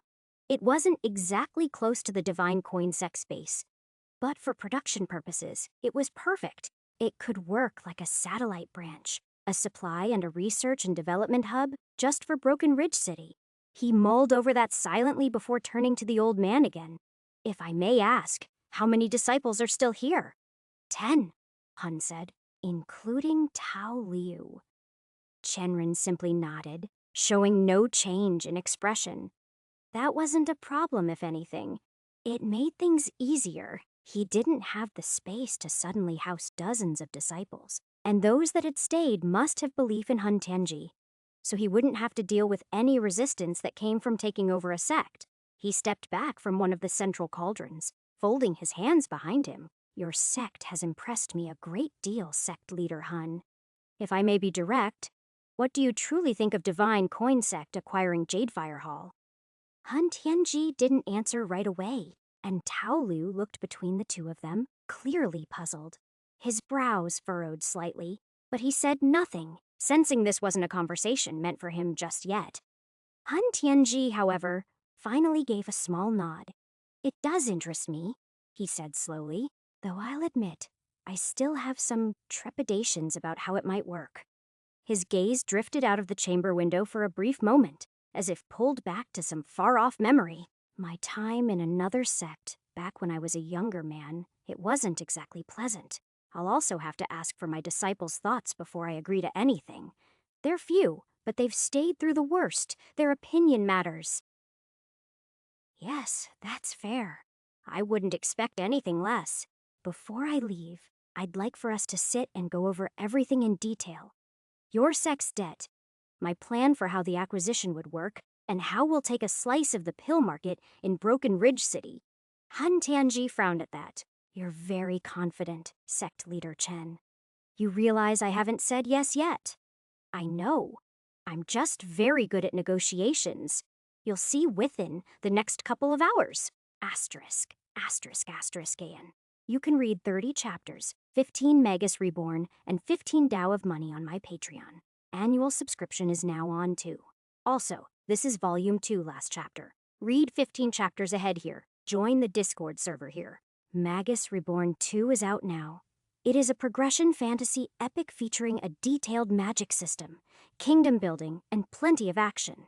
Read here, Chapter 139.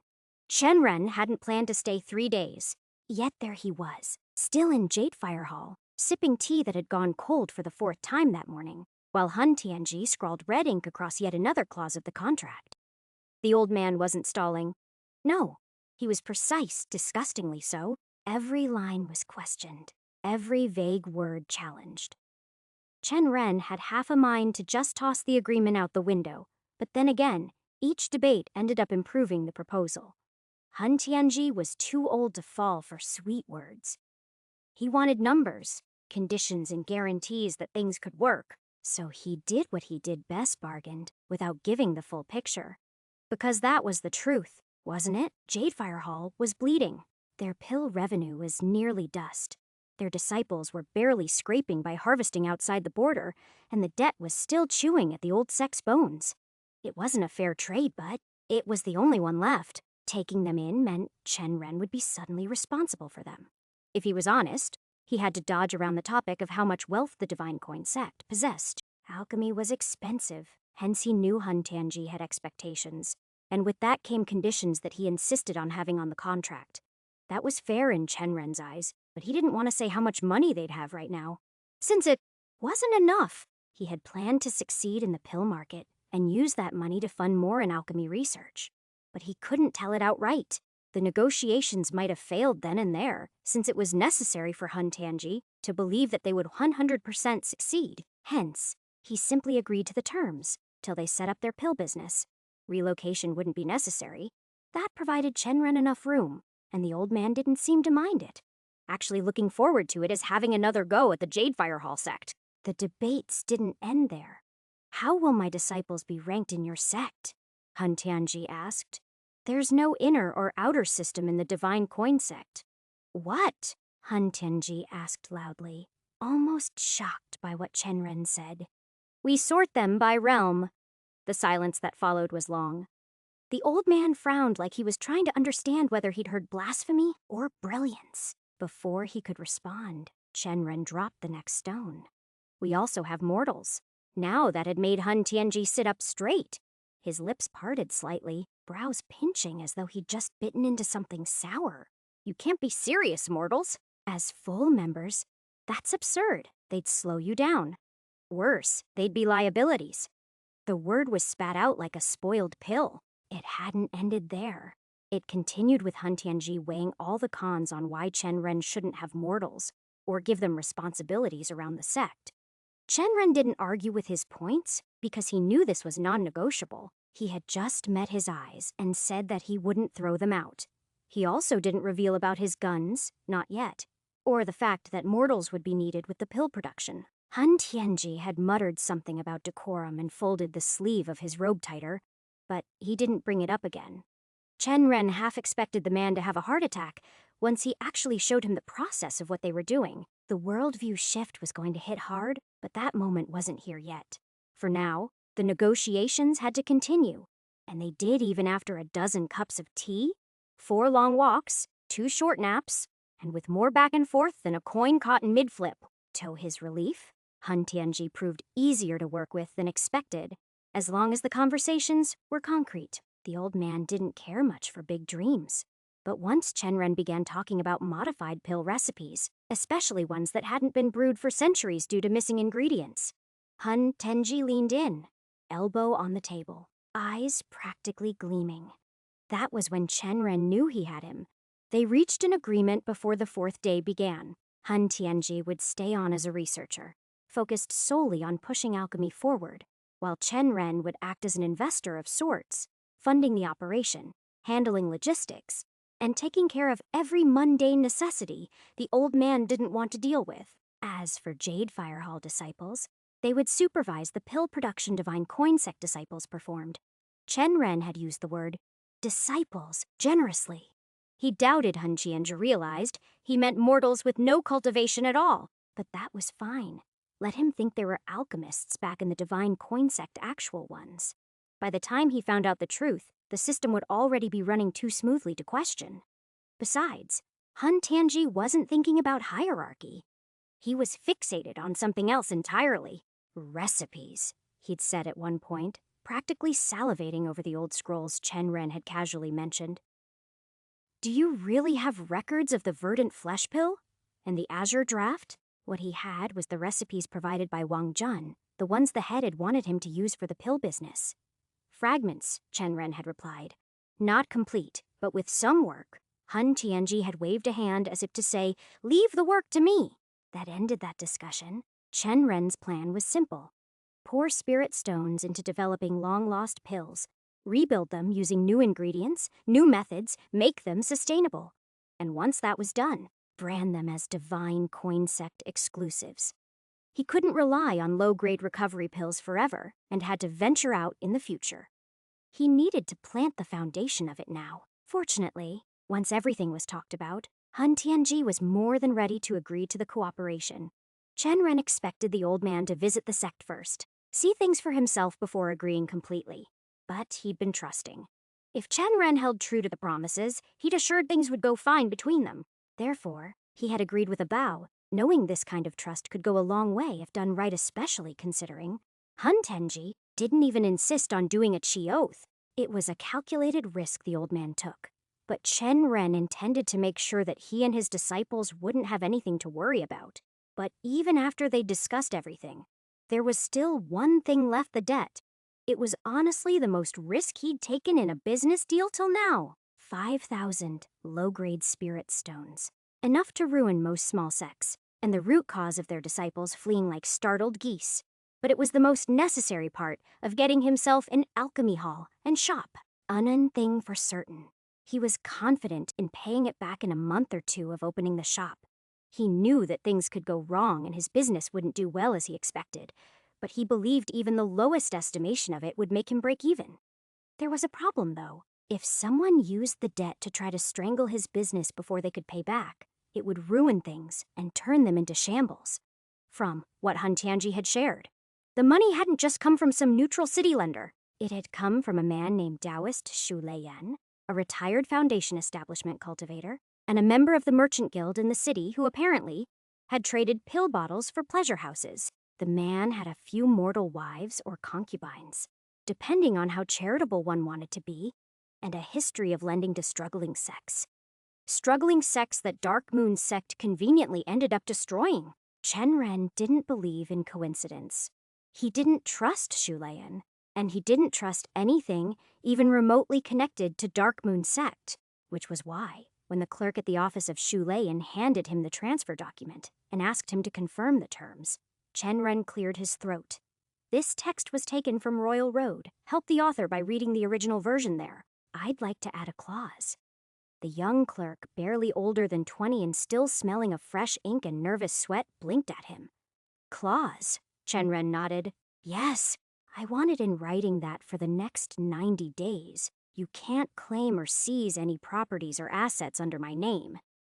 The clerk looked baffled. You want us to not be able to collect on the debt? I want a buffer window, Chen Ren said smoothly. 90 days. No asset collection, no pressure visits, no subtle threats. After that, all standard terms apply. The clerk frowned, looking at the scroll again, then at Hun Tianji, who sat beside him with a quiet, guilty look, like a man watching someone willingly step into the same trap he had once fallen into. I can't change the interest rate, the clerk warned, his tone slightly defensive. This is one of the highest risk debts on our books. 9% monthly is standard. Chen Ren raised a hand. I'm not arguing that. Keep the rate. I'm asking for a clause in the new contract. The debt is changing ownership. That gives room for renegotiation. 90 days is all I need. The clerk still didn't look convinced. From the side, he glanced at Hun Tianji, who hadn't said a word yet. Taoist Hun, the clerk said carefully. I've advised you before, haven't I? Selling your shop, the cauldrons, even the land those would have eased this months ago. I wouldn't be able to cover it, Hun Tianji said suddenly, even if I sold both the sect grounds and the shop property in Broken Ridge City. Chen Ren turned his head slightly, listening. The shop might fetch a decent price, the old man continued. But the sect property, it's worthless to most. Rogue cultivators don't need a place like that, and every sect or clan already has their own lands. He paused. As for my personal artifacts and cauldrons, those aren't for sale. Not now, not ever. The clerk glanced between the two of them, then leaned forward on his desk. But you're handing your sect and its debt over to this man. We've discussed the terms. Hun Tianji folded his hands. And they're fair. He's offering better conditions than any I've been given in the past 2 years. The clerk hesitated, then nodded. Then I won't ask further. He turned back to Chen Ren. You do know if you fail to make even the interest payments, we're fully entitled to act. I know, and I will pay the interest on time. All I'm asking is that no other actions are taken, no seizures, no forceful visits, for 90 days as long as I make those payments. The clerk leaned back, squinting at him. I don't get it. If you're confident about paying, why the buffer window? Chen Ren offered a faint smile. You'll understand in the next 3 months.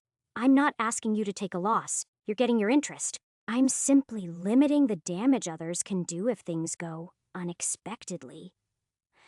The clerk looked uncertain. Still, it's not up to me.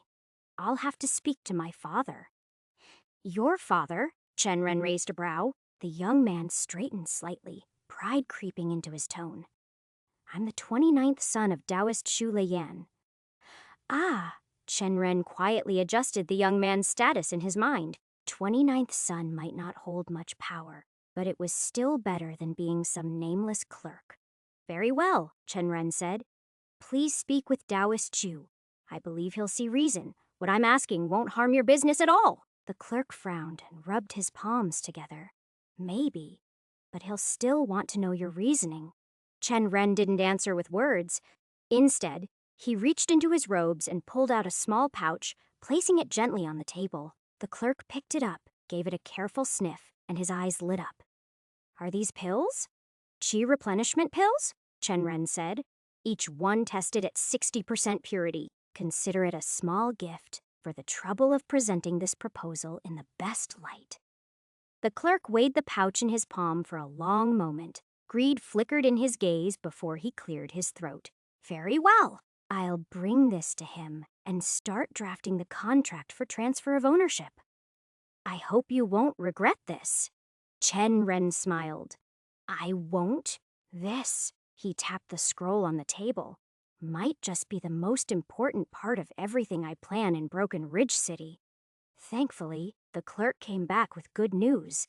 His father had agreed to the 90-day clause Chen Ren asked for. This meant for the next 3 months, no one could try to take Chen Ren's property or resources because of the debt, even if he hadn't paid it off yet. It gave him a sense of relief and a clear deadline.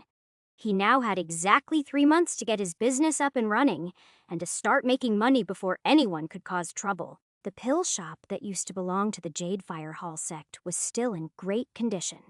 Chen Ren had already looked through it and found that there wasn't much work needed. They just had to remove any traces of the previous sect, clean the place up, and give it a new name. He asked Anji and Tang Boming to handle all of that while he focused on something more important, the production side of things. Instead of setting up the pill making in a new place, Chen Ren decided it would be smarter to use the old Jade Fire Hall building. It already had enough space, and all the alchemy tools were still there. He didn't have to waste time or effort moving anything around. To get started, he called for the mortals from Divine Coin Sect who had been training under Qing He. These people had been learning the standardized pill-making method, and within a few days, they arrived at the new location, bringing with them the materials they needed. Chen Ren had picked 3 types of pills to start with. All of them were in high demand and used common ingredients, which made things easier. He also bought more ingredients from the local market in Broken Ridge City. Thanks to his method of standardization, they could make a much larger number of pills in each batch compared to traditional methods. In no time, they would have enough pills for a full-scale launch. When Chen Ren explained the plan to Han Tianji, especially the part where mortals would handle the actual pill making, the old man was shocked. At first, he didn't believe it and even got angry. How could mortals make pills without qi? It went against everything he had been taught. Chen Ren didn't want it to escalate into an argument. Instead, he asked Han Tianji and his disciples to take a qi oath that they wouldn't share the method with anyone. This was important because the method was easy to copy, and Chen Ren wanted to keep it a secret advantage. The disciples and the old man agreed, probably because they were too curious to say no. And then came the real surprise. When Chen Ren finally showed them how the mortals made pills using spirit water, set timing, and perfect measurements, it left them stunned. They just stood there, watching the whole process silent. It was clear that everything they thought they knew about alchemy had been shaken. In the end, some even looked like they were questioning their life choices. Asterisk, asterisk, asterisk, Ian. You can read 30 chapters, 15 Magus Reborn, and 15 Tao of Money on my Patreon. Annual subscription is now on too. Also, this is Volume 2 last chapter. Read 15 chapters ahead here. Join the Discord server here. Magus Reborn 2 is out now. It is a progression fantasy epic featuring a detailed magic system, kingdom building, and plenty of action. Read here, Chapter 140. Gao Moyue sat tall at the head of the long, polished stone table, his sleeves folded neatly over each other as his cold eyes swept across the elders gathered before him. One by one, they stood and reported. Progress on training, list of promising disciples, recent deaths, trouble from the insectoids, minor treasures discovered near the borders. The words flowed through the chamber like a dull chant, but to Gao Moyue, it was all noise. He found some of them meaningless, just sprouting for the sake of routine and predictable. He had heard it all before. Dark Moon Sect had existed for nearly 300 years, and for over 100 of those, he had ruled it from the top. Nothing surprised him anymore. The only time in recent memory when he had truly paid attention was 70 years ago, when the Empire had gone to war with the insectoids, after one of those monstrous things had actually formed a domain. That battle had stirred something in him, but the thing had died, the threat passed, and since then, the world had returned to its slow, suffocating pace. The sect had continued to grow. Wealth had increased. His cultivation had deepened. Now he simply nodded politely as each elder took their turn. He stroked his long goatee with practiced grace, maintaining an emotionless face, though his mind wandered. How much longer would this drag on? Unfortunately, there were always a few matters that forced him to speak. One of the elders stepped forward, bowing slightly. His robes marked his standing as an outer sect elder. Sect leader, Gao Moya, there is a matter that requires your guidance. we've received a number of complaints from the outer sect disciples. At that, Gao Moya squinted slightly, not in anger, but in thought. What was this elder's name again? He frowned inwardly. He couldn't remember. Too much had changed in a century. Elders rose and fell like grass in the wind, especially out here at the Empire's edge, where the wilds ate cultivators faster than time ever could. Still, it would be rude to ask. Why the complaints? The elder visibly relaxed at not being rebuked. It's about the mission's sect leader. They claim the risk is too high and the compensation is too low. Many have lost their lives hunting outside the city's protection, especially since the insectoid numbers have started growing again. Recently, 36 outer sect disciples had gone missing after taking a mission in the deeper regions of the insectoid lands. Word came back that they had been massacred, nearly all of them, by a peak Tier 3 insectoid. Only 3 managed to return, bloodied, broken, and shaken. He shook his head in lament and added, even though we sent everything those disciples owned back to their families, their savings, their robes, whatever they earned here, others in the sect feel it's not enough. They're demanding more compensation, and I believe there is merit in their words. Gao Moyue didn't react immediately. He simply stroked his goatee in silence for a few seconds, then spoke calmly, reciting the same words his master had once said to him many decades ago. Cultivation is a long journey filled with endless trials. Each of them can take your life. To become immortal, one must learn to clash with mortality. Those who die have simply failed in that path. No one forced them to become cultivators. They chose this path. They must carry its weight. He watched the elder's face. He didn't look pleased, but the man nodded. That was the benefit of being the sect leader. No one openly opposed you. Gao Moya had always liked that part of the job. Then, one of the other elders, an inner sect, one, he didn't know his name either, gave a respectful nod and said, sect leader is wise. These disciples should think twice before calling themselves cultivators. If they can't handle the risks, they shouldn't be out there. Before anyone else could comment, the elder who had started the topic frowned and said, of course you'd say that. Your great-grandson was the one who led them into the wilds chasing stronger beasts, and he was the first to run when they faced danger. The elder who had just spoken turned red and snapped. And what's wrong with knowing when to run? It's why he survived. That's wisdom. He ran because he had an Earth-grade movement technique. The others didn't. They didn't choose to stay and fight. They had no way to escape. The room grew tense as the two glared at each other. Gao Moye wanted to stand up and leave the meeting then and there. This wasn't new. He'd seen it many times before. Outer sect elders clashing with inner sect elders, usually because of nepotism. Recently, it was growing more frequent, and it was getting boring. Many elders had started pushing their descendants through the ranks. Gao Moyue had allowed it. After all, most of those descendants did have decent talent, but their personalities, that was another matter. They were selfish and arrogant, living as though the heavens had blessed them and them alone. Still, he didn't need to step in. As always, the argument diffused on its own, ending with vague mentions of some future duel between their disciples. And the meeting went on. More reports, more routine problems. Gao Moyue listened without interest, nodding occasionally, offering short replies when needed. He might be the oldest one in the hall, but these men were elders for a reason. They didn't need his help to solve every little squabble. At the end of the meeting, just as the elders began filing out of the hall, one of them lingered behind. Gao Moyue noticed it immediately. It was the same outer sect elder who had earlier brought up the complaints about disciple compensation. He didn't speak at first, just stood there with his hands tucked into his sleeves, a hesitant look in his eyes. Gao Moya raised an eyebrow. Is there something else? The elder hesitated, then gave a slight nod. I don't know if it's worth bringing to your attention, sect leader, but I thought you should know. What is it? Gao Moyu asked, already expecting something trivial. Another disciple, trying to sneak pills out of the storage hall? The elder shook his head. Number not that. It's about Jadefire Hall sect.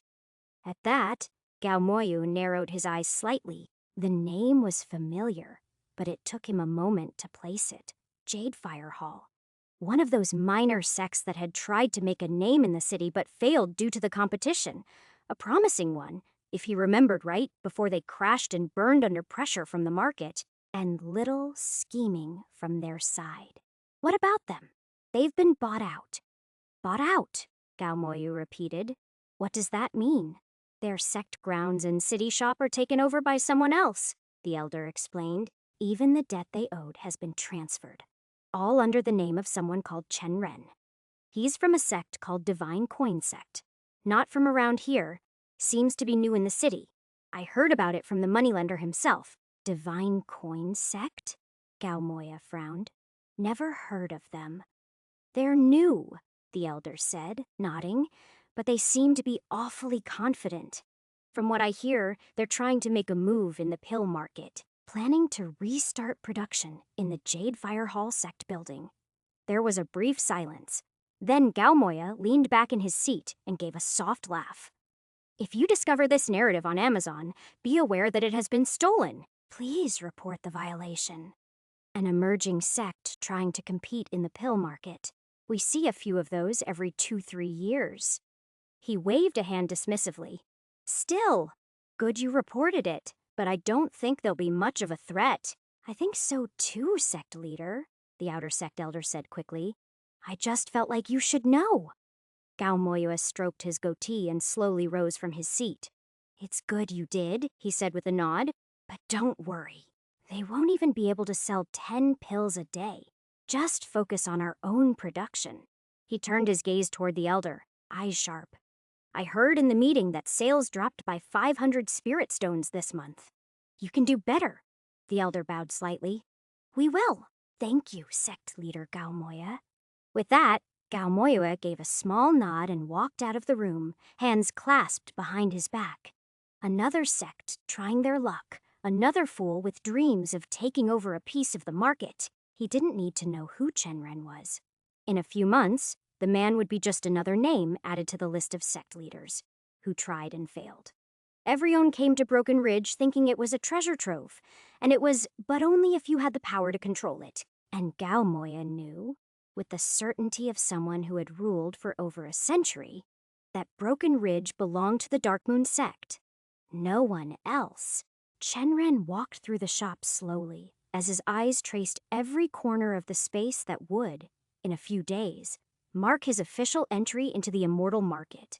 It was modest in size, but laid out well. Wooden shelves lined the walls, polished clean, with fresh lacquer still gleaming under the lamplight. Each row was now being filled by his mortal disciples, trainees from the Divine Coin Sect, who had arrived just 2 days ago, working with quiet diligence. The air smelled faintly of mint, spirit herbs, and the dusty warmth of freshly cleaned floors. This had once belonged to Jadefire Hall, and Chen Ren could see why it was so valuable. The location was ideal, just off the main street near the heart of Broken Ridge City, where crowds passed by from dawn till dusk. It wasn't tucked in a hidden alley or overshadowed by louder businesses. No, this spot saw foot traffic. And not just any foot traffic cultivators. The lifeblood of his future customer base. There were other shops on the street, of course. One even bore the banner of the Dark Moon sect, with its cold and towering presence. But Chen Ren spared it only a glance when he passed. They were dominant now, sure, but all he needed was a few weeks. Just a few weeks, and the cracks would start to show. His gaze shifted to the shelves. Though he was starting with only 3 basic pills, the arrangement was deliberate. He had helped him refine the process further, and now the pills could be produced in multiple purities through adjustments in the mixing method. That alone gave him variety. But the shelves weren't just split by purity. No, they had something else that would draw attention. Flavor. Thanks to tweaking the binding agent, they'd managed to infuse 2 flavor profiles so far: cool mint and sweet honey fruit. The moment he tasted the mint one, he knew it would leave a mark. Even so, there was one thing nagging at the back of his mind: quantity. They had enough pills for 4 days, maybe a week, but if demand rose too fast, they'd need to ramp up quickly. They had the production capacity, sure, but the logistics, the storage, the consistency of quality. It all needed attention. Even now, as Chen Ren moved through the aisles, his gaze kept drifting to the empty shelves that lined the shop walls. Most were still bare, and he knew that wouldn't change in a week. The plan was simple: fill the gaps with wooden bottles emptied, sealed, and stacked, to give the illusion of stock abundance. A trick? Yes, but a necessary one. Perception mattered in business, especially in a city where appearances sold trust. In truth, their production couldn't keep up with the look of a full shop. Jade Fire Hall had adopted his pill-making method, but there was only so much they could create each day, and Chen Ren didn't want to risk overproducing either, not until he saw the demand firsthand. Once he did, then he'd scale. Supply should follow demand, not the other way around. Still, as he looked around the shop, at the rows of neatly arranged pill jars, at the young mortal workers who called him sect leader without a hint of hesitation, Chen Ren couldn't help the small smile that touched his lips. And as he passed by a shelf being dusted down by a mortal disciple, the shop door creaked open behind him. Chen Ren turned to see Anji and Tang Boming entering. Both gave him a respectful bow before approaching. "So, how's it going?" Chen Ren asked, keeping his tone light but expectant. Tang Boming was the first to speak. He had just returned from Jadefire Hall, and his robe still smelled faintly of spirit herbs and furnace smoke. "Production's going smoothly," he said. A few disciples made a face at the process, said it felt ridiculous. I mean, I get it. Seeing mortals do what most cultivators train for years to do can be jarring. He gave a sheepish shrug before continuing. But Tao Liu accepted the method early on, so the rest didn't have much room to protest. And honestly, most of them seem relieved. I told them they can spend their time working on their own alchemy instead of basic pills, and that shut down any real complaints. Chen Ren nodded in approval. "Good. And what about Hun Tianji?" Tang Boming gave a small grin. "He took to it better than I expected. Right now, he's in his quarters, poring over the technique, probably trying to figure out how it works from an alchemical theory standpoint. He looked intrigued, like it woke something up in him." Chen Ren smiled faintly, folding his arms. "Let's hope he finds a way to make even more pills using our method." Then he turned to Anji, his gaze steady. "And what about you?" She sighed, brushing some dust off her sleeve. "I handed out every pamphlet we printed, stuck them at inns, talked to some vendors, even tried to stop a few passing cultivators near the Southern Plaza. But most weren't interested. I'm worried. Marketing here might be harder than we thought." Chen Ren didn't look surprised. "Marketing is hard everywhere," he said simply, "but we still have to do it. If no one knows we exist, they definitely won't buy from us." "Yeah, but the problem is, cultivators around here have been buying from Dark Moon Sect for years. They're used to their pills. Comfortable, loyal, even. It's going to be hard to break that habit." "We can change that habit." Anji looked at him, brows pinched. "How?" Chen Ren didn't reply immediately. Instead, his thoughts shifted. Anji had made a good point one that lingered. Marketing was something he could adapt in many places across this world, but marketing to cultivators, that was an entirely different beast. They were proud, sensitive, the kind who took offense at the tone of a greeting, let alone being handed a pamphlet. Even the wrong look could spark a duel. But as his gaze swept across the shop, the neatly arranged shelves, the rows of bottles being filled, the faint scent of herbs in the air, an idea flickered to life, one that burned a little brighter with each breath. "There's one thing we can do," he said at last, voice calm but certain. "One way to make sure cultivators notice us. Asterisk, asterisk, asterisk, Aeon. You can read 30 chapters, 15 Magus Reborn, and 15 Tao of Money on my Patreon. Annual subscription is now on too. Also, this is Volume 2 last chapter. Read 15 chapters ahead here. Join the Discord server here. Magus Reborn 2 is out now. It is a progression fantasy epic featuring a detailed magic system, kingdom building, and plenty of action. Read here." Chapter 141. Jik Wai stared into the basin, watching the rippling reflection of his face. A frown tugged at his lips as his gaze landed on the scar slicing down his left cheek. Ugly thing. Should have known better than to try his luck with a giant slasher monkey. They were Tier 2 beasts that weren't impossible to deal with. If you were an archer, maybe. But up close, with a sword, and only at the second star of the Chi refinement realm, it had been a stupid gamble, and he was lucky to come out with all his limbs still attached. He'd tried to pass the injury off as a mark from fighting an insectoid, but the old-timers at the inn weren't buying it. Hunters who'd spent decades in Broken Ridge City could smell a lie before it left your lips. They hadn't called him out on it, just laughed into their ale and shared knowing looks. Still, the scar had gotten him noticed. 2 nights ago, a small hunting party approached him, 3 others, all around his realm, looking to team up and head beyond the borders together. It wasn't much, but it was something. With a bit of luck, they'd bring in a solid haul today, maybe enough that he could finally send a decent sum back to his clanmate.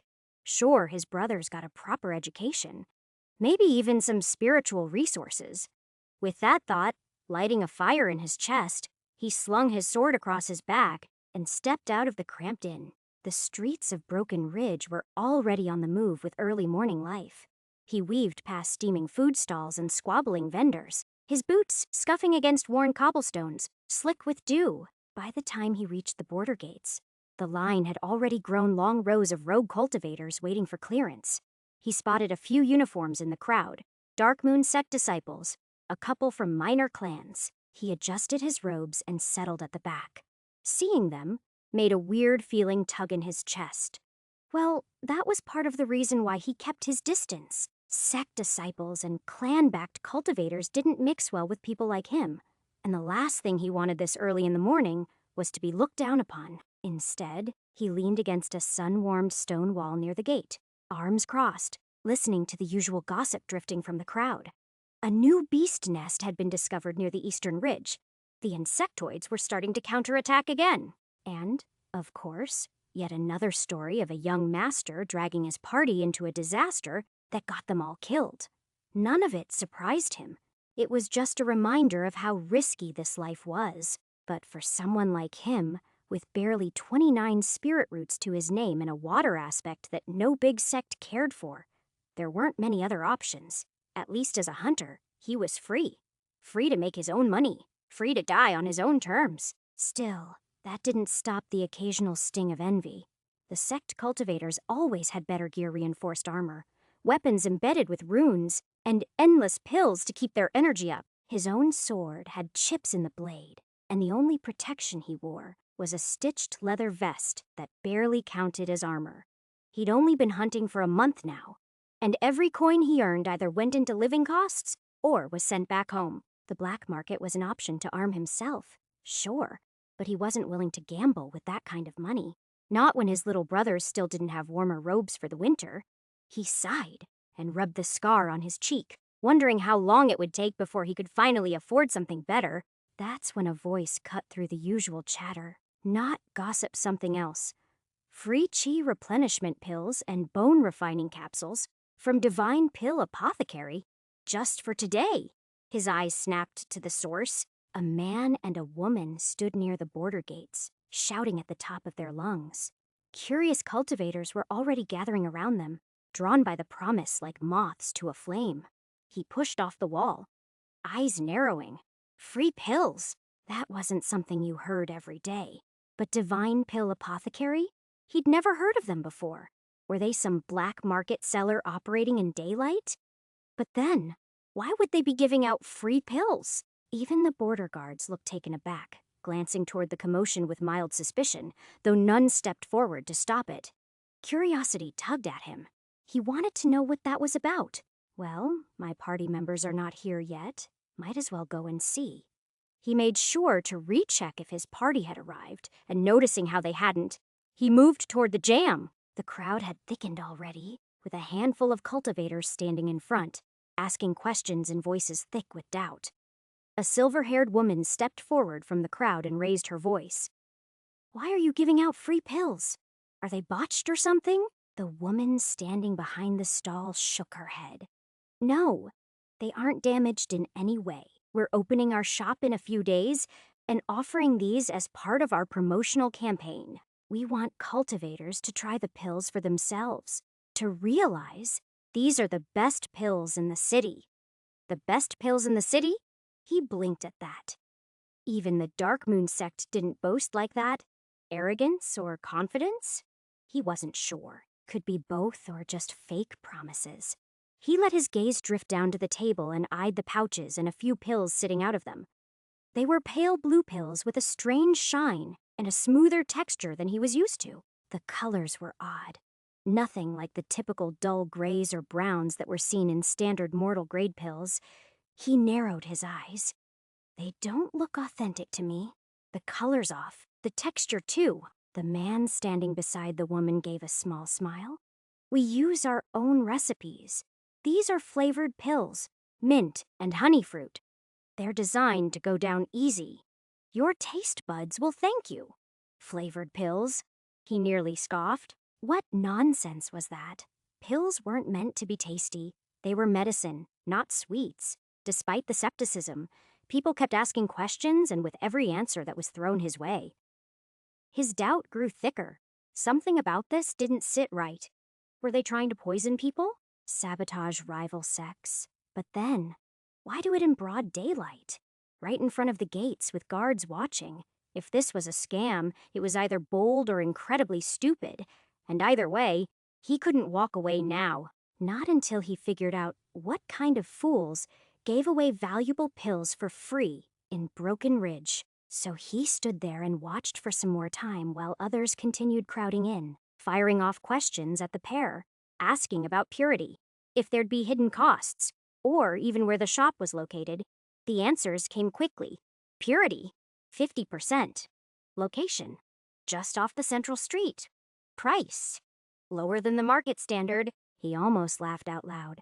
50% purity wasn't top tier, but it was far better than he expected from a pair giving off free pills. And if the pills actually worked, well, that kind of quality at that price was basically handing out spirit stones for free. Still, there was ample doubt that began to creep. Everything sounded too good to be true. But if he just walked away now, and the pills did work, wouldn't that be like tossing money into a ditch? Did he want to do that? Kick something free when he couldn't afford it? With a reluctant grunt, he stepped forward, took the 2 pills being handed out, thanked the pair behind the stall, and slipped them into his pouch. Maybe I'll visit your shop, he said as he turned away. He wasn't planning to, not really. As he turned, his eyes spotted the familiar figures of his hunting party walking toward him. They'd finally arrived. 3 of them, all around his age and just as new to the profession. He'd only met them last week, but they'd hit it off quickly. All from small cities, all with too little money and too much risk in their lives. Their leader, a tall youth with a wild grin and a thick axe strapped to his back, gave him a wave. What's going on there? He asked, nodding to the crowd behind him. Someone ain't selling pills? Jake Y shrugged, glancing back briefly at the pair still handing them out. New shop giving free pills for promotion. I grabbed a couple too. Free pills, the axe user barked a laugh. They must be trash quality. Probably some spoiled batch. Maybe, he replied, not arguing. But the wilds are harsh. Even trash might help out there. Behind them, the only girl in the group snorted, flicking her black ponytail behind her shoulder. We'll be fine. It's just a hunt. We've been doing this for 2 months now, haven't we? She's right, the leader said, patting his axe proudly. I'd be surprised if you even needed those pills. My axe will take care of everything. Support the author by searching for the original publication of this novel. He glanced at the heavy weapon on his back and gave a non-committal nod. Right, let's go then. The group merged into the line leaving through the border gates. And as they walked, Jake Y reached down to pat the pouch at his side. He could only hope he wouldn't need those pills. Jake Y felt the need to use the pills. A deep gash tore through his left arm, blood running freely, and every breath sent sharp stabs through his chest. He was sure at least 2 ribs were broken. Worse, his chi was nearly gone. Just a flicker remained. Not nearly enough to launch another proper attack. In front of him, the swarm of kobolds snarled and circled, their yellow eyes gleaming with bloodlust. How did it come to this? He remembered the high from earlier, how he and his party had worked together, cutting down the beasts and harvesting their valuable parts. He'd finally felt like he belonged. Like he wasn't just another rogue cultivator scraping by, but someone who could stand beside comrades and make a future. And then, greed ruined it. They'd spotted the kobolds' two-legged, wolf-like creatures with coarse fur and jagged claws, and thought they could take them too. At first, they did well. Quick strikes, clean coordination. It was going so well that they pushed deeper, unaware that another kobold group had been stalking them from the shadows. The ambush came swift and brutal. The girl died first. Her head was gone before they even registered the attack. The second member barely got a scream out before he was torn apart. Their leader, the one who always smiled and boasted about his axe, fought like a man possessed, slaying 3 of the creatures in a blind fury, only to fall when a kobold ripped out his throat in a blur of red. Now his body lay at Wei's feet, the blood soaking into the earth. He was alone. Each step back, each roll to the side, each shaky dodge brought him closer to the end. The scent of iron choked the air. The snarls grew louder. They were toying with him now, but he didn't want to die. He had responsibilities, brothers to feed, a family that still thought he was going to make it big. He couldn't let it end here. Not in this pit, not like this. As one kobold lunged, he twisted sideways using the last flicker of his movement technique and kicked it in the side, just enough to throw it off, and did the one thing that he thought would save his life. He ran. His water aspect was useless for speed, but the one thing keeping him alive was the Earth-grade movement technique he'd learned months ago out of a lucky encounter. It didn't just make him fast. It made him burst forward like a charging bull, just enough to break through and keep moving. It had saved him once. It might do it again. But with each step, he felt the weight piling up. His legs screamed. His ribs throbbed from when he'd smashed into a tree trying to dodge a kobold's claw swipe. Blood soaked his robes, dripping from his torn hand. Behind him, snarls and pounding feet echoed louder and louder. They were catching up, but fear kept his legs moving, kept the chi pumping through his body even as his dantian began to flicker. He could feel it. His core was close to drying up. The pain was sharp, burning, and yet he couldn't stop. Not now. Then in his desperation, his fingers brushed against something in his pouch. The pills. The 2 he had taken that morning, the free ones, from the strange stall he didn't trust. He took them outside, and the pills felt warm in his hand. He nearly laughed, breathless and mad. What choice did he even have now? They could be poisonous. They could rot his insides or cripple his core, but he was already dying. If he was going to gamble on anything, it might as well be this. Without hesitation, he popped both pills into his mouth and swallowed. Immediately, a strange taste filled his mouth, not bitter or sharp like usual. Cool. Fresh mint. Before he could even process it, the pills began to work. Warmth spread through his gut, and then chi. Actual chi surged through his meridians. Not a flood, but enough to ease the ache in his legs. The pull on his dantian eased, and his breath steadied. At the same time, his bones gave a sharp crack, and he nearly tripped. The bone-refining capsule, he remembered the woman saying was working too. He could feel the fracture in his ribs shifting, the sharp pain dulling as the healing started.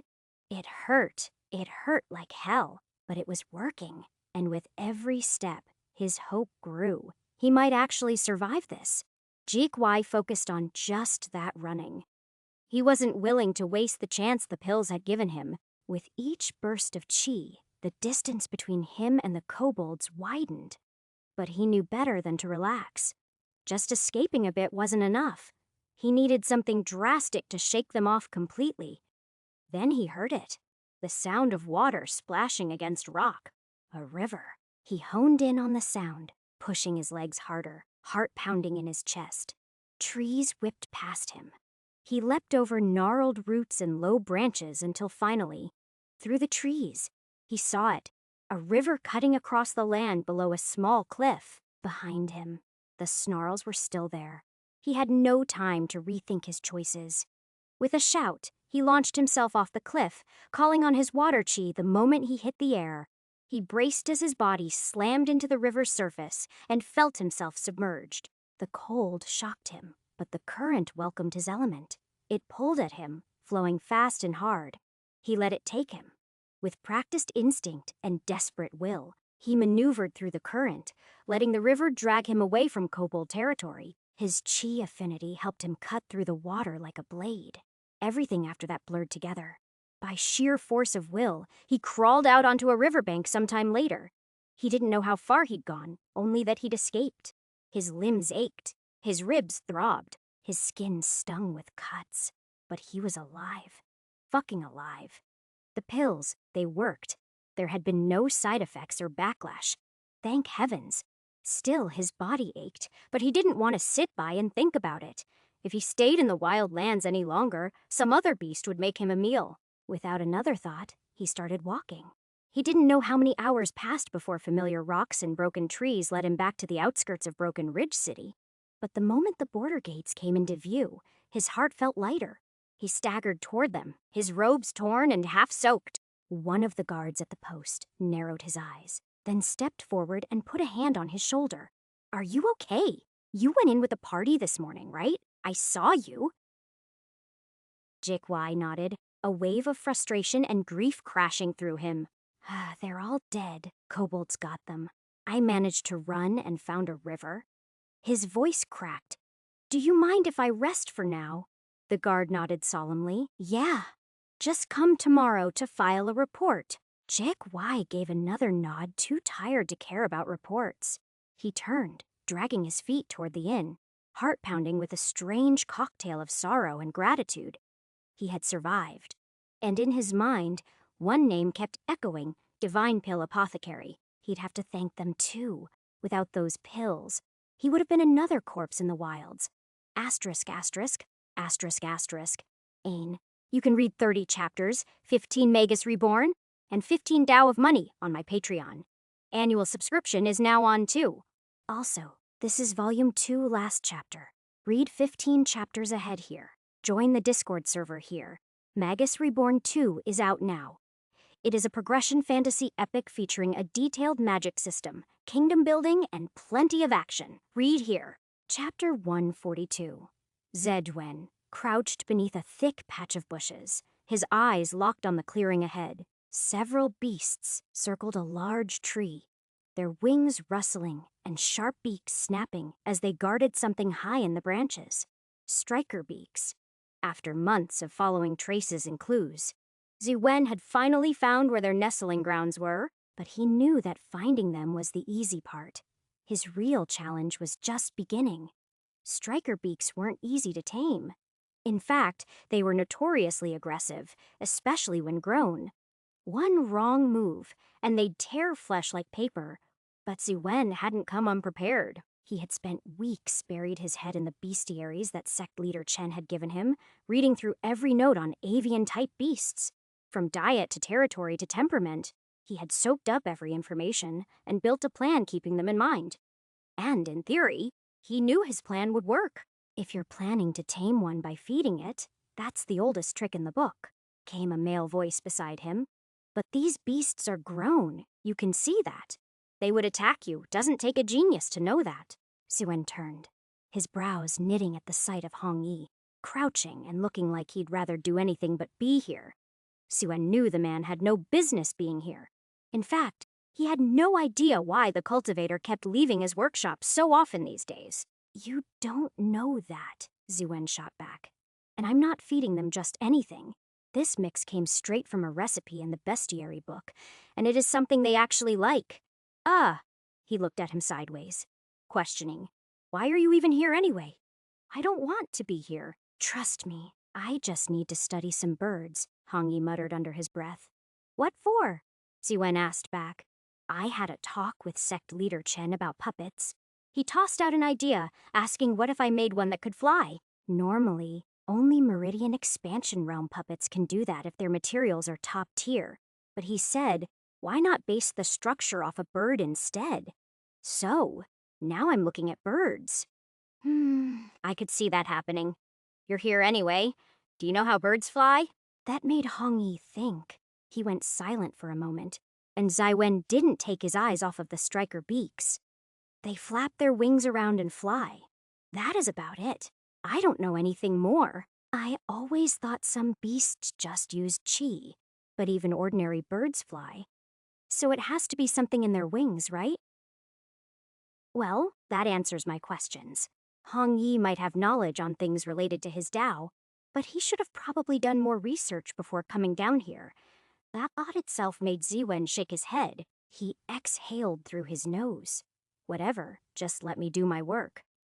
With that, he slowly rose from his crouched position and pulled out a small pouch tied at his waist. He moved as quietly as possible and approached the tree, ignoring the sounds of leaves rustling overhead and the occasional warning cry from the beasts above. He gave a brief glance behind to see if the puppet master was following him. But no, the man stayed back in the bushes watching him closely. Ziwen didn't stop until he was right beneath the massive tree. There, he reached into the pouch and scattered its contents onto the ground. It was a recipe made mixed with dried herbs, fruits, and crushed grain feed soaked in spirit water, all selected based on what the bestiary said the birds flavored. Then, instead of retreating into cover, Ziwen simply stepped back a few meters and stood in full view, keeping a respectful distance. "What are you doing?" Hong Yi hissed from the bush, peeking over a low branch. "They need to see I am the one who left the food," Ziwen replied without turning. "They're intelligent. If they don't see me as a threat, they won't attack. And what if they do? Then we run. I'm fighting beasts every day now. Some overgrown birds won't do much to me." "We'll see," Hong Yi snorted under his breath. They didn't have to wait for long. One of the birds immediately noticed them. It gave a low, rumbling cry but didn't alert the others. Instead, it flapped down from a thick branch and glided to the forest floor, talons clicking against the dirt. It moved cautiously toward the pile of food. Its gaze flicked between the offering and Ziwen, who stood completely still, arms slightly raised to appear harmless. A quiet breeze stirred the trees as the beast's feathers ruffled, the tension in the air thick as it paused at the edge of the feed. Ziwen held his breath. The bird let out a low, sharp cry, its eyes narrowing at him in suspicion. For a moment, Ziwen held still, just watching it, taking in the sight properly for the first time. And what a sight it was! The beast was magnificent. Its feathers were a deep crimson, like fresh blood under the sun, with streaks of shiny silver running down its wings and tail like threads of molten metal. Its beak was curved and sharp, polished black, and its talons dug into the earth with a heavy authority that made it clear this was no simple avian. The wingspan was broader than most beasts Ziwen had encountered, and its height nearly reached his chest. Larger than a hawk, leaner than an eagle powerful, and clearly not done growing. Striker beak, a rare avian type spirit beast known for its aggressive nature and explosive aerial abilities. At full maturity, a striker beak could easily reach Tier 2, and judging by its size and the absence of the flame plumes, adult ones grew along their crest. Ziwen guessed this one was still a teenager. That worked in his favor. The younger ones were more curious. They were more open, more likely to be tamed if you knew how. As he stood perfectly still, the striker lowered its head toward the scattered feed. "Ziwen!" Heart hammering, screamed silently in his head. "Eat it! Eat it!" The bird nudged the food with its beak once, then again, and then finally it took a bite. Ziwen's lips twitched into a cautious smile. The striker didn't recoil or spit it out. Instead, it pecked again. Then again. Larger, faster bites until the entire handful had vanished into its sharp beak. When it lifted its head again, its golden eyes were fixed right on him. "You liked it, didn't you?" Ziwen said softly, smiling now. "I've got more. Want some?" The bird didn't answer. Of course it didn't, but it didn't fly away either, and Ziwen took that as agreement. Moving slowly, he reached into his pouch and pulled out another portion of the special feed. As he stepped forward, the striker tensed, wings twitching, but it didn't retreat. That alone was a victory. He knelt and placed the food gently on the ground. The striker waited only a moment before strutting forward and digging in again, wings flapping lightly as if in approval. Ziwen couldn't help but laugh under his breath. "I've got more with me, you know," he murmured. "I'll give it to you if you just let me touch you, just for a moment. I won't do anything. I just want to feel you." He extended one hand forward. Fingers open, gaze calm. This was the most critical step. And whether this beast accepted or rejected him would determine everything that came next. Because it was one of the most crucial parts of beast bonding. Every book and manual Wen had read made that clear. If a beast let you touch it willingly, even briefly, it meant something had shifted between the two of you, that a thread of trust had been formed. It wasn't just about taming, but rather about acceptance. Alongside acceptance came recognition and bonding. Suen knew he was pushing it. The bestiary he'd studied suggested that some beasts, like the striker beak, could be approached physically after a single feeding if done right. He'd followed everything down to the recipe, measured the distance, even kept his posture and breathing steady. But despite all that, the bird didn't move forward. Instead, its sharp eyes flicked downward toward the pouch hanging at Ziwen's waist. Suddenly, its feathers bristled, body tensing. And then, with a piercing screech, it threw its beak skyward and let out a cry so loud it made Ziwen take a step back instinctively. Oh no! Find this and other great novels on the author's preferred platform. Support original creators. Every other bird circling the tree turned toward him in an instant. Their shadows fell over the clearing like a wave. The one he had just fed shrieked again, and then lunged. Fuck, this is bad. This is bad. The same thought became a mantra in his head as he barely dodged in time as the bird's claws slashed right at his side, going straight for the pouch. The beast wasn't bonding, it was robbing. A crash sounded behind him as Hongyi burst out of the bushes. I told you, idiot. You can complain later. Suen shouted back, already pivoting on his heel. Run! The forest exploded with the cries of birds, feathers whistling through the air as the entire flock launched into motion. Ziwen sprinted forward, darting between trees.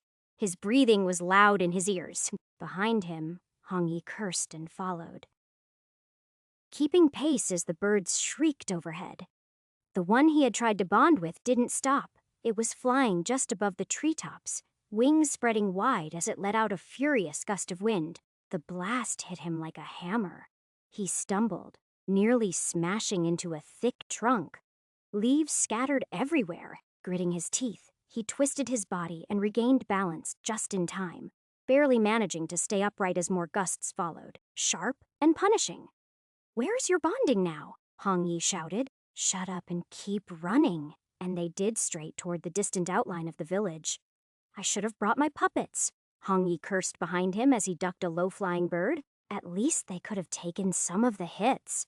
Instead, he yanked out a dagger, holding it up just in case one of the birds got too close. Ziwen, meanwhile, was scooping up pebbles from the forest floor mid-sprint and flinging them backward at the screeching beasts. Not that it helped. If anything, it made them angrier. The birds flapped harder, their cries rising as their wings cut through the air with sharper force. One dove low, its claws raking across Ziwen's shoulder. He grunted in pain but twisted, slamming his knee into its side and pushing a surge of chi into his legs to keep going. His plan had worked at first, the bait, the feed, the calm approach, but he hadn't expected the entire flock to come down on him like this. Still, there was hope. He could see it. The outline of the village palisade breaking through the tree line ahead. The birds, fierce as they were, never followed anyone too close to human settlements. They kept to the wild. That was his last saving grace. And thankfully, the birds seemed to know that too. Just as he broke out from the trees and hit the open trail toward the village, their cries started to fade. He didn't stop running until he crossed the outer path and collapsed onto a large, flat boulder near the road. That was too close. I'd have had to fight a flock if Hongyi grunted, loudly interrupting his thoughts as he slumped down beside him. They weren't physically exhausted. Both had energy to spare, but mentally they were wrecked. That tension of being chased by angry birds clung to their nerves like cold sweat. Ziwen looked up. The birds were still there, hovering in the air above the tree line. The one he had fed hovered just a little lower than the others. It stared at him, sharp eyes gleaming with something unreadable. Then, with a powerful flap of its wings, it turned and flew away with its flock. Ziwen exhaled. Well, he muttered, that could have gone worse. Next to him, Hongyi glared and let out an annoyed huff. I told you, We nearly became bird feed. Suen just shook his head with a grin. Calm down. Nothing like that happened. That one bird was just a glutton. It wanted everything in my pouch. I didn't expect that. Oh, beasts want more food and can get aggressive over it? Hongi muttered dryly. Who would have guessed? Whatever you say. I'm going to try again, Suen only chuckled. Hongi blinked at him like he'd grown a second head. Why? I need an avian companion, Suen said, brushing dust from his robes. Little Yu's is great, but he's not built for air. Those birds can fly long distances. They'd be perfect for surveillance. Sect leader Chen said we needed something like that. He says a lot of things when he goes off on one of his monologues, Hong Yi grumbled, rolling his eyes. He's probably giving one of them right now back in Broken Ridge City. Ziwen smiled at that. Who knows? He stretched his arms, cast one last glance toward the retreating sky silhouettes, and turned toward the village. Either way, let's go. It's nearly lunch, and I need something to eat. Hong Yi groaned as he stood. You owe me lunch. Bird chase surcharge. Ziwen laughed. Fine, one meal. But next time you follow me into the wild, bring a puppet. Next time, I'm staying in the workshop. They headed toward the village, dust trailing behind their footsteps. 10 wren stood in front of everyone who had worked day and night to bring their pill operations to life. Tang Boming, Anji, and even Hun Tanji were there, along with a mix of disciples and mortals brought in from the Divine Coin sect. They'd been handling everything from production and quality control to packaging and logistics. Some of them still had dust clinging to their sleeves, others fidgeted like they were about to run into battle. It was the first day. He could feel it, the hum of nervous energy, the excitement just under the surface. First days always felt like the start of something grand, and for them, it was. This was their official entry into the immortal market. Even Hun Tianji had stepped away from his research to be here, which Chen Ren deeply appreciated. He took a breath, then spoke loud enough for all of them to hear. Everyone, it hasn't been easy getting here, he said. We've pushed ourselves these past few weeks, producing pills, refining processes, distributing flyers, dealing with doubters, and now we stand here, ready to open shop. He looked around at each of them, letting his gaze linger. This city already has its favorites, people who've been buying from the same sex for years. But that doesn't mean there's no room for us. We're not just here to survive, we're here to thrive. To show Broken Ridge that a new player can not only step into the market, but do it better. He let the words settle for a moment. I won't make this speech any longer. You all know your tasks. You've worked hard, and I'm proud of you. I truly am. A small smile touched his lips. Let's show them who we are. With that, he turned and pushed open the doors. Cheers rose behind him. Hands clapped. Voices called out in excitement. And Chen Ren let the moment sink in before walking calmly to the front counter. The sign above them gleamed in the morning, like Divine Pill Apothecary. Now came the real test. Would their gamble on quality flavor and marketing pay off? He exhaled, folded his arms, and waited. Let the customers come. Asterisk, asterisk, asterisk, AN. You can read 30 chapters, 15 Magus Reborn, and 15 Tao of Money on my Patreon. Annual subscription is now on too. Also, this is Volume 2 last chapter. Read 15 chapters ahead here. Join the Discord server here. Magus Reborn 2 is out now. It is a progression fantasy epic featuring a detailed magic system, kingdom building, and plenty of action. Read here. Chapter 143. Chen Ren hadn't expected the shop's opening day to bring in waves of customers. If he did, that would mean that he hadn't learned anything during his time in this world. Selling perfume to mortals was one thing. Impulse purchases, curious noses, a low-stakes decision. But pills? That was a different battlefield entirely. Cultivators didn't part with their spirit stones easily, especially not for something as critical as a pill that might determine whether they lived through their next battle or not. Trusting a new supplier wasn't just risky, it could be fatal. Even if his pills had solid purity, even if he believed in them, what guarantee did a rogue cultivator have? Reputation mattered more than price in a place like Broken Ridge. That was why he'd sent people to the border gates to hand out free pills. Let them try it. Let the pills speak for themselves. A taste of what Divine Pill Apothecary had to offer. It wasn't even that costly. Thanks to the pill standardization method he'd introduced, they could produce dozens of pills per batch with near-perfect success. Other sects spent 5 times the resources and still ended up with waste. Divine Coin Sec's method. It was clean, consistent, and far more efficient. He hadn't expected a miracle, just a start. A few curious cultivators walking in, a trickle of sales. Enough to keep the fire burning while word of mouth spread. Get their foot in the door, become the go-to place for rogue cultivators. That was the idea. But it seemed the heavens had other plans. By the end of the first hour, the front door hadn't creaked once. By the second, Chen Ren had taken a seat behind the counter and cracked open an alchemy tome Xianxia had lent him. By the third, he had read through half of it. He looked up from his book to see the shelves fully stocked. The counter was spotless, and his staff was prepared to serve customers. But the shop itself remained still. Time ticked and Chen Ren buried himself in the books. And when he looked up again, it's been 6 hours and nothing had changed. Chen Ren closed the final page of the alchemy book and placed it down on the counter with Athud. Everything around him felt still. He leaned back and glanced at the others. Anji was by the window, arms crossed, pretending not to keep checking outside. Tang Boming sat on a stool near the wall, flipping a coin between his fingers. The 3 mortals who had followed them from the Divine Coin Sect were gathered quietly behind the counter, trying to look useful, despite having nothing to do. Han Tianji and his disciples had left 2 hours ago, along with the workers from the supply line. They'd left with polite nods and awkward encouragements. "You've got this, Sect Leader Chen.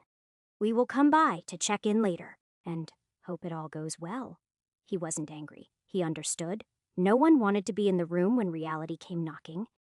When all the hard work turned up empty, and it was a scary feeling overall. They didn't want to witness it, and Chen Ren understood. But he couldn't help but sigh and mutter under his breath. Maybe I messed up the marketing. Maybe they really don't want flavored pills after all. Anji turned from the window. We did have 3 cultivators come in to look around. He gave a half smile that didn't quite reach his eyes. Yeah, but they didn't come because of our flyers or those pills we handed out. They just saw a new shop and wandered in. Window shoppers. They don't count. The curious customers rarely turn into a sale, he thought to himself. Want me to head to the border gates again? Hand out more pamphlets? Tang Boming shifted, leaning back in his chair until it creaked. Number the guards already gave you 2 warnings. I don't want you getting chased off or worse. Let's not poke that bear again so soon. Tang Boming grunted but didn't argue. The coin in his hand stilled, and silence returned to the shop once more. Outside, the street bustled like always, but inside the Divine Pill Apothecary, time dragged. It was getting frustrating. Chen Ren exhaled slowly, rubbing his temples. His thoughts were starting to spiral. It's just one day, he told himself. You don't fold a business after one bad morning. But the optimism he'd clung to earlier was thinning. Truth was, he had been excited genuinely. This had been his first real step into the immortal market, and he'd believed in every part of their plan. Now, sitting in the silence of a still, empty shop, that same excitement twisted into something heavier. Busyness is like this, he reminded himself. Even if you do everything right, it doesn't guarantee results. That's just how it goes.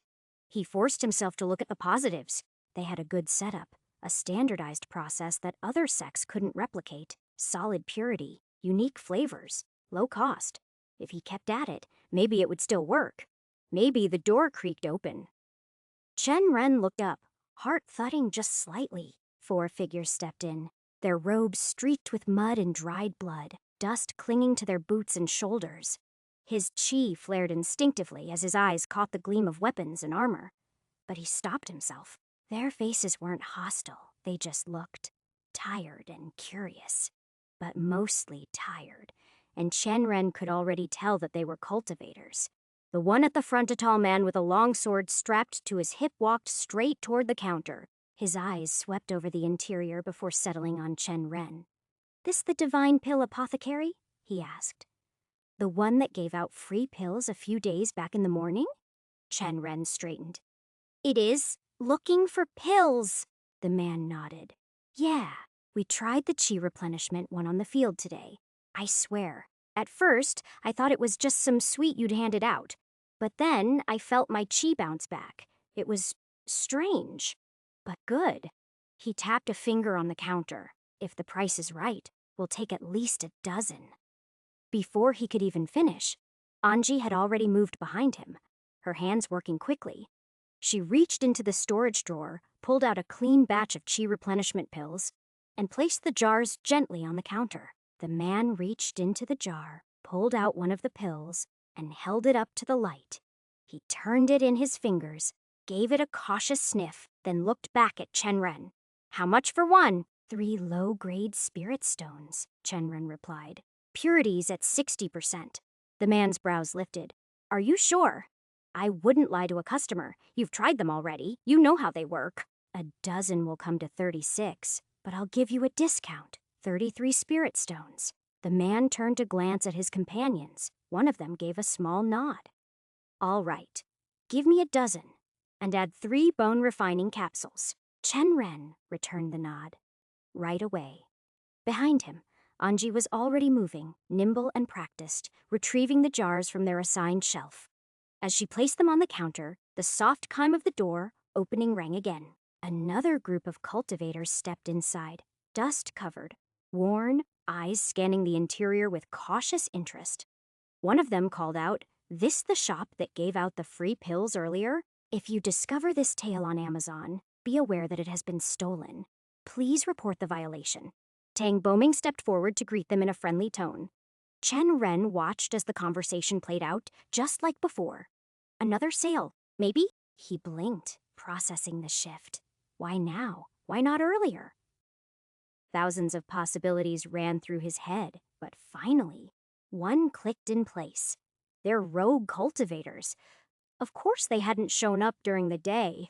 Most of them would have been out in the wilds, pushing through dangerous terrain, scavenging beast cores, hunting. That armor they wore. Scratched, dented, bloodied. They hadn't had an easy time out there. They'd only just come back to the city. They were here now because their packs were lighter. Their pills were gone, and they needed more. He had been foolish to expect a steady stream of customers throughout the day. Not yet. That would only come after reputation took root. Right now, this was the real start. The first trickle of the people he needed to impress. These weren't just any customers. These were the ones who would return. And the next 2 hours passed in a blur. One group came in, then another. Dust-caked cultivators, some walking with a limp. Others, nursing shallow wounds, stepped through the door with cautious eyes and curious expressions. Most didn't linger long, some haggled. Some scoffed at the limited selection, and more than a few left empty-handed. But not all. A good number bought. And with every clink of spirit stones exchanged across the counter, Chen Ren's doubts thinned. Slowly, steadily, confidence returned to his stride. Maybe the marketing hadn't failed after all. Maybe it had simply needed time. By the end of the day, they'd sold nearly 80 pills. Nothing earth-shattering, but far more than he had expected. He allowed himself a small smile as he ate dinner that night. Modest success, but success nonetheless. What he didn't expect was that this was only the beginning. The following day, they didn't have to wait until dusk. Customers began arriving by noon, and by afternoon, the shop had a steady stream of cultivators filing in and out. Most were rogue cultivators, lone wanderers, small hunting parties, or mercenaries passing through Broken Ridge. They weren't the type to hoard wealth. Their coin pouches were light, their risks high, and their reliance on pills absolute. And Chen Ren's pills were cheap compared to what was selling outside, clean and effective. Of course, it was pleasant to swallow. It happened the classic way. One cultivator tried them, found they worked, and told a friend. That friend told someone else. Curiosity bloomed into trust, and trust turned into sales. Word spread like wildfire through the rogue cultivators community, and the name Divine Pill, Apothecary, started floating in the air, moving on to the conversations at inns and borderlines. It was shocking to say the least. But by the end of the third day, The results were undeniable. Every morning, the doors opened to waiting footsteps. Every evening, the shelves needed restocking. And by now, even the other pill shops had started to notice. Chen Ren could feel the shift in the air, the way passing cultivators glanced at his storefront longer than necessary, or how some men in gray robes took notes near their counter before slipping away without buying anything. Divine Pill Apothecary was no longer just another new store. It was a contender. Even when customers left empty-handed, the sight of a busy shop was worth its weight in gold. Foot traffic bred more foot traffic. Curious glances turned into steps through the door, and steps often led to sales. With the way rogue cultivators operated, burning through pills faster than they earned spirit stones, it didn't take long for a pattern to emerge. Within just a few days, Chen Ren noticed familiar faces returning, repeat customers. But more than that, there was an increasing stream of new ones, fresh-faced cultivators who looked around Broken Ridge like they hadn't quite figured out the rules yet. That part wasn't a coincidence. Chen Ren had made sure of it. A few quiet bribes to border guards and innkeepers, the right people in the right places, had been enough to start a whisper campaign. He made sure it was nothing too obvious, just helpful. Directions passed along to new hunters. If you're starting out, check out Divine Pill Apothecary. Cheap pills. Good stuff. Might save your life. It wasn't illegal. He wasn't buying customers, just nudging them toward the truth. The guards didn't complain. They got a few pills for their patrol kits. The innkeepers earned a handful of spirit stones. And Chen Ren got exactly what he wanted. A rumor every rogue cultivator would hear within their first week. Divine Pill Apothecary. Cheap, reliable, life-saving. The same words echoed over and over. Of course, not all of it was his doing. Tang Boming had taken it upon himself to get drunk in every tavern he could find, loudly slurring praises about tasty pills and healing like a sect elder spat chi into your mouth. Embarrassing. Yes, but effective, definitely. And with attention came customers. But attention also brought trouble. By the fourth day, there was a steady stream of mischief, nothing too serious at first. A young master scoffing at the peasant prices, a rogue cultivator demanding free samples because the heavens chose him. Ego, entitlement, and more than a few overinflated senses of self-worth wandered through his doors. Chen Ren took it in stride. After all, business was growing, and if the worst that came with success was a few loud idiots, he'd take that trade any day. Most of the arrogant ones came from far-off villages where, yes, they had been special. In a place where no one else had spirit roots, even the dimmest flicker could make someone feel like a chosen one. But Broken Ridge wasn't a village, it was the real world. And here, the wildlands didn't care about your childhood dreams. And out there, these men and women with inflated egos met sharp claws, venom, and fangs. Chen Ren didn't need to humble them. The beasts would do it for him. Still, despite the occasional nonsense, he couldn't help but feel satisfied. The shop was working. There was a steady flow to it now. Spirit stones clinking into the register, pills moving off shelves, voices haggling just enough to feel like business was real. The stream of spirit stones wasn't a flood yet, not enough to erase their debts overnight, but he knew it was growing. Therefore, he didn't have to worry too much. Instead, take time to shift his thinking. Chen Ren's initial plan had been simple. Focus on pills, perfect them, sell them, and conquer the market. But Broken Ridge had more to offer than just cultivators needing healing. So, after a week of running the shop, he turned his attention to the next step. Something bigger, something riskier. An idea that would demand time, spirit stones, and manpower. But if it worked, it could bring in more than just profit that would help his sect massively in the long run. And Chen Ren was nothing if not serious about it. *****An.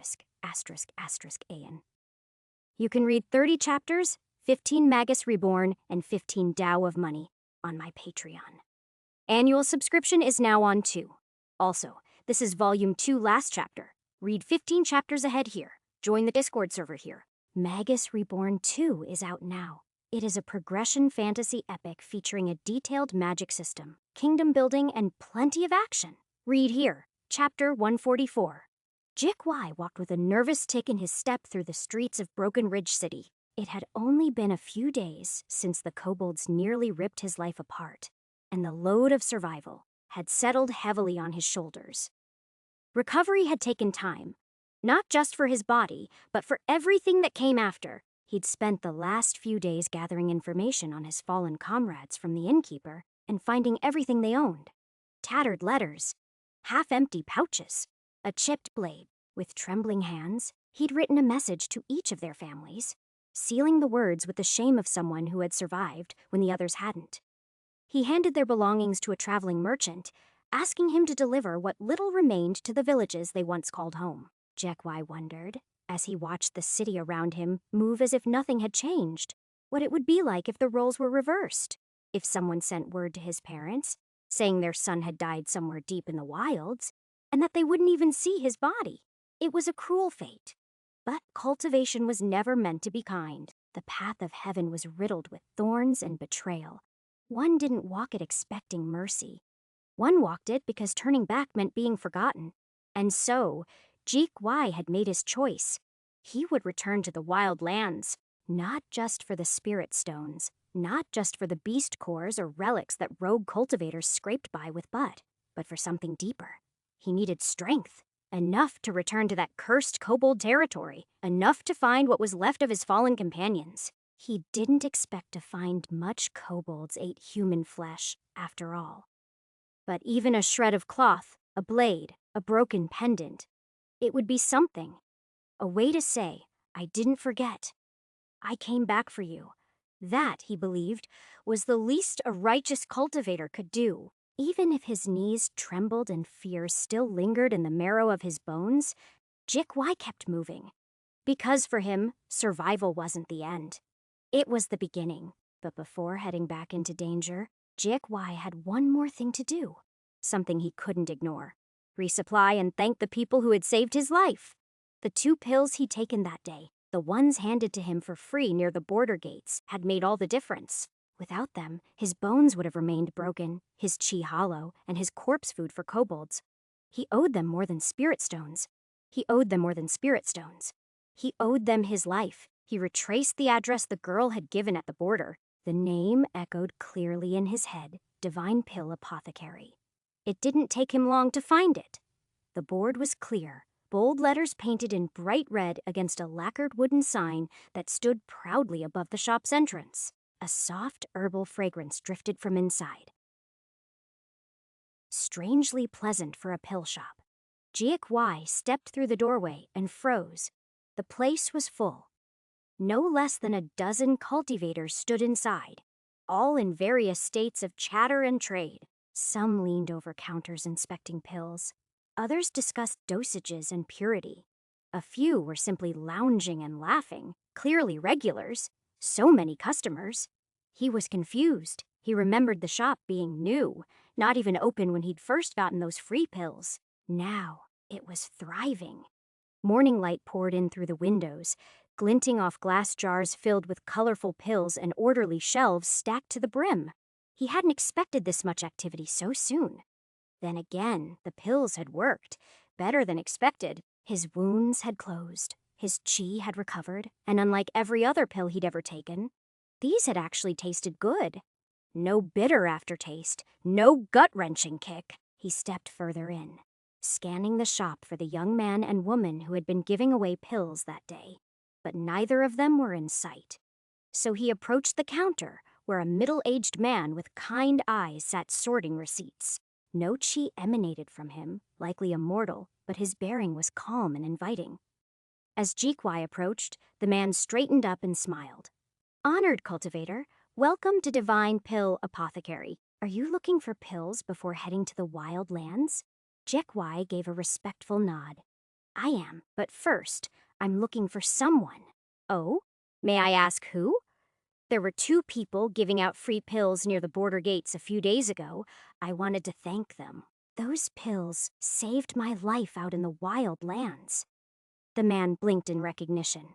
Ah, you must mean Manager Anji and Taoist Tang.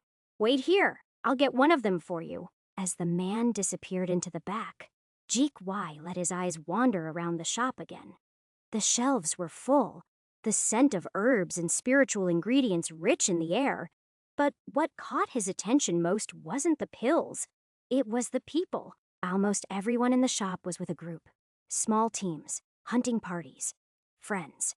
He was the only one standing alone. A dull weight pressed against his chest. He tried not to think about it, tried not to picture the broken bodies of his comrades. But the memories rose anyway. The twisted limbs, the blood, the screams. He shuddered. I have to get stronger. I can't let that be for nothing. He said that to himself over and over. Thankfully, the sound of footsteps broke through the storm in his head. Manager Anji returned, the same neutral expression on her face as when he had first seen her near the gates. "You wanted to see me?" she asked.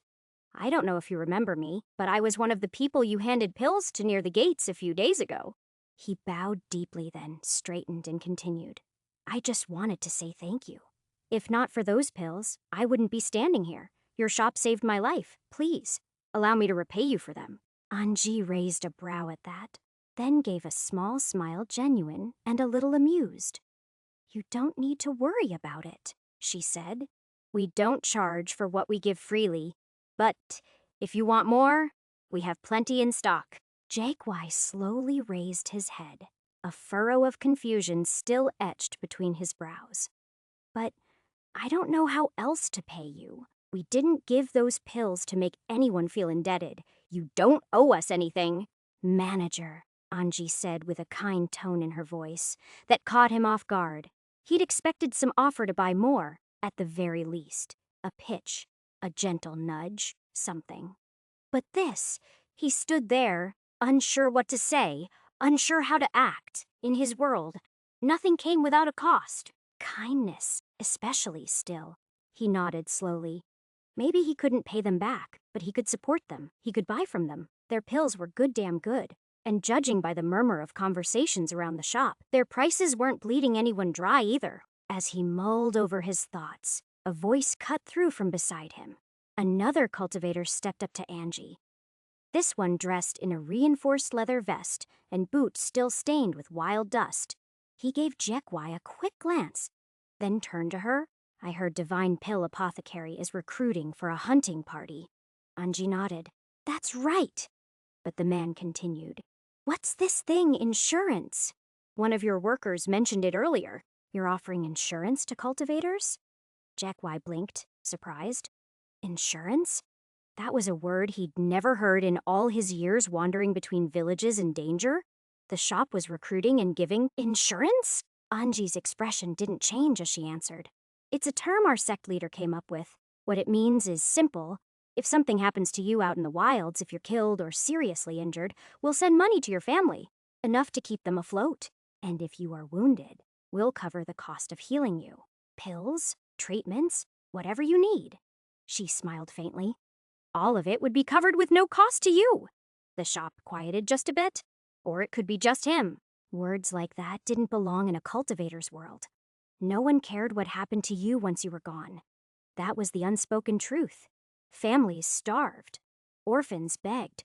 Parents buried children with empty hands. And here was a shop, saying they'd change that. He wasn't sure if he believed it, but damn if it didn't make him want to. Too good to be true. If something like this had existed earlier, maybe his comrades wouldn't have been reduced to memory and letters. If he'd been able to send their families spirit stones instead of torn satchels and scribbled words, it wouldn't have brought them back. But at least their deaths would have left behind something more than grief. He knew he would have wanted the same for himself. The other cultivator spoke up before he could. "It sounds too good to be true. Why would you do that?" "Support the author by searching for the original publication of this novel?" Anji gave an understanding nod, as if she understood where the question came from and why. Or maybe there were people who'd asked the same thing over before. "Because we believe hunters deserve a real platform. One where they can risk their lives without having to worry what happens after. The basic coverage is free for anyone selected to join our hunting party. But yes, if you want more than that, extended protection, we take a larger share of your earnings from the wilds." "Simple?" The man rubbed his chin, intrigued. "And how much does this?" basic insurance cover. We can only share those details once your name's on the registry. There was no hesitation in the cultivator's next words. Then where do I sign? She turned to one of the mortal attendants nearby. Please assist this cultivator with registration. You'll have to pass a few tests. But if you do, you'll be under our care. The man nodded and followed the clerk deeper into the shop, disappearing behind a curtain. Jikwai watched them go, something stirring in his chest. Hope. Maybe. A party with insurance, it sounded like a dream, but it was also exactly what he'd been looking for. He hadn't forgotten what it felt like to lose everything in a heartbeat. The wildlands didn't care how righteous or prepared you were. They chewed through cultivators like beasts through bones. And going alone again, that would be asking to die. Still, some part of him hesitated. He didn't want to repeat the past. Anji's voice pulled him from the spiral. So, should I show you some of our pills? He blinked, then nodded. Yes, please, also. He took a breath, then spoke with more resolve than he felt. I'd like to register too for the party. Chenren sat behind the low-lacquered table, one leg crossed, the other foot resting on the cool wooden floor of the inn-room. Flickering lamplight showed the parchment in front of him, the columns of the steady numbers. 3,000 pills. He traced the digits with his eyes again. It was clearly not a mistake, rather a solid, recorded fact. Across from him stood Anji and Tang Bomingboth silent, both visibly trying to contain the satisfaction on their faces. Tang Boming had abandoned his usual half-sleepy posture, standing upright with arms loosely folded, while Anji had her hands clasped behind her back, a quiet glow of pride dancing in her eyes. Chenren leaned back slowly, fingers interlaced as he exhaled through his nose. They had done it. They'd sold over 3,000 pills in just 2 weeks, each one priced at 3 to 4 low-grade spirit stones, depending on purity, repeat buyers, and negotiated bundles. And that meant nearly 9,000 spirit stones now sat in their reserves. He didn't want to smile while the ink was still drying. The numbers were impressive, but what made them incredible was how little they had spent to get here, around 2,000 stones. Most of it on raw materials. Supervising cultivators took their share, of course, but the mortals. He glanced at the lower entries. They were working for silver wens, and that was an extremely small amount compared to how much he was earning. Normally, the pill trade was known for slow profit margins, between failures, bottlenecks, and the high cost of refinement. Most alchemists considered it a grueling pursuit more than a business. But not him. His method worked. His gamble had paid off. A shame, really, that most of the stones were already spoken for. He reached into the side drawer, pulling out a second scroll, the debt ledger. His eyes scanned it with clinical precision. The numbers weren't as pleasant here, but even they couldn't darken his mood. 2 more months, that's all he needed. Maybe less, if their momentum held. And then he could really start and shift resources into what mattered: research and development, expanding cultivation support, trialing new pill types, and investing in the progress of his disciples. Han Tianji would approve once he saw the numbers. Going basic was the right move, Chenren thought. He double-checked the latest entries for discounts given to returning customers, then rolled up the scroll, tying it neatly with twine. Finally, he looked up at the two before him. It seems, he said, allowing himself a small smile of satisfaction, we've managed to get quite a haul. Not bad for a shop everyone thought was going to fold in a week. Tang Boming smiled back. Anji agreed with a nod. We have people coming in constantly now. The rumors are spreading fast, cheap, effective, flavored pills. That's all cultivators need to hear. Our marketing's already doing its job without us needing to push it anymore. And since we haven't had a single complaint, it's building real trust. Word of mouth is working better than we expected. Tang Boming gave a satisfied grunt. And don't forget the hunting party. We've had a good number of interested folks. Most are newbies fresh to the city, but a few are solid chi refinement realm, battle ready. If we play it smart, this'll pay off in more ways than one. Chenren tapped a knuckle lightly on the desk. It does bode well for us. Once we clear the debt, we'll have room to breathe. Then we can start outfitting the team properly: gear, backup supplies, maybe even proper uniforms. He paused, voice dipping slightly as he muttered, and then we can officially launch the insurance system. The thought of it settled in his mind. It wasn't just about protecting their hunters. It was about changing the way rogue cultivators lived and worked, giving them a future, a fallback, something most had never dared to hope for. But that wasn't all. I've got other plans too, he added, straightening up. We could start a system of incentives, discounts for regular customers. Something simple to track by 10 times. Get a heavy discount on your next purchase. That'll make people want to keep coming back. The other pill shops don't do anything like that. If we do, we won't just be competing, we'll be setting the standard. And that was only the beginning. Chen Ren had already mapped out dozens of ideas in his head. A membership system for big spenders, special pill bundles for teams or sects, seasonal promotions tied to festivals, referral discounts, reward tiers, the list went on. He knew they couldn't launch everything at once, not while still paying off debts and managing staff, but some of these could be tested early. And over the next hour, the three of them discussed the future in earnest. They made plans and focused on priorities. Not everything was feasible right away, but they could tell what mattered now and what could wait a few months. By the time their voices fell quiet again, the room felt different. The air carried momentum. More than momentum, they had clarity. They had a direction now. Not just a goal, but a path. Anji looked toward Chen Ren, eyes gleaming. At this rate, I believe in just a year.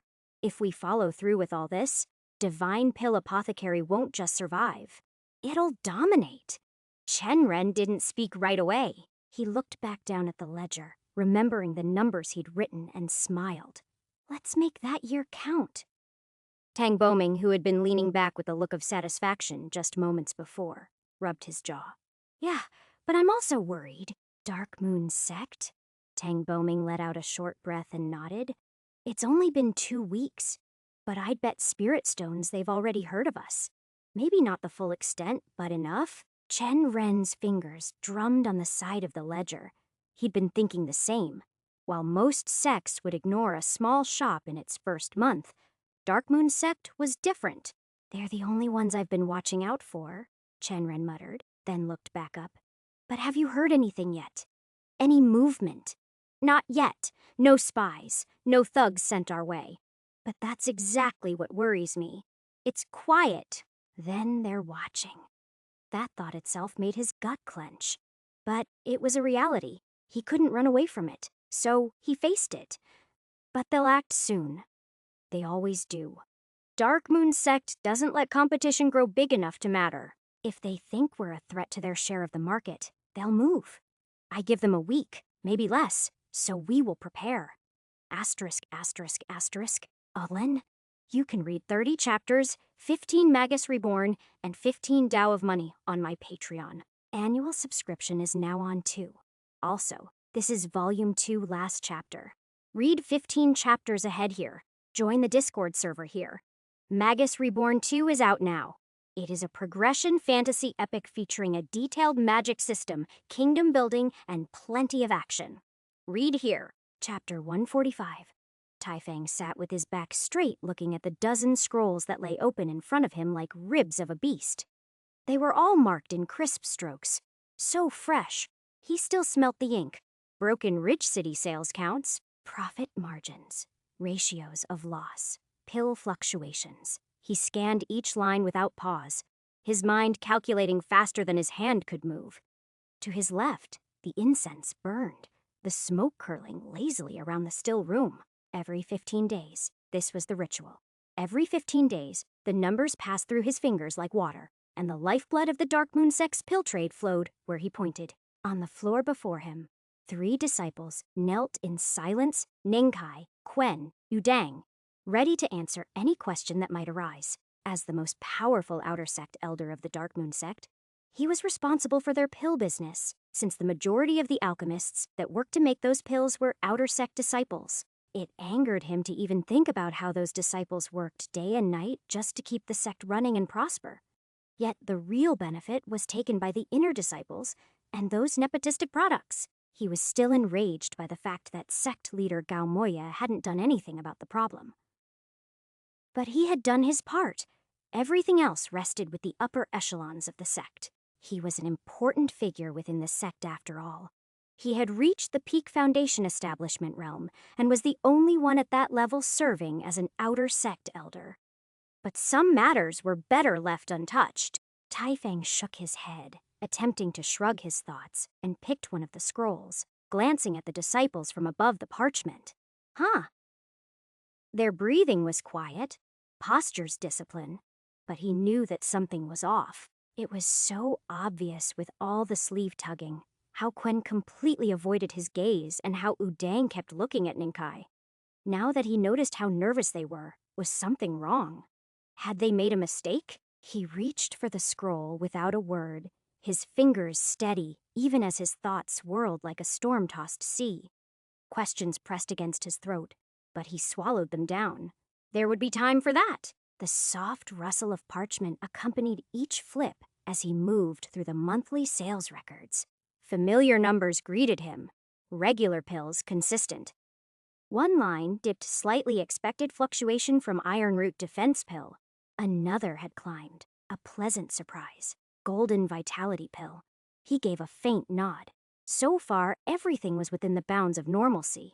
The sect leader's words echoed in his mind. The sect bleeds when silver slows. Fix it. He opened the next scroll. His pupils contracted the moment the inked numbers came into view. A sharp breath slipped from his nose. He blinked once, twice, then let a pulse of chi wash through his meridians, clearing his senses, trying to see if what he saw was real. Still, the numbers mocked him with their permanence. The two best-selling pills, the ones their sect was famed for, Chi Replenishment Pill and Bone Refining Capsules, had plummeted. Not dipped even, dropped. A quiet tremor passed through the air as his chi surged uncontrollably for half a breath. His fingers curled tighter around the edge of the scroll. A crease formed. The disciples stilled. One shuffled backward, as if distance might shield them from what they already knew was coming. He lowered the scroll with measured grace, setting it on the desk as though it were fragile porcelain. "I see," he murmured. He closed his eyes briefly, swallowing the bitterness building at the back of his throat. They had chosen silence, perhaps out of fear, perhaps out of shame. But there was no time for games. He needed answers. "Explain." The word landed like a stone in a still pond. His eldest disciple, Ninkai, stood from his seated position and walked forward, robes brushing the stone floor as he bowed deeply. "It's not the Dark Moon Sect's fault, Master. We've maintained the same refinement schedules, same selling points. Our distribution routes are untouched. Production quality remains consistent. And yet," Taifang interrupted, "we've lost 20% of our core sales in 2 weeks." He couldn't help but glare at them. Did the entire city suddenly decide they've cultivated enough? Did enlightenment strike the masses overnight? Ninkai's lips thinned and he looked down. "No, Master, the shift wasn't internal.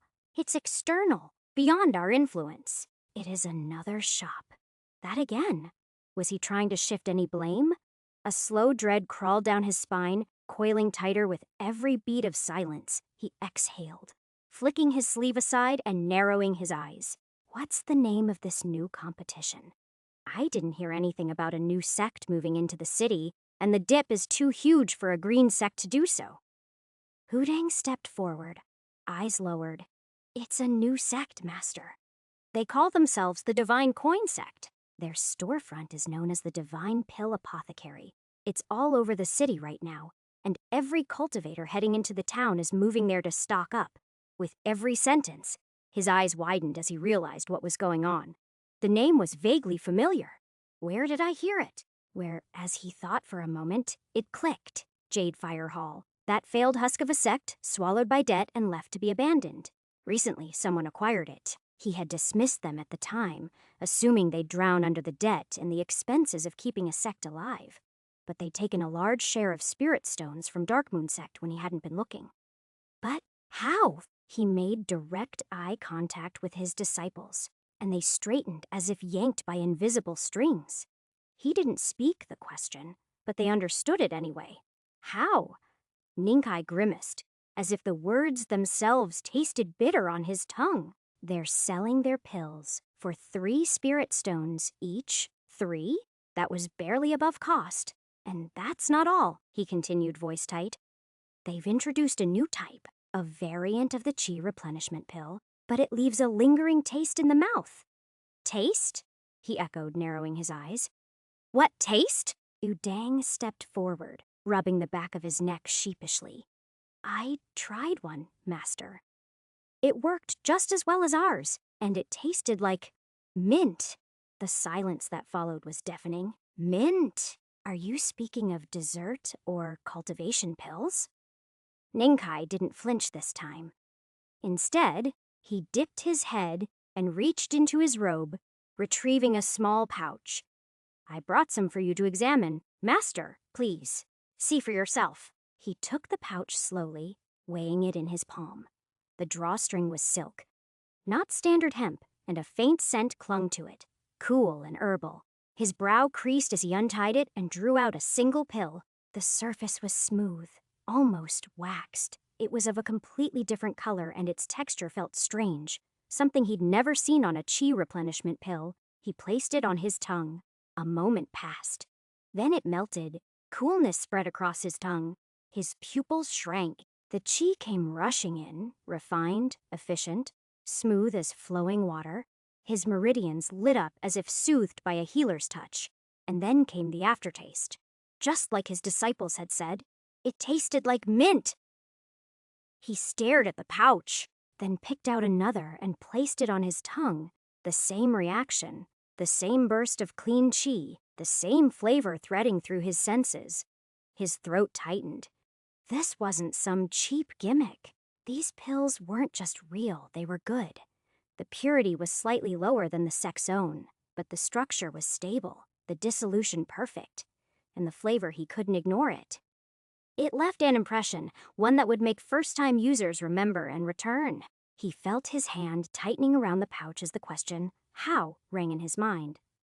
Alchemy recipes weren't playthings, they were legacies, refined over decades, centuries. It took years to even adjust ratios, much less reinvent a pill entirely. Yet here it was, a pill that worked and tasted good.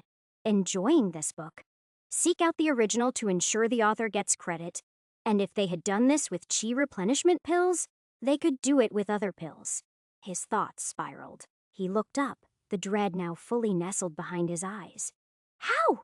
He muttered more to himself than to anyone else. How in the name of the heavens did they manage this? No one answered because clearly no one knew the answer, and that was the most dangerous part. Were they preparing for this for years? His thought gnawed at him as he stared at the pouch in his hand. Was this why Jadefire Hall had folded so quickly? Why their sect leader hadn't left despite there being nothing left in his sect?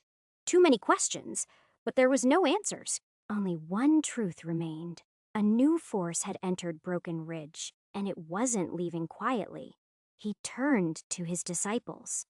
They've taken the first strike, he said. We must strip them of every advantage they hold. Have you uncovered anything about their pill recipe? Nengkai bowed again, shame creasing his brow. No, Master. We attempted to break down the components, tested it with flame separation, talisman arrays, even spiritual resonance. Nothing yielded. Whatever they've done, it's beyond standard alchemy. You know how hard it is to find a pill recipe by breaking down a pill. He paused, hesitating. But there is something else, something strange. Tifang raised an eyebrow. Speak. It's the price, Master. They're selling them at 3 spirit stones. That's just enough for us to break even. Yet they've given away hundreds already. No signs of scaling back. If anything, they're increasing output. That was indeed a question that raised so many others. You believe they have a backer that is giving them a treasure chest worth of resources to keep the low prices going? Taifang said slowly as the realization dawned upon him.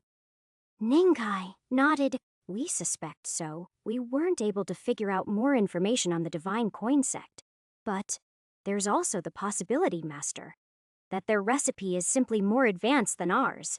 Streamlined, efficient enough to profit even at that price. If that's true, the entire market in Broken Ridge will collapse. He exhaled slowly.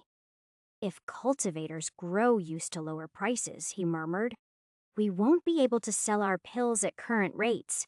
Not without bleeding the sect dry. Precisely, master. Words already spread through the lower halls. The junior alchemists in our workshops, they're panicking. They think the apothecary's rise will put us all out of work, Ninkai said. A pulse of irritation flickered through him. Then calm them down, he snapped. But the anger quickly gave way to weariness. He pinched the bridge of his nose and sighed. We've barely recovered from the unrest after the deaths of the outer sect disciples. If another ripple starts now, the inner elders will begin to whisper behind closed doors. He didn't need to say more. Everyone in the room knew what happened when whispers turned to accusations. Positions shifted. Heads rolled, and his wouldn't be the first, but it would be the most visible. This cannot be allowed to continue. He clenched the pouch tight enough to make it crinkle. If the divine pill apothecary is allowed to grow, the sect leader himself will peel the skin from my bones slowly. It wasn't enough to beat them in price. That ship had already sailed. He had to strike, quickly cripple the fledgling business before it took root, and more importantly, he needed their recipe. His eyes narrowed. They don't have a backer, he thought. If they did, they wouldn't have needed to swallow Jadefire Hall. Guardian sects haven't meddled in Broken Ridge in generations, and the royal family wouldn't touch us, not unless they've gone mad. That only left one answer. They made the pills themselves, improved the recipe. Somehow, he needed it. No, he corrected himself, we need it, or we'll be obsolete before the year ends. But how? They had withdrawn all embedded spies from Jadefire Hall months ago when it collapsed. Anyone sent now would stick out like a sore thumb. The Divine Coin sect would be wary, and every movement from there would be tracked. He glanced at his disciples, knowing full well that any of them sent in could be caught. Or worse, it wasn't a risk he could justify. Simply analyzing the pills wouldn't work either. They needed to learn it by seeing it for themselves. And for that, he needed to find a different approach. Maybe rumors in the market and some hooligans breaking their shop would sabotage their business. Another faint thought stirred in the back of his head. The debt. He remembered now.